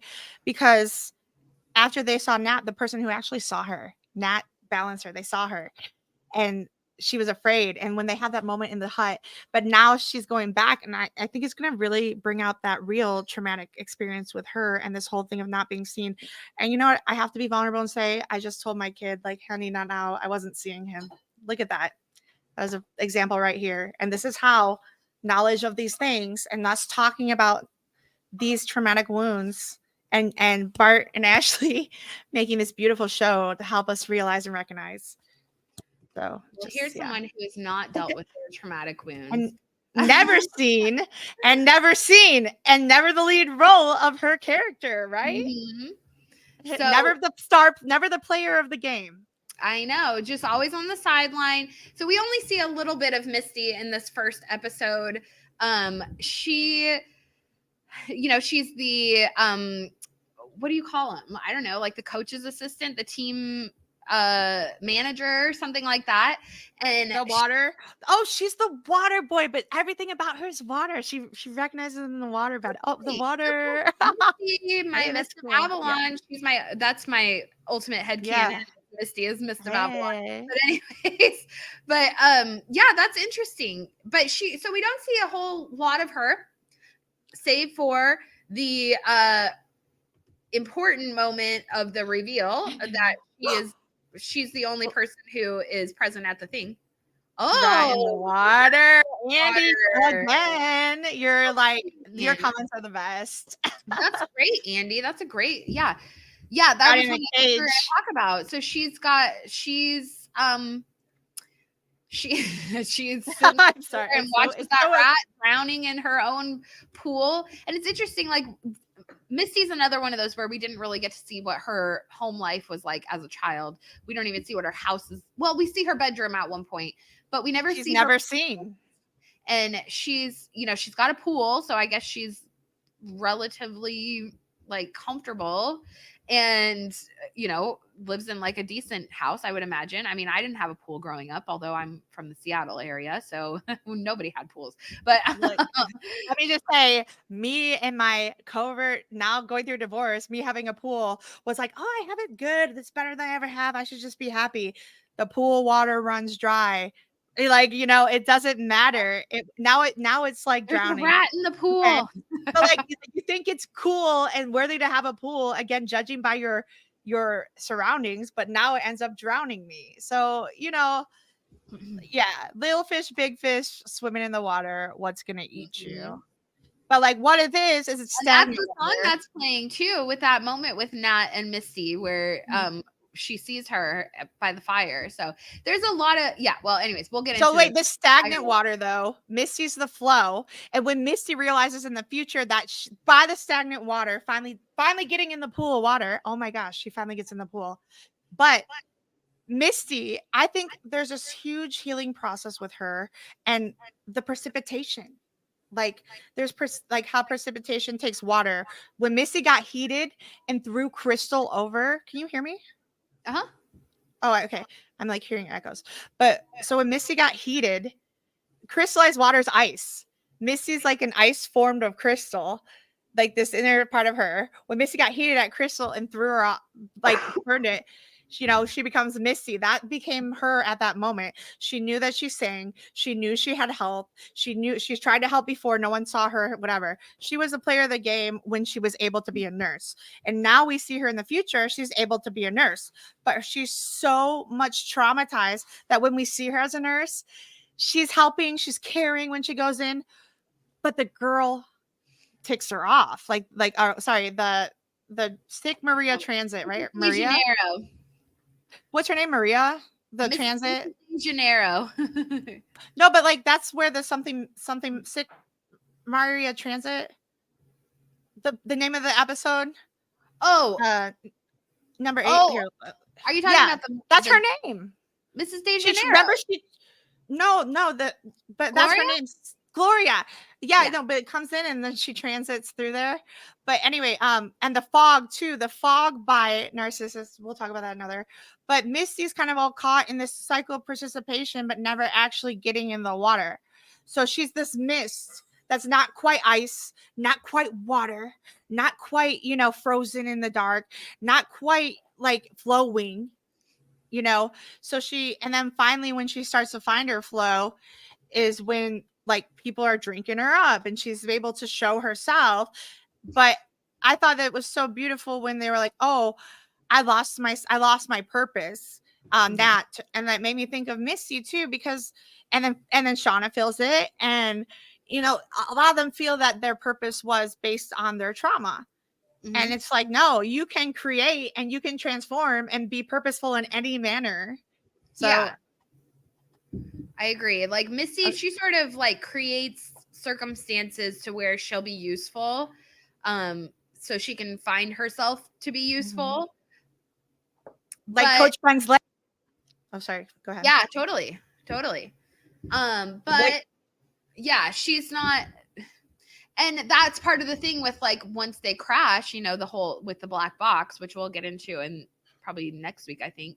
But she even here, like in this scene where they're doing soccer practice and that kind of thing, and Allie gets injured, and it's funny because Misty's the only one that like puts herself to, even though she should have known, never put pressure on a compound fracture because she's taken the Red Cross babysitter's course twice. That's one of the basics. You don't put pressure on a compound fracture. But maybe we should do that as like a group. Like, you know what we should do for your Patreon? We should just get a Red Cross training. Oh my God. That would be so fun. I have done Red Cross pet first aid training twice. But not human. That was pet tech in my younger years. But anyway, this is a good comment too about the swimming in the lake, because that is part of when they end up in the underworld. We talk about this in the Greek mythology thing. The ones that got in the lake were like the ones who were reborn in this kind of re-christen them. Part of the mystery ceremony. And Jackie doesn't get in. That's why she dies. Yeah, Jackie didn't get in, so it's interesting. Or she only went up to her knees or something like that. But yeah. Okay. So yeah, I agree. Josh, I would love to know more about Misty's parents. It's interesting. We've done a lot of speculation. I think in one of our past streams, we speculated maybe they were like medical professionals or something like that, which might be why she's sort of medically minded, or some sort of like intellectuals, I would imagine, because they're just working all the time. Remember that flashback scene where she's younger and like the girls call her and like you did anal with that guy or whatever, and she's like quoting Plato at them as her argument. I'm just like, Misty, I love her. And we talked about Misty's like Greek counterpart during the live stream, that she has a lot in common with Circe, who is the goddess of pharmakeia, but she was also an exiled goddess. She was exiled from Olympus and away from the other gods because she has a human voice. And I just think it's funny because Misty has like a really screechy little voice, and she's super smart about medical stuff and drugs and that kind of thing. But Misty also has a lot of parallels with the goddess Athena as well. And I think, that we see a lot of that just because she's very intellectual and she's curious, because there's something about that scene with the rat swimming in the pool where it's not just like a cruelty that I see in her. It's a curiosity. She's like watching the rat analytically, like she's like, what's this animal going to do in this situation? Can he get himself out of it, kind of thing. And we presume she didn't do anything to help the rat, but we don't necessarily do that. Can I comment on this? So this popped in my, I really think like I really relate to Misty. She's always trying to help everybody, but it gets mistranslated. And she's really doing what she thinks is best. I actually like, and she's labeled as psychopathic and crazy and all this stuff. But she wasn't like that until it was conditioned on her in the wilderness when people actually saw her and actually gave her credit. And then she gave all of that into her being codependent and wanting to be seen. And Lottie saw her. And so she gave all her stuff to whatever queen was. So people saw her and liked her. Then she wasn't again. I actually think that like this kind of behavior, yes, it can be called like psychopath, like she's a kill, like she's crazy, right? But this actually might, I think she's hyperactive or autistic. I really do believe that she shows a lot of autistic traits. And when we were talking about autism earlier, and I think that's probably why I related to her so much. And I was hating that everyone was hating on her in season 1. But now that I'm like, I'm seeing all this stuff, you know, I like them all. But like she is, she's different. She's very smart. She knows all these things. And she is, again, autistic people are very analytical. And they see everything and they just project it in a different way. Like we have a gift ability to see things that most people don't. But when she's doing all this stuff, we have a, like, it's not that we don't feel empathy and like feel it. It's just sometimes that our face says, oh, like, but she's more interested to help her friends than respond to whatever's action. Like what she's doing is more important than the response. Whereas, you know, and more covering her brain. And she's not really like happy about killing. It's just she's more happy to use her skills and the things she knows about helping to cover or the body or about helping to do this stuff. And she didn't actually, she wasn't a killer until she had to kill for covering the truth in her friends. Because she's almost like threatened. You know, on that note of her being autistic, like I can definitely like agree with that because socially, like her social skills, her social cues are just not there. You know, it's just something different for her, which is fine because she has so much intelligence. She is like their walking, you know, resource of knowledge out there in the wilderness. So her autism, it's just like Lottie, where they have what would be considered a, you know, whatever, what's the word? Like a flaw in the real world. When they're out in the wilderness, that flaw gives them an edge. It gives them an upper, you know, a leg up on the situation because she has this knowledge. Even when it comes down to, you know, when Shauna has the baby, like she was the only person in class paying attention that day when they were learning about, you know, the miracle of life. So and funny thing with Walter too, like she's, I read this is off the bat, but she's also off the boat. She's not off. She's off the team. Nobody wants her on the ship till Walter comes along, you know, and Walter also shows a lot of those traits too. And it's something that you need to understand. Like sociopaths and narcissists can feel, but like, you know, you have to vindicate them. You know, really autistic people do actually feel really bad about it and apologize. And she never has a problem apologizing. She never has a problem to do stuff. The only thing she's hiding is that black box. But I think that a lot of it is because, you know, she doesn't want everyone to hate her and she never did. And she just wants to be seen and loved. And a lot of this is just like, it hits me hard because I get it. Like this is me. And honestly, Misty made me maybe really get deeper into it. My son and I both, we just did we're doing a genealogy test and my son's being finally diagnosed with the same thing. And I feel like some of my family members, so it's really relevant. And it also like, it's just something to be aware. And autism also, again, in the 90s for girls especially was never talked about. It was only a thing for boys.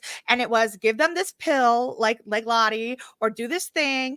And it didn't have a spectrum. It was like either you speak or you don't. And then then they started to see it.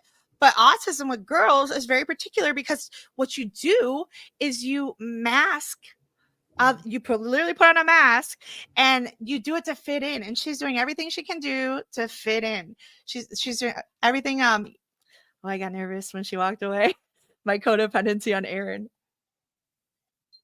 Anyway, though, I just want to make sure we understand the differences because Misty has again been really hated on by she's either love or hate, and that is with autism people. Like people with me, they don't understand me, but the few that do, like my best friends for life, and like they're the kind of people that would help me if ever we needed. Not saying we ever did, you know, get a dead body, and I'm the kind of friend that you could call to help you bury a dead body. Like honestly, so like I'm super Misty, yeah. And look at you today.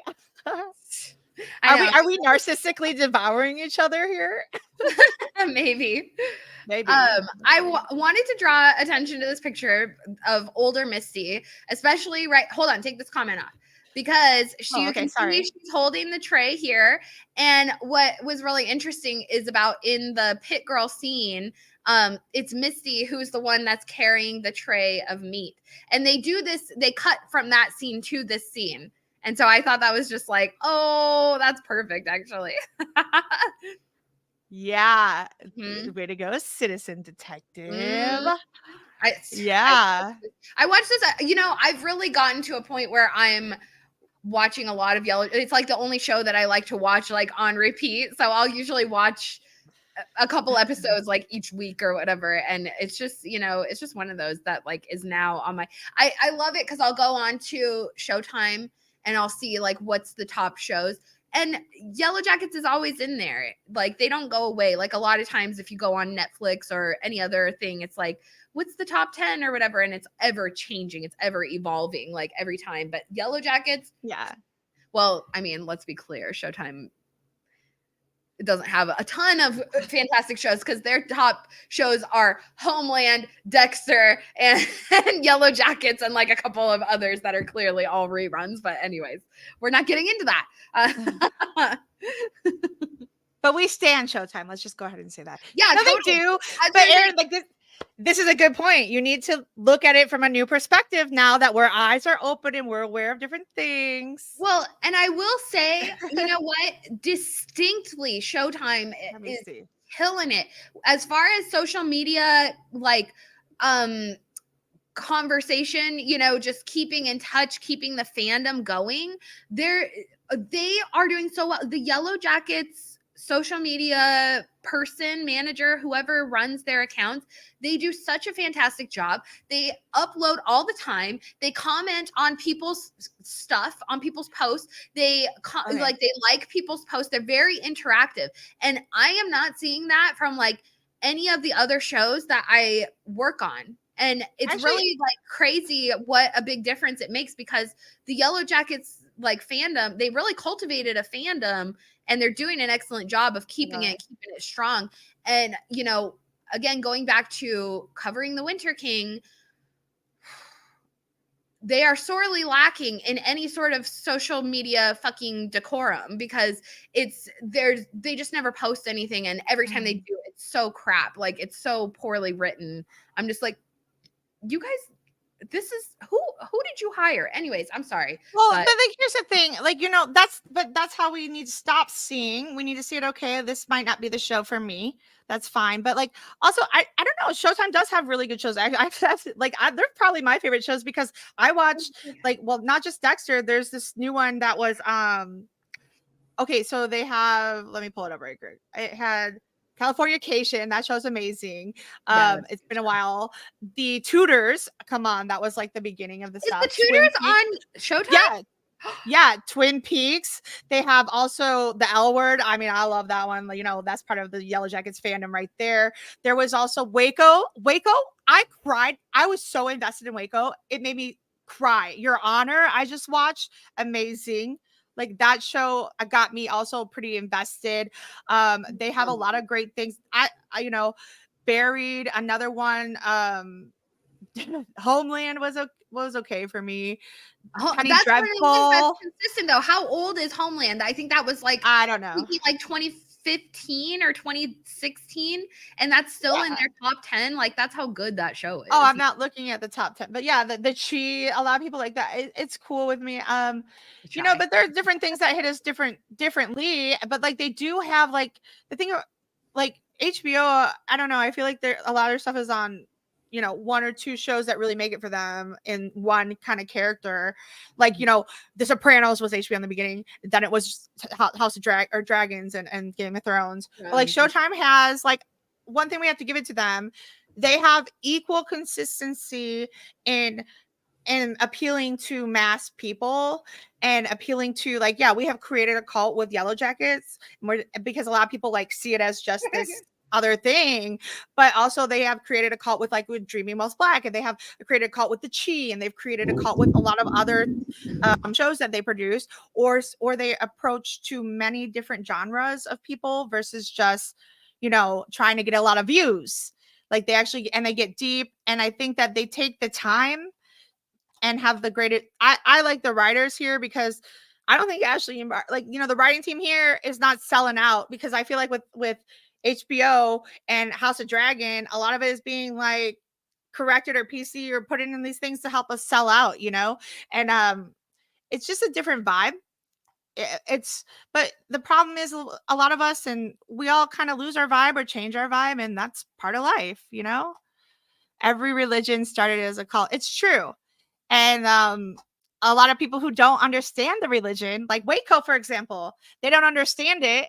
So they take it. People who want to hate on their way of life. Not saying that's perfect, because Waco was but they still had a religion thing. Then it got turned into a cult, and then it got hated on, and then everybody wants to destroy it because we don't open our eyes. Our eyes are red and covered in blood by trying to kill people, instead of open to the third eye, to being spiritual or understanding or getting people in a different way. That's all I have to say. All right. Sorry, I rant. You're fine. Yeah. I love it. So let's move on to Miss Nat. All right. We've been going for 3 hours, so we should probably start trying to bust through these pretty quick. But and we've talked about a lot of this already. So we see, Nat, she's kind of the burnout. She hangs out with the burnout crowd, and she drinks, and Ty has like a really low opinion of her, whatever her extracurriculars. But that's the thing. Like, we see that Nat is, as we said, the moral compass.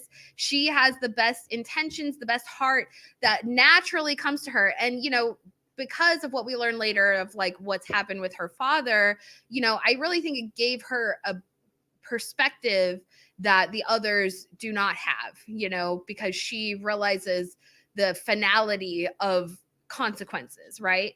Versus the other girls, like, and that's kind of even an important distinction, like with the situation with Ty.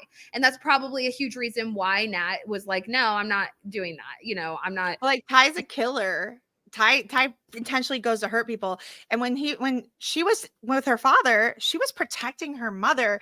And then he goes, kill me, go ahead. Nat wouldn't. She doesn't. Violence isn't her answer. And it says this in the show. Yeah. Violence is not the answer. But then other people think it is, and that's the only way to feed people. But like, that was an accident. It was an accident because of her drunk father, and she blames herself for it, and she's traumatized by that. But she was never one to hurt. And Nat is like very heavily associated with death, but she's also associated with life in that regard, because she is their huntress, and this is like Artemis sort of mythology, where they are like heavily associated with death, because as a hunter, you're a killer, but also as the huntress, she's providing the food, the sustenance, the life to everyone. So there is this like duality in that role. And the same with Nat, she is the burnout. She is like the, whatever, the like stoner girl, but she's also and labeled as the slut because and then extorting to violence because they're like yelling at her and pushing her down, and she throws and then she self-medicates because she's not proud of herself. Well, and I think part of it too is she has such a confusion with her. It's part of her losing her purpose, right? Because her purpose is the huntress. Her purpose is to feed them. She's, she takes care of them. She nourishes them. When they come back to civilization, she doesn't have that opportunity. Of course, she loses her purpose. And when also, like, when you get to a point where you are a huntress and you've taken life and you're, especially what all these girls have gone to, where they've taken life, or they've, you know, hunted for their own food, or experienced like a really natural wilderness experience. Going back is like, you can't really, it's really difficult to go no back. return, no reason. Exactly. What's exactly no reason. It's so beautiful though that you brought up the metaphor of that huntress, because you feed them and you kill, and that's why she's balancing in the queen, because she kills for purpose. And when she finally becomes the queen in season 2 is when you see now they are killing and using a ritual and giving more purpose, because you know, Ty kills for vindictivity. Ty actually dissociates her killing her dog. Shauna kills because out of impulsive urge of her own fear of her self-inflicted wounds. She kills, where Nat actually, like Misty, like the codependent people feel guilt, and like with Van feeling guilt. So I think this is a huge thing. And then blaming themselves like this, she blames herself, they blame themselves, she carries all the pain of why it's, you know, not the rest. So it's just so, there's so much depth here now and coming back. Yeah. And I love this because then we have this other picture where it's like the complete opposite. Like, this is not, you know, the soccer player to like who, you know, she feels is herself or whatever, you know. I love this scene though, where they're like, show us your tits. As a you know, heavier upper region woman, I cannot tell you how many times as a teenager guys would do that. Show us your tits. Show us your tits. It's like, fuck. Well, I liked how her friend was like Chris Farley in it. Her like friend was epic. That was, if I had one man do that for me in my lifetime, I would have been like, dude, you're a freaking hero. Well, like, we did have, I have to throw it out because I love comedy. Chris Farley in Saturday Night Live skit where he gets in comparison into like too sexy and he starts stripping, and the writers made him do it, and he felt a lot, you know, a lot of shame about his weight, and that's part of the reason he ended up like killing himself. Like, honestly, there's a lot of trauma there too, but it's like you follow these roles. But like, also I want to point out this, and I never noticed it till after I recently watched a video, and I have dark circle, like narcissistic abuse causes dark circles under your eyes. Abuse, and when you go through abuse and you go through all this pain and trauma, and she has all this dark eyes, and in the future she's not wearing any makeup or anything like that, but all of that stuff causes it. So I thought that, I actually really think that this was made on purpose. And yes, it was a 90s thing to be like that, and it was kind of a trendy, but hers are like darker than normal, you know, like I feel like it was another thing. So it's just something like to throw out there. Indicating, it's like, I don't know, they make her stand out as the most like, you know, the bad girl, but she turns out to be the queen. And I just love like that dichotomy, that like presentation for her. It's so beautiful. Yeah. She's the only one who truly sees. Assignment, I will say, okay, so I got this book.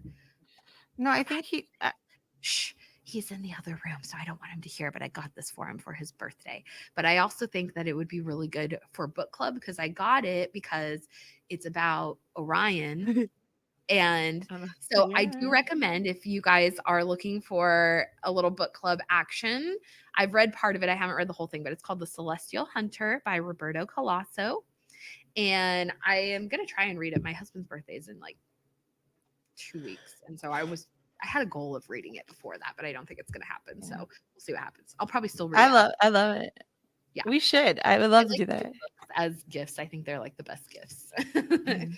So Chris Farley is actually Jesus moment. Chris Farley died 33 years old. He's in the 33 club. It was by drugs, because when he started getting big enough and he became this beautiful comedian, but he got typecasted, and it was same with like Robin Williams. A lot of comedians end up doing this, unfortunately. They just, and that here, this is a perfect example. When someone has such a great role, you know, Kurt Cobain, when they reach a point of highness, when they are kings or queens at what they do, and they have purpose in that, when they go down, and they can't, or Chris Cornell even, they end up resorting to these things because they can't find purpose again, or they feel like they can never be as full in their life as those moments. And then they do resort to drugs to make them feel high again. They do resort to do these things. You know, I've had a problem before. I will admit it, you know, I get it. That's all I'm not going to go deep into that because obviously my kid's right here. But I was like a dragon through the flame. Okay, honey, please for a second. Anyway, it's like a beautiful thing, but it's like, can you know, can you reach to the point where you can understand this and realize that, you know, work through the trauma, but the trauma will kill you. The trauma kills you. The not understanding, you know. And then there are yogis, like literally spiritual masters, who are known to understand that this world means nothing and literally die and go into the spiritual realm in their meditations because they are so understanding of the trauma, and it means they're not defined by it. Are you going to be wiser, or are you going to be wounded from what happens to you? And that's, I think, a lot of the storyline. Speaking of okay, so go ahead. What I think is really interesting too about this scene. So, well, besides many things. Okay, so number one, what is Natalie wearing in this scene? The very first time that we see her, the heliotrope. Yep, she's heliotrope robing purple robes of the high priestesses of Eleusis. So I think that's really significant. Number two, she is meditating, and the scene that it cuts to during this, so basically it opens to this scene. She's meditating. That guy comes up behind her and he says, "Oh, it's time for group." So she's like, "Ah, shit." You know, she gets interrupted. She gets up, she starts walking to group. It cuts to the pit girl scene where they're dragging the corpse and there's blood dripping, and then they hike, you know, they pull her up, and that's when they cut the throat. Okay. So in my mind and in my I don't know, analysis, in my mind, I just think that she's meditating on those memories, on her experiences in the wilderness and as the huntress, because then she goes into the meeting and she says, they talk about, you got to find a way to keep the tiger in the cage. And then also they say, she says, you know, I need to find thanks to my time here, I found my purpose again. And that's the most important thing, is finding your purpose. And so that's very sorry. Oh no, go ahead. It's very like Carl Jung, where you have to and me and when I shared all this, you have to self-isolate. You have to come out of and look inside. And that's the thing about Nat. She got to and did. And that's what Carl Jung did too, where he wrote that. Then finally the Red Book came out and stuff. But, you know, I like this thing of going through Lottie's compound. I actually recognize that too. But she's finding her purpose. She's balancing it. This is where Nat is going to, all right, you know what? I didn't want to be the huntress. I'm going to leave that in the past. But you know what? I got to go back. I got to be the huntress again. And then she goes and she hunts her team and gets it rolling. But her team has discreetly, covertly, or like Shauna and her husband, they end up like, Nat is there to help, but they end up like completely sabotaging whatever she's there to help with. So it's just crazy. Yeah, it's interesting. Yeah, I don't know. It's cool. It's interesting. She goes, she gets her gun. She found her purpose. Kill the mist. Leaves Can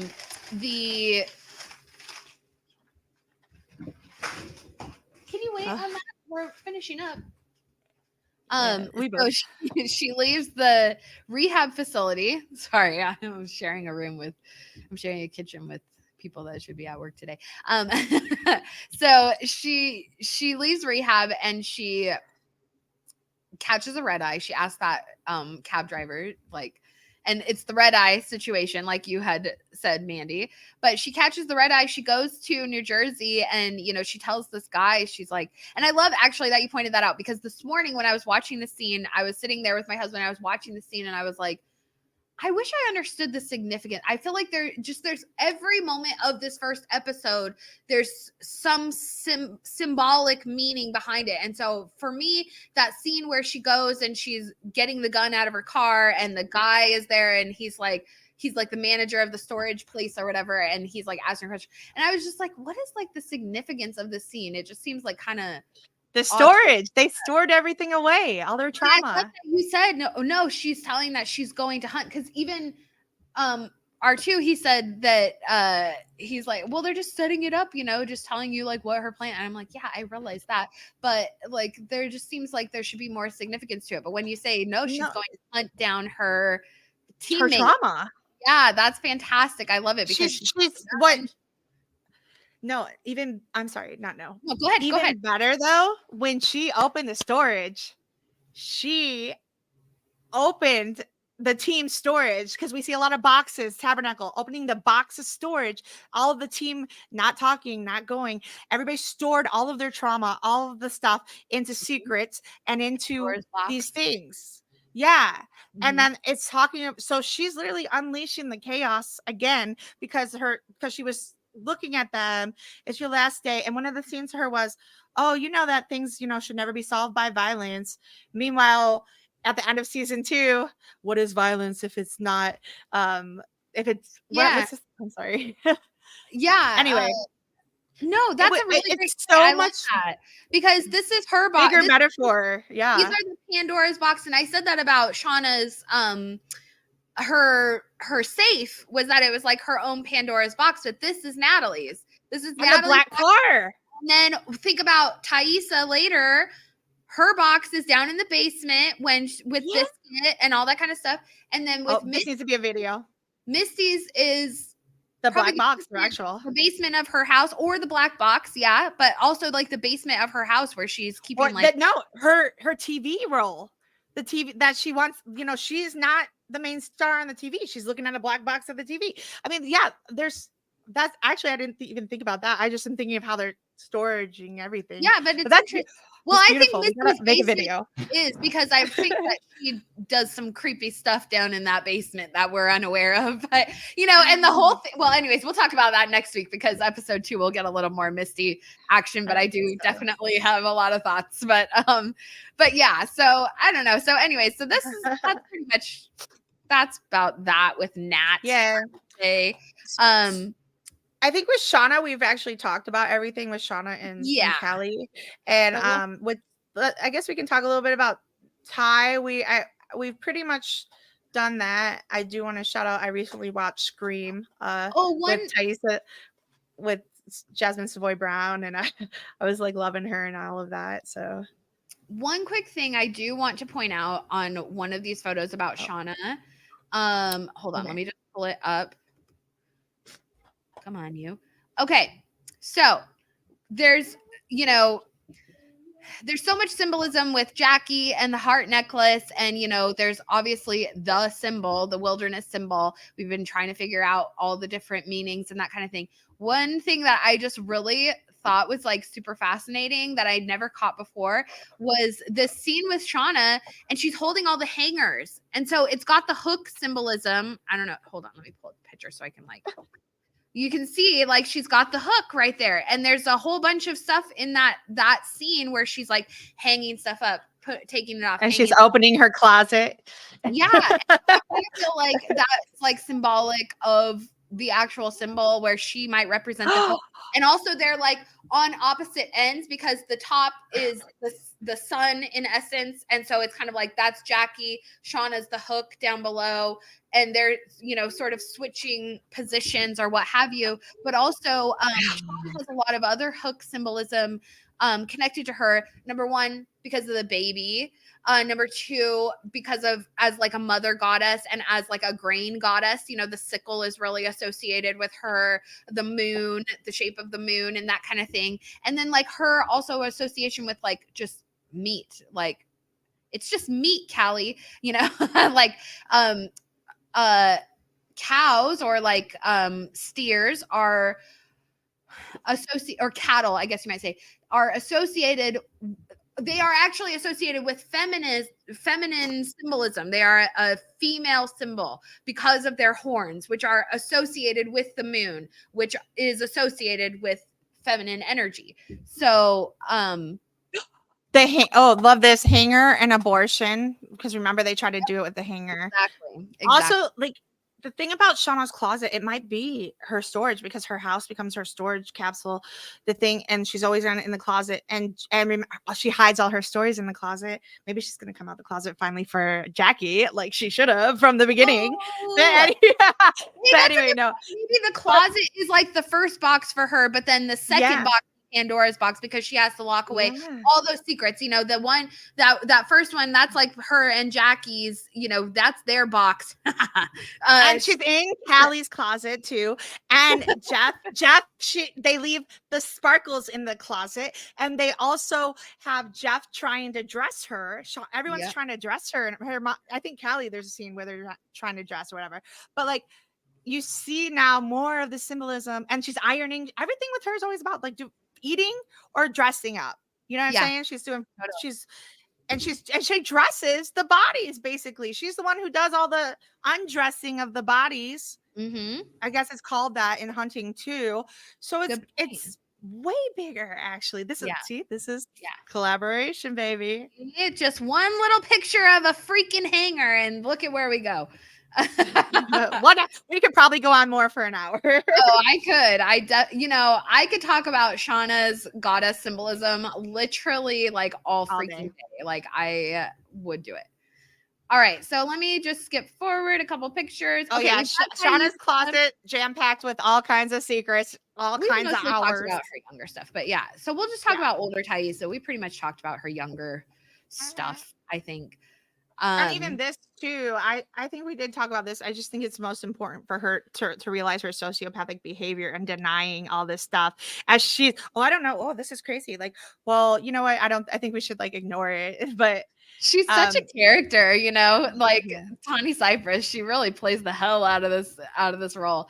And, you know, and yeah, she's sort of like a neurotic individual. You know, we do see some of the early like Hecate stuff because that's her association, but her like leading people out of the wilderness back into economic prosperity, the lights flashing, which I think is really important. And I think Andy had said earlier that Thaisa has a tell, and I think her tell also is associated with the flashing lights, and that is associated with Hecate, who is like she's got a lantern. She lights the way. She's a goddess of the crossroads. And so she'll lead you through like dark pathways and that kind of thing. But it's funny because Ty has a lot of the lantern symbolism connected to her. And you'll see it more and more as the episodes go on. Because the lights come flashing in through the windows and into their kitchen, because they live right on like a corner of a main street where their house is. And so the street lights are always coming in and that kind of thing. But in this first episode, she's doing the photo shoot and they're taking the pictures and the lights are flashing in her eyes for that. And I really think that has an effect. It's almost like, actually, think about in season 2 when Lottie is doing the hypnosis thing to Nat and she's flashing the light in her eyes. It's very similar to what Ty experiences and how she gets in touch with her alter self.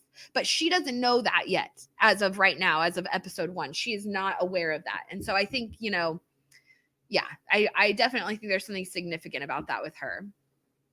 So, well, she suppresses, like how she suppresses even eating meat, and then tries to like again control the narrative always, and hides it. And then she's literally hiding under, like, they're painting a picture perfect of their family. That's what I loved about it. It just really hit me hard because that's what I did with sociopath that I'm living. You know, it's just that's what they do, and they just create this beautiful picture, and then she's ignoring her son. Her parents gave her all the love in the world. You know, we love you. Oh, do you need a ride? Do you need this? And she, you know, she doesn't care. But like she is denying all of her son's needs and like questioning and putting him down or like whatever. And then you see her just this really, as we saw the flip going and now seeing and understanding that kind of behavior and what sociopaths really do. And then Jackie even saying it, because Jackie does know it all. She just has never heard or seen. It really just hit me so hard, and I think that you all, if you're watching, like, take a little time to do this, take a little time to go back and like see, and then, it made me actually kind of like and forgive Taissa a little more, because I really didn't like her too much to begin with.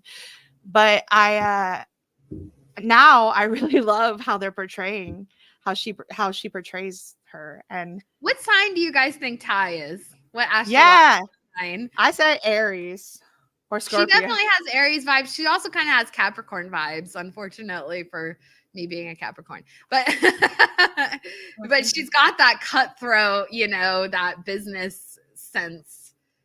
Yeah, Andy says Aries. It's interesting. She's a character, and going back to that scene with her parents when they're like telling her, oh, be sure to have a good time. Having fun is the most important thing. And on the rewatch, I was just laughing to myself because I'm like, how many times do you think her parents have had to say that to her? Because Taissa is that kid that's out on the field or at the playground. And it almost made me think of that scene later with Sammy where he pushes the kid off the slide. Like, I feel like that's how Taissa is. She was probably like just that kid that was constantly like getting into fights with other kids because they weren't doing, they weren't swinging correctly, or they weren't like, they cut in line or something. She's just very like business probably her entire life. And it probably drives her parents crazy because they're like, remember that having fun is the most important thing, and Ty's like, see ya. It's just like, she's probably a frustrating kid to have. Yeah, and she's super dissociating, and it's funny how she's self-projecting that on her son as a person. And I never actually thought about how the breaking the leg ended up the same as her son hurting the other kid. Like, that's it's interesting. It's just kind of that personality. And you have to wonder, like with Sammy, because poor Sammy, and this is the thing too, and they don't Sammy the sleuth episode, but like, imagine having your parent blame you for something that you were very sure that your parent was doing and that you'd seen them doing, and you experience, and you are consciously aware, no, Mom, you're sitting outside of my window at night like a freak and scaring the shit out of me. So I have to put all these pictures up on my window so you can't. And like, she has no recollection. So that's really disturbing for Stevie. And I do feel for him, it's just sad. Like, that's what you do. And I see it because it's gaslighting, and it's sociopathic behavior. And I would literally see, all these things that my husband would do right in front of me. And I would say, what are you doing? I didn't do that. I didn't do that. And that's what they do, because they don't remember. There's no way. I didn't do that. What? And then like in the period when she's in her little black box and she opens up and she sees what she does, like, she's like not even crying. She's just like, it's weird. It's just, it's a lot, and it's really a lot. And then when, like you said, so I just also thought this when you're talking about Sammy, and we would make jokes that Sammy the sleuth on Walter's computer and on the citizen detective boards and stuff like that might be Sammy, right? Mm-hmm. What if it's Taissa's other disassociation? Because are we even sure, like, Sammy, like, are we sure they exist? Because like literally narcissists become, and they create different storylines, they create different stuff. We've talked about this. They create other personalities to fit their needs. I mean, I do think they exist after watching that show when them taking pictures and then them being a family and all the people actually seeing. I do actually think that they do. But it's just important to see all this, because I'm not sure Walter does exist. I don't know. Like, I think with Misty and like the kind of, you create your active imagination creates a lot. And that's something with Carl Jung, which we're going to talk about another time. But it would be hilarious if Taissa, because you see her, she's hiring the person here. She's self-sabotaging, the other her self-sabotaging. Why couldn't she be Sammy the sleuth? And that's her Twitter account. she's like HBO. She's like, I have a fake Twitter account so I can hate on my haters that on Phil her supporters or something. I don't know. And that whole thing where she goes and attacks the other political candidate. You know what I mean? Yeah. She didn't, that side of her didn't want to do it, but and then didn't he say, I didn't want to make that about you, or I didn't make that about you or something? I don't know. But yeah.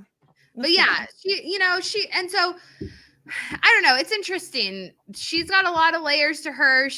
And this is the thing too. So in this scene, so she and Shauna go and they meet each other because Shauna was approached by Jessica Roberts, but also the fact that she had seen Thais's commercial for her run for Senate. And so they had collectively agreed as a group, that they were going to stay out of the public eye and they weren't talking to reporters. And Ty is clearly doing the exact opposite of that. And she didn't say anything to Shauna or give them a heads up or anything like that. And I love that moment with Shauna when she's ironing and she sees Thais's commercial and then she ends up burning the clothes. Cause I'm like, that's so Demeter, that's her Brimo, like, because Demeter has a fire aspect. And so she's like this mother goddess and with a fire aspect. But anyways, but yeah, so that's good. Yeah. Yeah, I love it. That's good. I love it too. I didn't notice that actually. Oh yeah. I know she burnt it. I noticed the clothing thing. Yeah. But it was, again, it's just the little Greek. and how Thais is the one in the first place taking control, afraid of she's afraid of the future, afraid of the public image, afraid of this. So she plants a little thing like breaking Ellie's leg and plants a little thing like bringing in, a reporter or someone to check everyone else. Like, this is that behavior. Yeah. And honestly, sorry, sociopaths do self-sabotage. If you tell them to do one thing, they will do the opposite. They won't hear anything you say at all, except for the opposite. Yeah. Me screaming my hell, pain out, whatever. Are you done? Drinking, Shauna yelling at her. Like, I'll be like so mad and like, see me, hear me. And then he just ignored forever. Well, but like they don't see her here. She doesn't see her wife. She doesn't listen to things. She doesn't hear anybody except for her. She's lying. I mean, she lies to everybody. They lie. Like, she lies to her wife all the time. She lies to Shauna right here. She's like, oh, well, these people just come out of the woodwork, every time there's an anniversary. But really, she's the one that's setting it up just to test the other ones. And that's like pretty fucked up in and of itself. They say sociopaths are the people of the lie. That's literally what they're called. Yeah, and then that's why when she calls her that, Well, at first, but you see how when Shauna brings her back into her life, Shauna has dark triad because she's straight sociopath. Shauna is triggered by her, so Shauna starts lying and doing all the stuff same because she's so influenced by the other narcissists around her. And then Shauna starts lying too because you see here again, Shauna is being truthful, and I think that's very just important, Yeah. I just to see how these things and these people, and even when Ty comes back into her life, just going back in a moment, like Van, for example, which we're about to talk about, Van letting her mother in her life continues to keep her caught in that codependency trend. And Ty comes back in and Shauna and Ty are scheming against the other girls, scheming against Misty, not letting Nat in on everything. They have their own little coverted mission on the side, as both narcissists do, because they find help in narcissistic abusing each other, whatever. But Ty ends up overpowering like she wants to everyone, and also gaslighting the fuck out of other people so that they're confused and making decisions that they wouldn't. Sociopaths are people of the lie, Andy, again, people of the lie. But it's just part of what they do, and just being exposed in the presence. And I found this after years of like just the presence alone, they want to always battle you or negate you, or it's just negative energy that, like, even if you're at peace, when you're at peace, finally, they don't want to be peace. Like there's no peace with sociopath. There's none. So it's just really, and with her, she's all about the violence, Well, and also in this scene, they sit there and they go, or what does she say? She says, as long as nobody does anything crazy, then we should so long as no one does anything crazy, we have nothing to worry about, says Shauna to Taissa. Like, I'm like, come on, girl. Like, you two are the most unhinged out of everybody. Like, at least everyone else sort of is like aware of their crazy. These two are absolutely, they are like, no, I'm not crazy. I'm just living my life. But these two are the most unhinged of the whole bunch, you know? Yeah, but like, this is important. No peace for others. So actually, this is coming to me now. This is what happens when they come back in your life. Even after and Shauna says, I put that behind me. I've not had contact, which is a lot of what you have to do after narcissistic abuse in relationships, because it comes that way. It just has to. And there's no peace. So, but Ty manipulated the situation by throwing pictures, which narcissists will do. They'll put pictures of themselves happy and supported on Facebook or lives. They'll do it. They'll throw little things or create situations by throwing out all of these postcards, by doing all this stuff to get back in your life. They'll get back in your life, right? And then what happens is that by all this situation and Shauna opening up back to the team, trying to help, trying to do this stuff, she is manipulated and gaslighted and putting herself in new situations because all this stuff happens, and it impacts her impulsive decision making because she doesn't have real. Even her slogan, she's smart, but she's impulsive. Even her slogan is narcissistic in a sense, because she's leading the people out of the wilderness and into economic. She's the leader, and it recognizes what's the wilderness and what's not. So it's almost like that is a trigger word. Like, what did you expect to happen? And that's probably why she hired Jessica to begin with, is because she knew she was going to be doing some things that were triggering, or like questions were going to arise, or questions were going to come out of the woodwork and that kind of thing, like she says.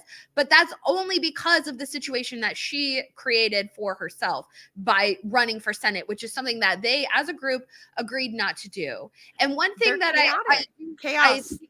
One of the lines that really stands out to me that Shauna says to Jessica, and Taissa says it later in another episode, but they say, when they ask, what happened out there, they say, we starved and scavenged and prayed for 19 months.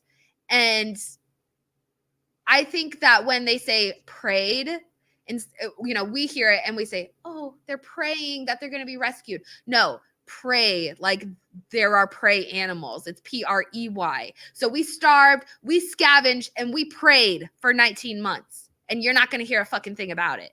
And I just love that. I just think it's like really unique wording that they chose to use. I never saw that either. I love that you say that too, because I thought it was prayer. Yeah. Oh my gosh. But they did pray. I mean, like, again, but like the codependent will see it as praying, and the narcissist will see it as pray. But like here, Shauna is becoming, she found her independence, and then she became again codependent with the team. And then Nat, through all you see at the end when they're eating, they became communal as a we, and then she's saying we, but here now is Ty disturbing the peace. That's all she does. Like, we're going to nationals. Well, I got to disturb the peace. We're doing this. Well, she just disturbs Van's sleep. I'm telling you, sociopaths do not let you sleep. They don't want to eat with you. They don't want to do stuff with you. They don't want to give you time. There's never enough time for them. It's covert stuff. There's no peace. And they literally plant things to manipulate and get at you and start bringing it back to make you to try to control you. And they sabotage. They are sabotage creatures, people to lie and people to sabotage. She does it see her later too, when she says she sabotages everyone. I'm gonna quit the running for Senate or whatever, but then she turns around and does the speech and completely goes the other way and blindsides her. So she does the opposite of everything she says. She sabotages everyone. She sabotages everyone she loves. She doesn't care about Van. She loves her so much, but didn't care until she needed a new supply, because her falsehood, that lies she created, fell through because she did not know how to handle it. It was this other side of her, and then this disassociation, which I see it. Like, I've been through it, and the gaslighting and they will never. I'm telling you. And Van 4 years of abuse, they will never admit. And she still can't admit that she's wrong. She's still the victim always, or like putting out like you know, you, or. That's one of the best things about Van too, is like Yeah, let's go to the Van. We're gonna go to the Van. She's not susceptible. You know, Van is such a strong character, and I think that, you know, that may be like even connected to her like gender identity, because she knows who the fuck she is, or they are, and excuse me, they know who the fuck they are, and that's unwavering. Thaisa, even in their romantic relationship, she doesn't hold sway over that. And I think that I think Van recognizes that in Ty, especially once we get to season 2 and they're in the adult timeline together and that kind of thing. That Van really recognizes those destructive tendencies in Ty, or like the lengths she's willing to go to control situations and that kind of thing. And for all we know, that may have played a part in their breaking up, you know, in their demise. But you know, Van, one of the really cool things about Van, Van's caught in her black box and black tapes. She's caught in her black videotapes. Well, Van's got her own, I mean, especially while you were sleeping in her dream. Yeah. Like she's got her own, she disassociates too because of what she's abused from Ty. She ends up disassociating herself from the things she loved, because that's what you do. You end up consuming one another and becoming the same. We are same as you. We are one. After all this abuse, we become the same, but then you have to come, you know, support again, and no return, no reason. And it's like this whole black box thing, the tapes, she's caught in the 90s. She's caught in this like want to do, and she's caught by her mom because she's also like a codependent who wants to help people, but she and understand, even like helping Travis and all that stuff. There is a reason. She wants to find a reason for all this suffering and make sense. And then she ends up getting sick because of all the narcissistic abuse on her. You know, that it literally makes you sick because you worry so much about other people. And I had a stroke because of it. Literally. I'm gonna cry. Yeah, if you've experienced, if you've gone through like a narcissistic, abusive situation, and you know, we love you, Mandy. I know you're going through a lot right now. Not just that, cancer too, which I'm beating as I'm healing. And when I started realizing these things and trends, and I started realizing these patterns, and reading and learning and opening up my box to finally understand more. And I also forgave my husband. You know, they truly don't know what they're doing. They're caught in this lie. And they don't have the empathy factor to understand. All they think about is themselves. And you're sitting there, see me, reflecting all these things. Van says, I'm doing all these things for you, helping them, giving everything. Like Van gave everything to her. You know, you come back, but they only see what's in it for them. And then they can tell you all these things about you. But again, they'll be like, well, I'm sorry you feel that way. Like, I'm sorry, like what I did, but like still never validating your feelings. So it's really like, that, you know, so that validation comes through, and literally your eyes, cancer, major sicknesses that happen to your DNA because they gaslight you, keeping you in cognitive dissonance, so your brain doesn't work so much, literally to where you have to have a stroke, or chaos just releases. You can't do regular things you want to do. You can't get out of your box. Chaos releases. But you know, in a sense, it kind of backfired because now my brain is working a whole bunch more in a different way, and now I'm like, like, you know. So I hope that the same thing happens to Van, that she's able to. And her mother, when she opened up with her mother and her mother's sickness, it consumed in her. Like it started living. The monster lives again. And it comes through DNA, generational curses, generational things, generational bondage and breakages that we need to do. And it's so prevalent here. And I think Van, like, she gets a lot of that. Like she, you know, there's one thing, and I will speak from experience, like a lot of times if you're somebody who's very secure with yourself or comfortable with yourself, like people who are chaotic will be drawn to you and like will feed off of your like stability, but they'll also like prey upon it in a sense. And, you know, that's definitely happened to me plenty of times. But I think like with Van, you can see that like Ty does that to her, her mom does that to her, and we don't know a lot about like how the relationship between Ty and Van broke up, but we have to wonder like, yeah, was that a part of it? Was Ty finally, or I mean, excuse me, was Van finally just like, no more, I can't be your your feeding trough of your like narcissism or your fucked up decisions, or sit here and like validate your fucked up decisions and like support you through them when you do I mean, but that's the thing also, we don't know a lot about what happened like in those in between times. So that's something that's a big mystery. But I think like based on what we can see of Ty with Simone in particular, because we can see that she does that to Simone. She gaslights her, she lies to her, she makes promises she doesn't follow through on. And so we have to wonder, like, did that happen to Van? And I think Van, we've talked about her like Greek association. I find her to be connected to Hestia,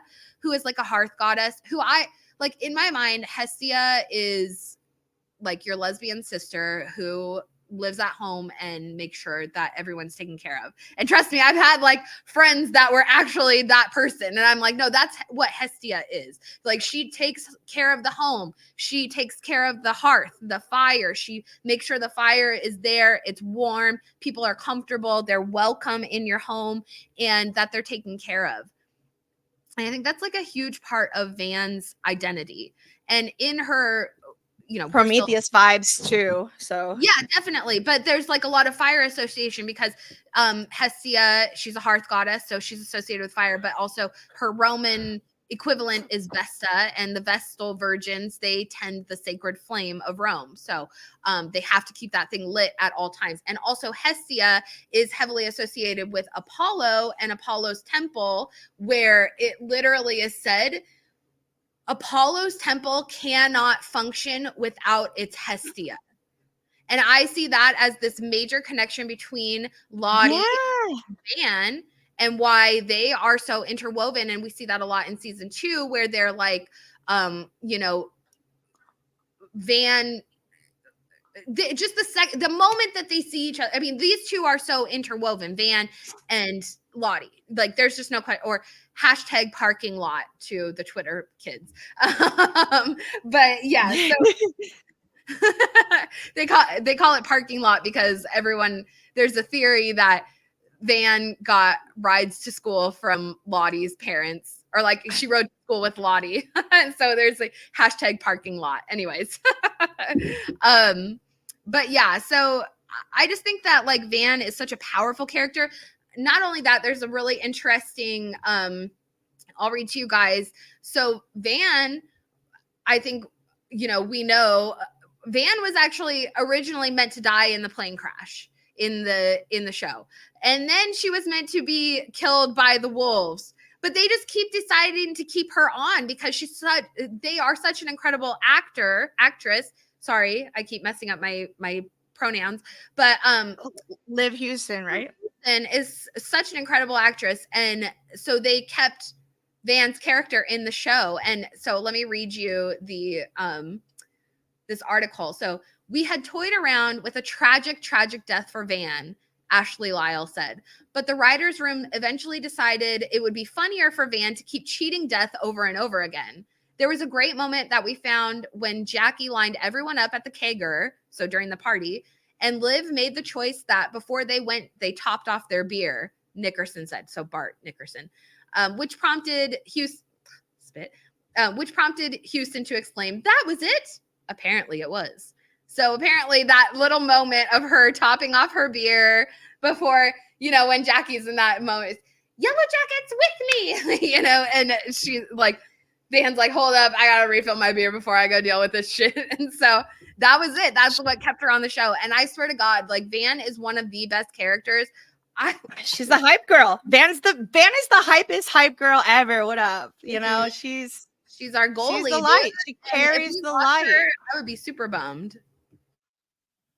Yeah, but like I don't think everyone, she's a goalie. She's singled out. She's the always on defense.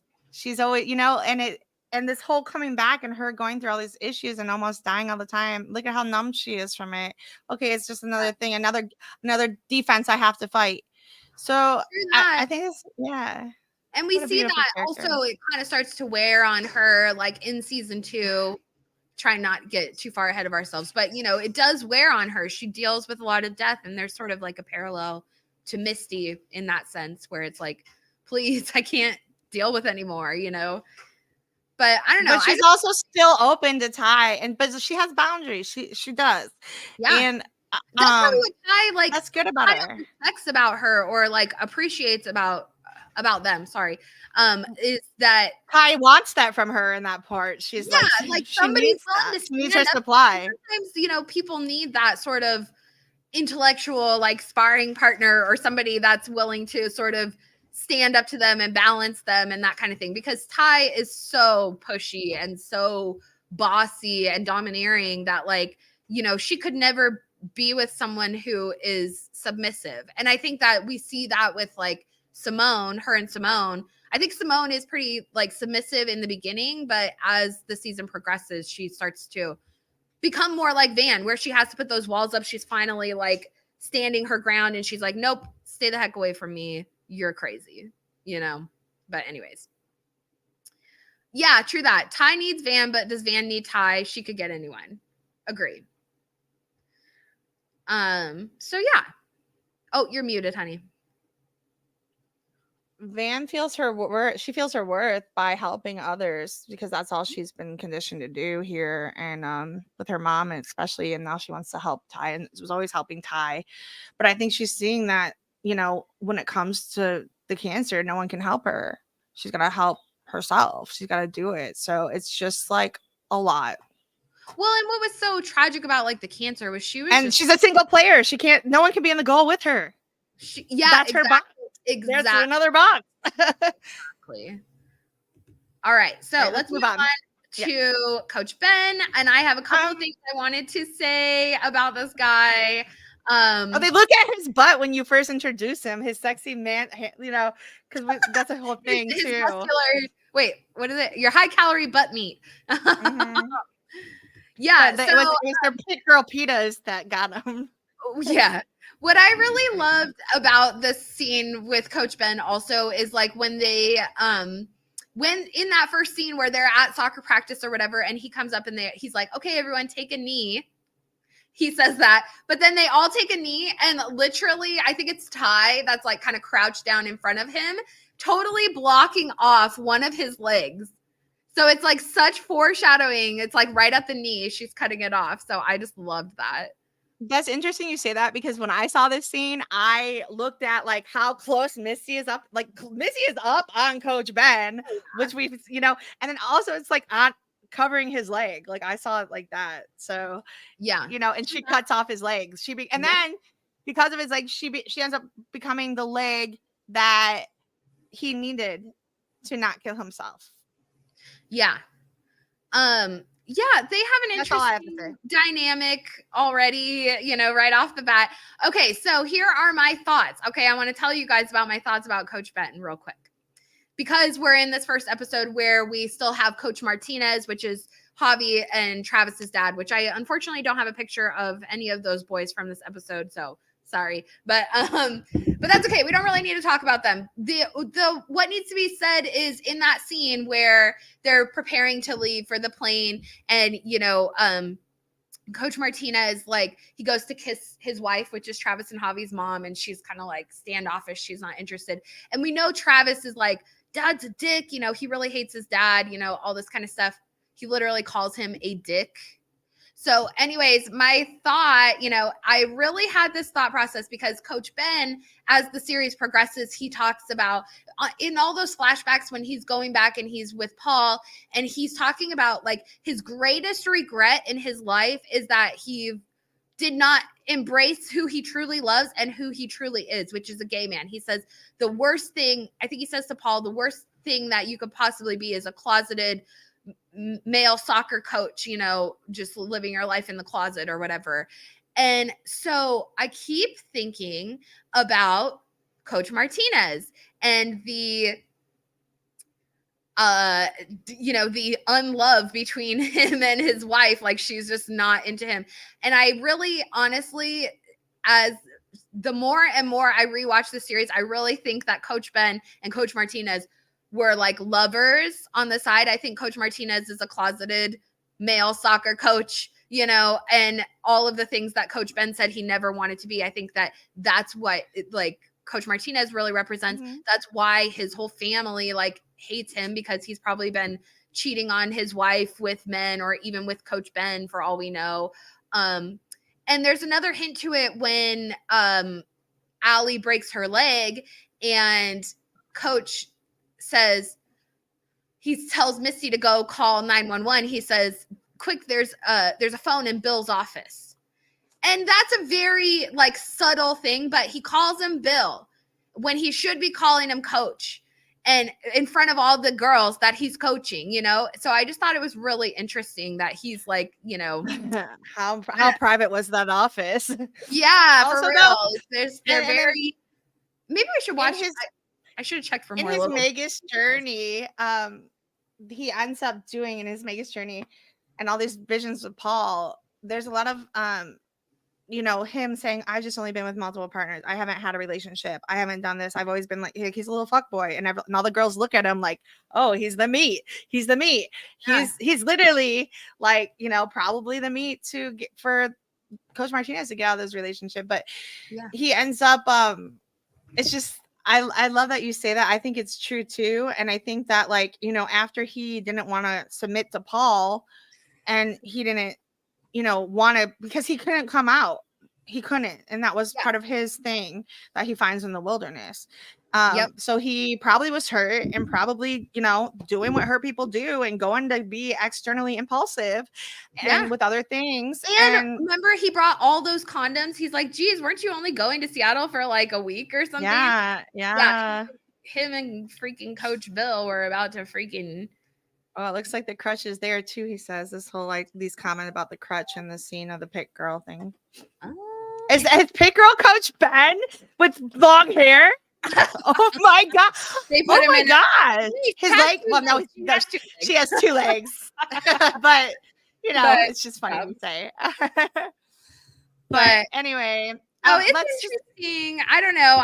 That's my theory about Coach Ben. I just think that there's something there that we maybe are seeing. There must be something there that wasn't there before. Exactly. So the only other thing, I guess, before we wrap it up, is I wanted to just mention on, since we're talking about Coach Martinez, the Travi and Javi thing. You know, you see Travis is disturbed by a lot of stuff, but like how he's treating Javi. Don't sit next to me. So don't sit here. This is not, you know, like really mean. And I just think that that's just interesting compared to the dynamic of the change when he realizes that he loses Javi and the overprotectiveness that he needed to be. That's all I have to say about that. And that's it's like a really tragic thing, unfortunately, that those two go through. I had this thought this morning that, remember when when Shauna is having the baby and it's like basically Travis is the one who brings out the skull and wants to do the ritual or whatever, and he cuts his hand. And I had this thought of like, because Travis and Javi have the same blood, do you think that was like, did Travis like offer Javi up unknowingly to the wilderness? I don't know. You know, maybe it's a good catch, but I also think it was like Javi, and that's the other thing about Javi's voice. Narcissists steal your voice. That is literally, they steal the inner voice inside of you. And it's a big thing about it. But when he was going through all that like shock, and then finally he wanted to save someone who was codependent, who shared with him gloves and who shared with him like cover. But I think that could be it. But what really made Javi die is him trying to control the narrative. Good point. Because his voice was stolen until he wanted to try to control something. And that's when a narcissist really kills you, is when they see that you, as someone who's been submissive and lost your voice, finally finds your voice again. They'll kill you instantly. They'll do whatever they can to sabotage you. So it's just like something. Mm-hmm. And see that Shauna putting her mask on. Oh my gosh. Okay. I'm sorry. I have to address one thing. Well, on the note of Coach Martinez, I also caught this morning. Remember, later Travis tells I think he says it to Nat. He says, my dad was trying to help one of you idiots put your mask on, and he fell out of the plane or what have you. And that's how he was killed. Well, who's putting the mask on Shauna and Jackie because they're like passed out on Valium? Coach Martinez. He's the one that puts their mask on. So I thought that was really an interesting little catch. It was probably Shauna or Jackie that he was putting the mask on, because I think everybody else was conscious and able to put their own masks on at that point. So yeah, pretty messed up. I also love this shot right here because Jackie is like asleep through all of this, and it's kind of symbolic of like the whole thing. Jackie's, she's asleep and the rest of them are awake and freaking out, and it's sort of symbolic of just like her role. It's almost like a foreshadowing. It's almost foreshadowing, So yeah, Shauna keeping her eyes wide open. I know. I mean, can you imagine like waking up to a plane going down? I've never fallen asleep on a plane. I don't think I could do it. But that's also the sleeping thing. She was blissfully dreaming, and dad like Persephone and like the dreams and stuff. But like that's what they do is narcissists. They'll or whatever. If she's a dark triad and she's psychopathic too, they will watch and overanalyze every single thing you do, and like they're hyperly aware because that's their brains, like a deer, like here's the eye thing though too. Like her eyes are very, she's in shock, like oh my gosh, but that's like that stare that sometimes they look at you like that, like without blinking. It's really crazy. It's like a psychopathic type way. But yeah, I want to start wrapping this up because my son's okay. Yeah, let's do it. But there was a couple more things I did want to say. So yeah, pretty much that's how the episode ends. They're on the plane crash. It happens. I don't know. Yeah, I mean, this is the first episode, so we're comparing a lot of season 2 to this. We're getting caught up. It's been it's been a while since we've been out. This is the next one. It's 24. It's not. This Yellowjackets is now a lifestyle. Like it's in everything I do. I compare it to Yellowjackets or whatever. So it's not. But thanks for being here, Peter. We're happy that you're here. So yeah, that pretty much wraps it up for episode 1. I would say, I think we pretty much covered everything and then some, and of course, reaching into the future as well. It's kind of hard not to, but I love checking back, watching through this stuff and kind of finding those old connections, and every time I rewatch this I find something new, so I love it.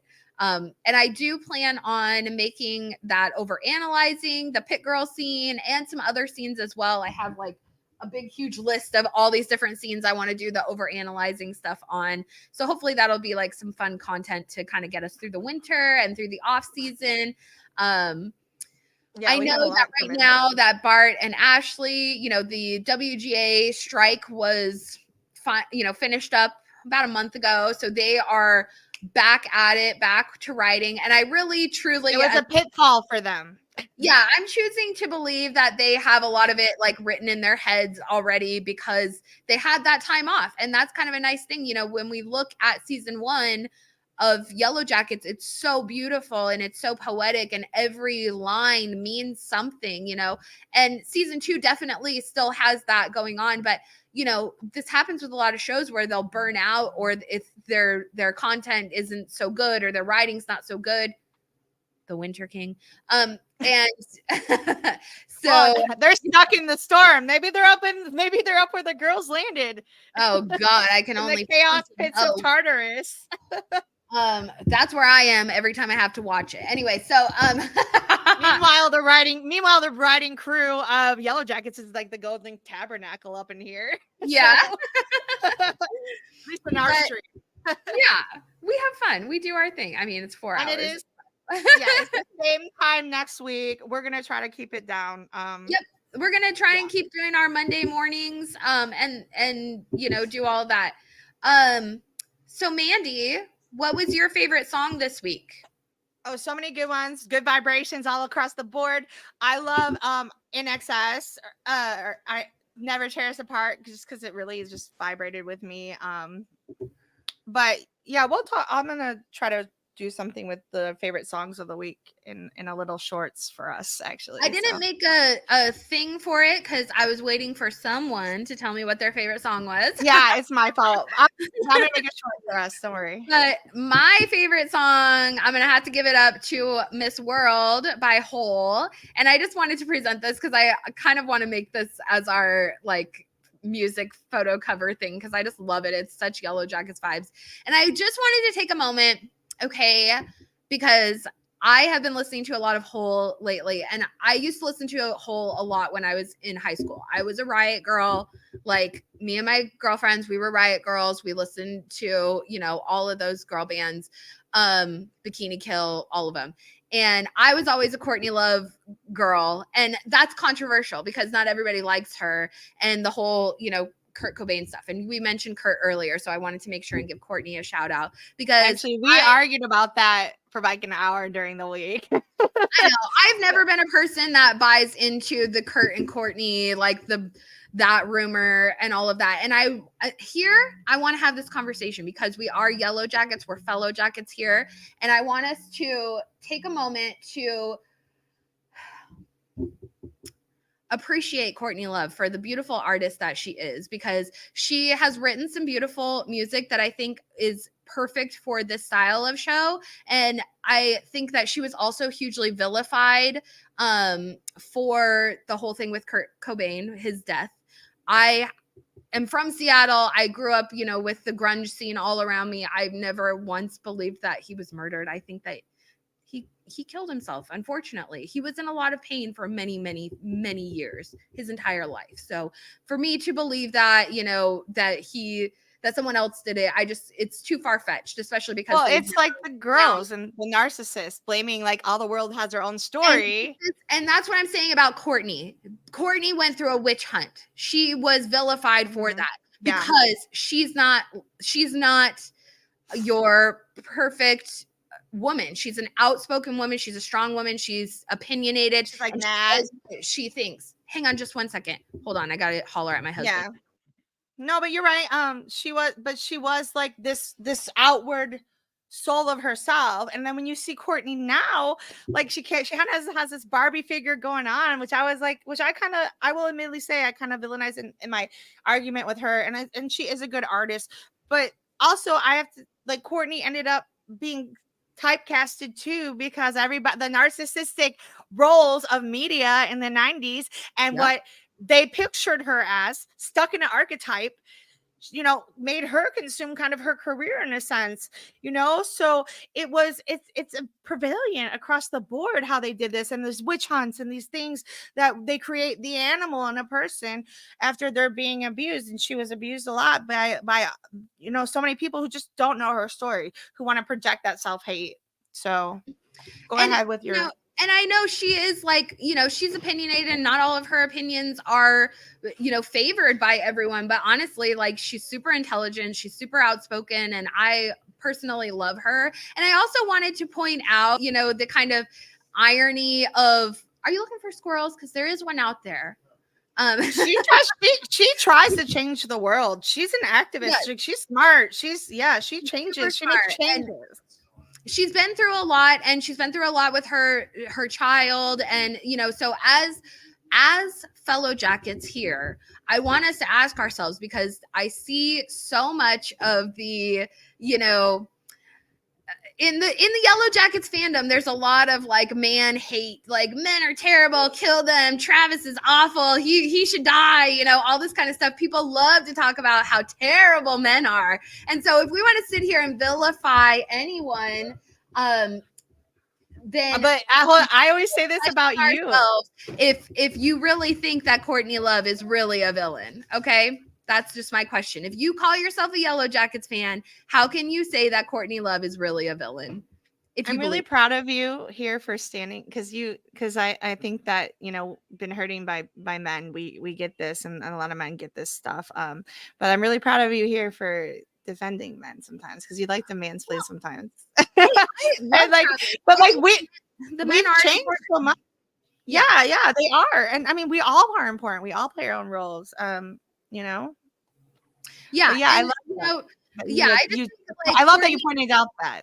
So I wanted to put it to my fellow jackets. If you guys, I think you should take some time to listen to some of Hole's music and see if you change your opinion on it. You know, don't judge a book by its cover or what have you. And you know, there's another thing. I mean, obviously her music is featured in this show, but also her music is featured in the movie Jennifer's Body, which the pilot episode of Yellowjackets and Jennifer's Body are directed both by Karin Kusama.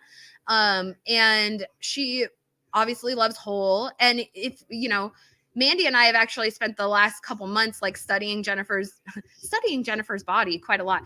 Yeah, we want to do that. There's stuff coming on it. So yeah, and there's so many. We just didn't want to do it for Halloween because everyone else was doing it. Yeah, and so there's so many parallels with Yellowjackets because they have these shared, like, generational kind of inspiration, I guess you might say. And so I just love it. And I think that, you know, eventually we're going to try and do a project of like, or maybe just a live where we're comparing Jennifer's Body and Yellowjackets and sort of their shared elements. But I do love, you know, if you guys haven't seen Jennifer's Body, I know it got a lot of, it didn't get very cult classic now. Yeah, it's a cult classic.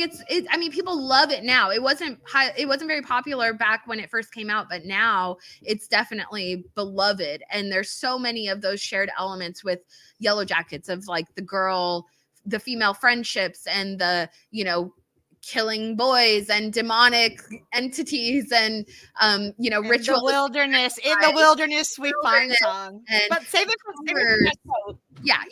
But anyway, so I just wanted to, there you go. Jennifer's Body. It's on Amazon. I think I rented it for like $3.99. So but I highly recommend that. And that's also part of the project that I have coming up. So if you just keep an eye out on my channel. I think I'm actually going to push that project out. If you're my patrons, you know what I'm talking about. But I am going to push that out probably a little bit closer to Thanksgiving, just so that I can really like hone it in and then kind of make it sort of like have it available for holiday, like so we can feast. Yeah, holiday consumption. Yeah. Holiday cannibalistic consumption of my video. We're giving you canned beats as we're talking about the music. All right, let's wrap it up. Okay. All right, you guys. Well, thank you so much. We will be back next week. Yeah, Diablo Cody wrote it. And it's a million times better than Juno. So, okay. But yeah, it's a great movie. It's got Megan Fox, and honestly, Megan Fox also, for similar reasons as Courtney Love, shot to the top of my like badass bitches of 2023 list of she's we'll talk about that. Fox, I mean, Megan Fox, Courtney Love, and Brett Cooper actually, but you guys might not like that one. But all right, anyways, thank you all. We will be here next week to discuss episode 2 and hopefully not go for 4 hours, but hey, we're having fun. We missed you guys and we needed to get caught up. And so thank you for your vulnerability. Yeah. Thank you, chat, for your vulnerability. Thank you for the support from everyone. And let's survive this wilderness of chaos. Yeah. Thank you guys. We'll see you next week. Jackie out. All right. Oh, we didn't do it? All right. Jackie out.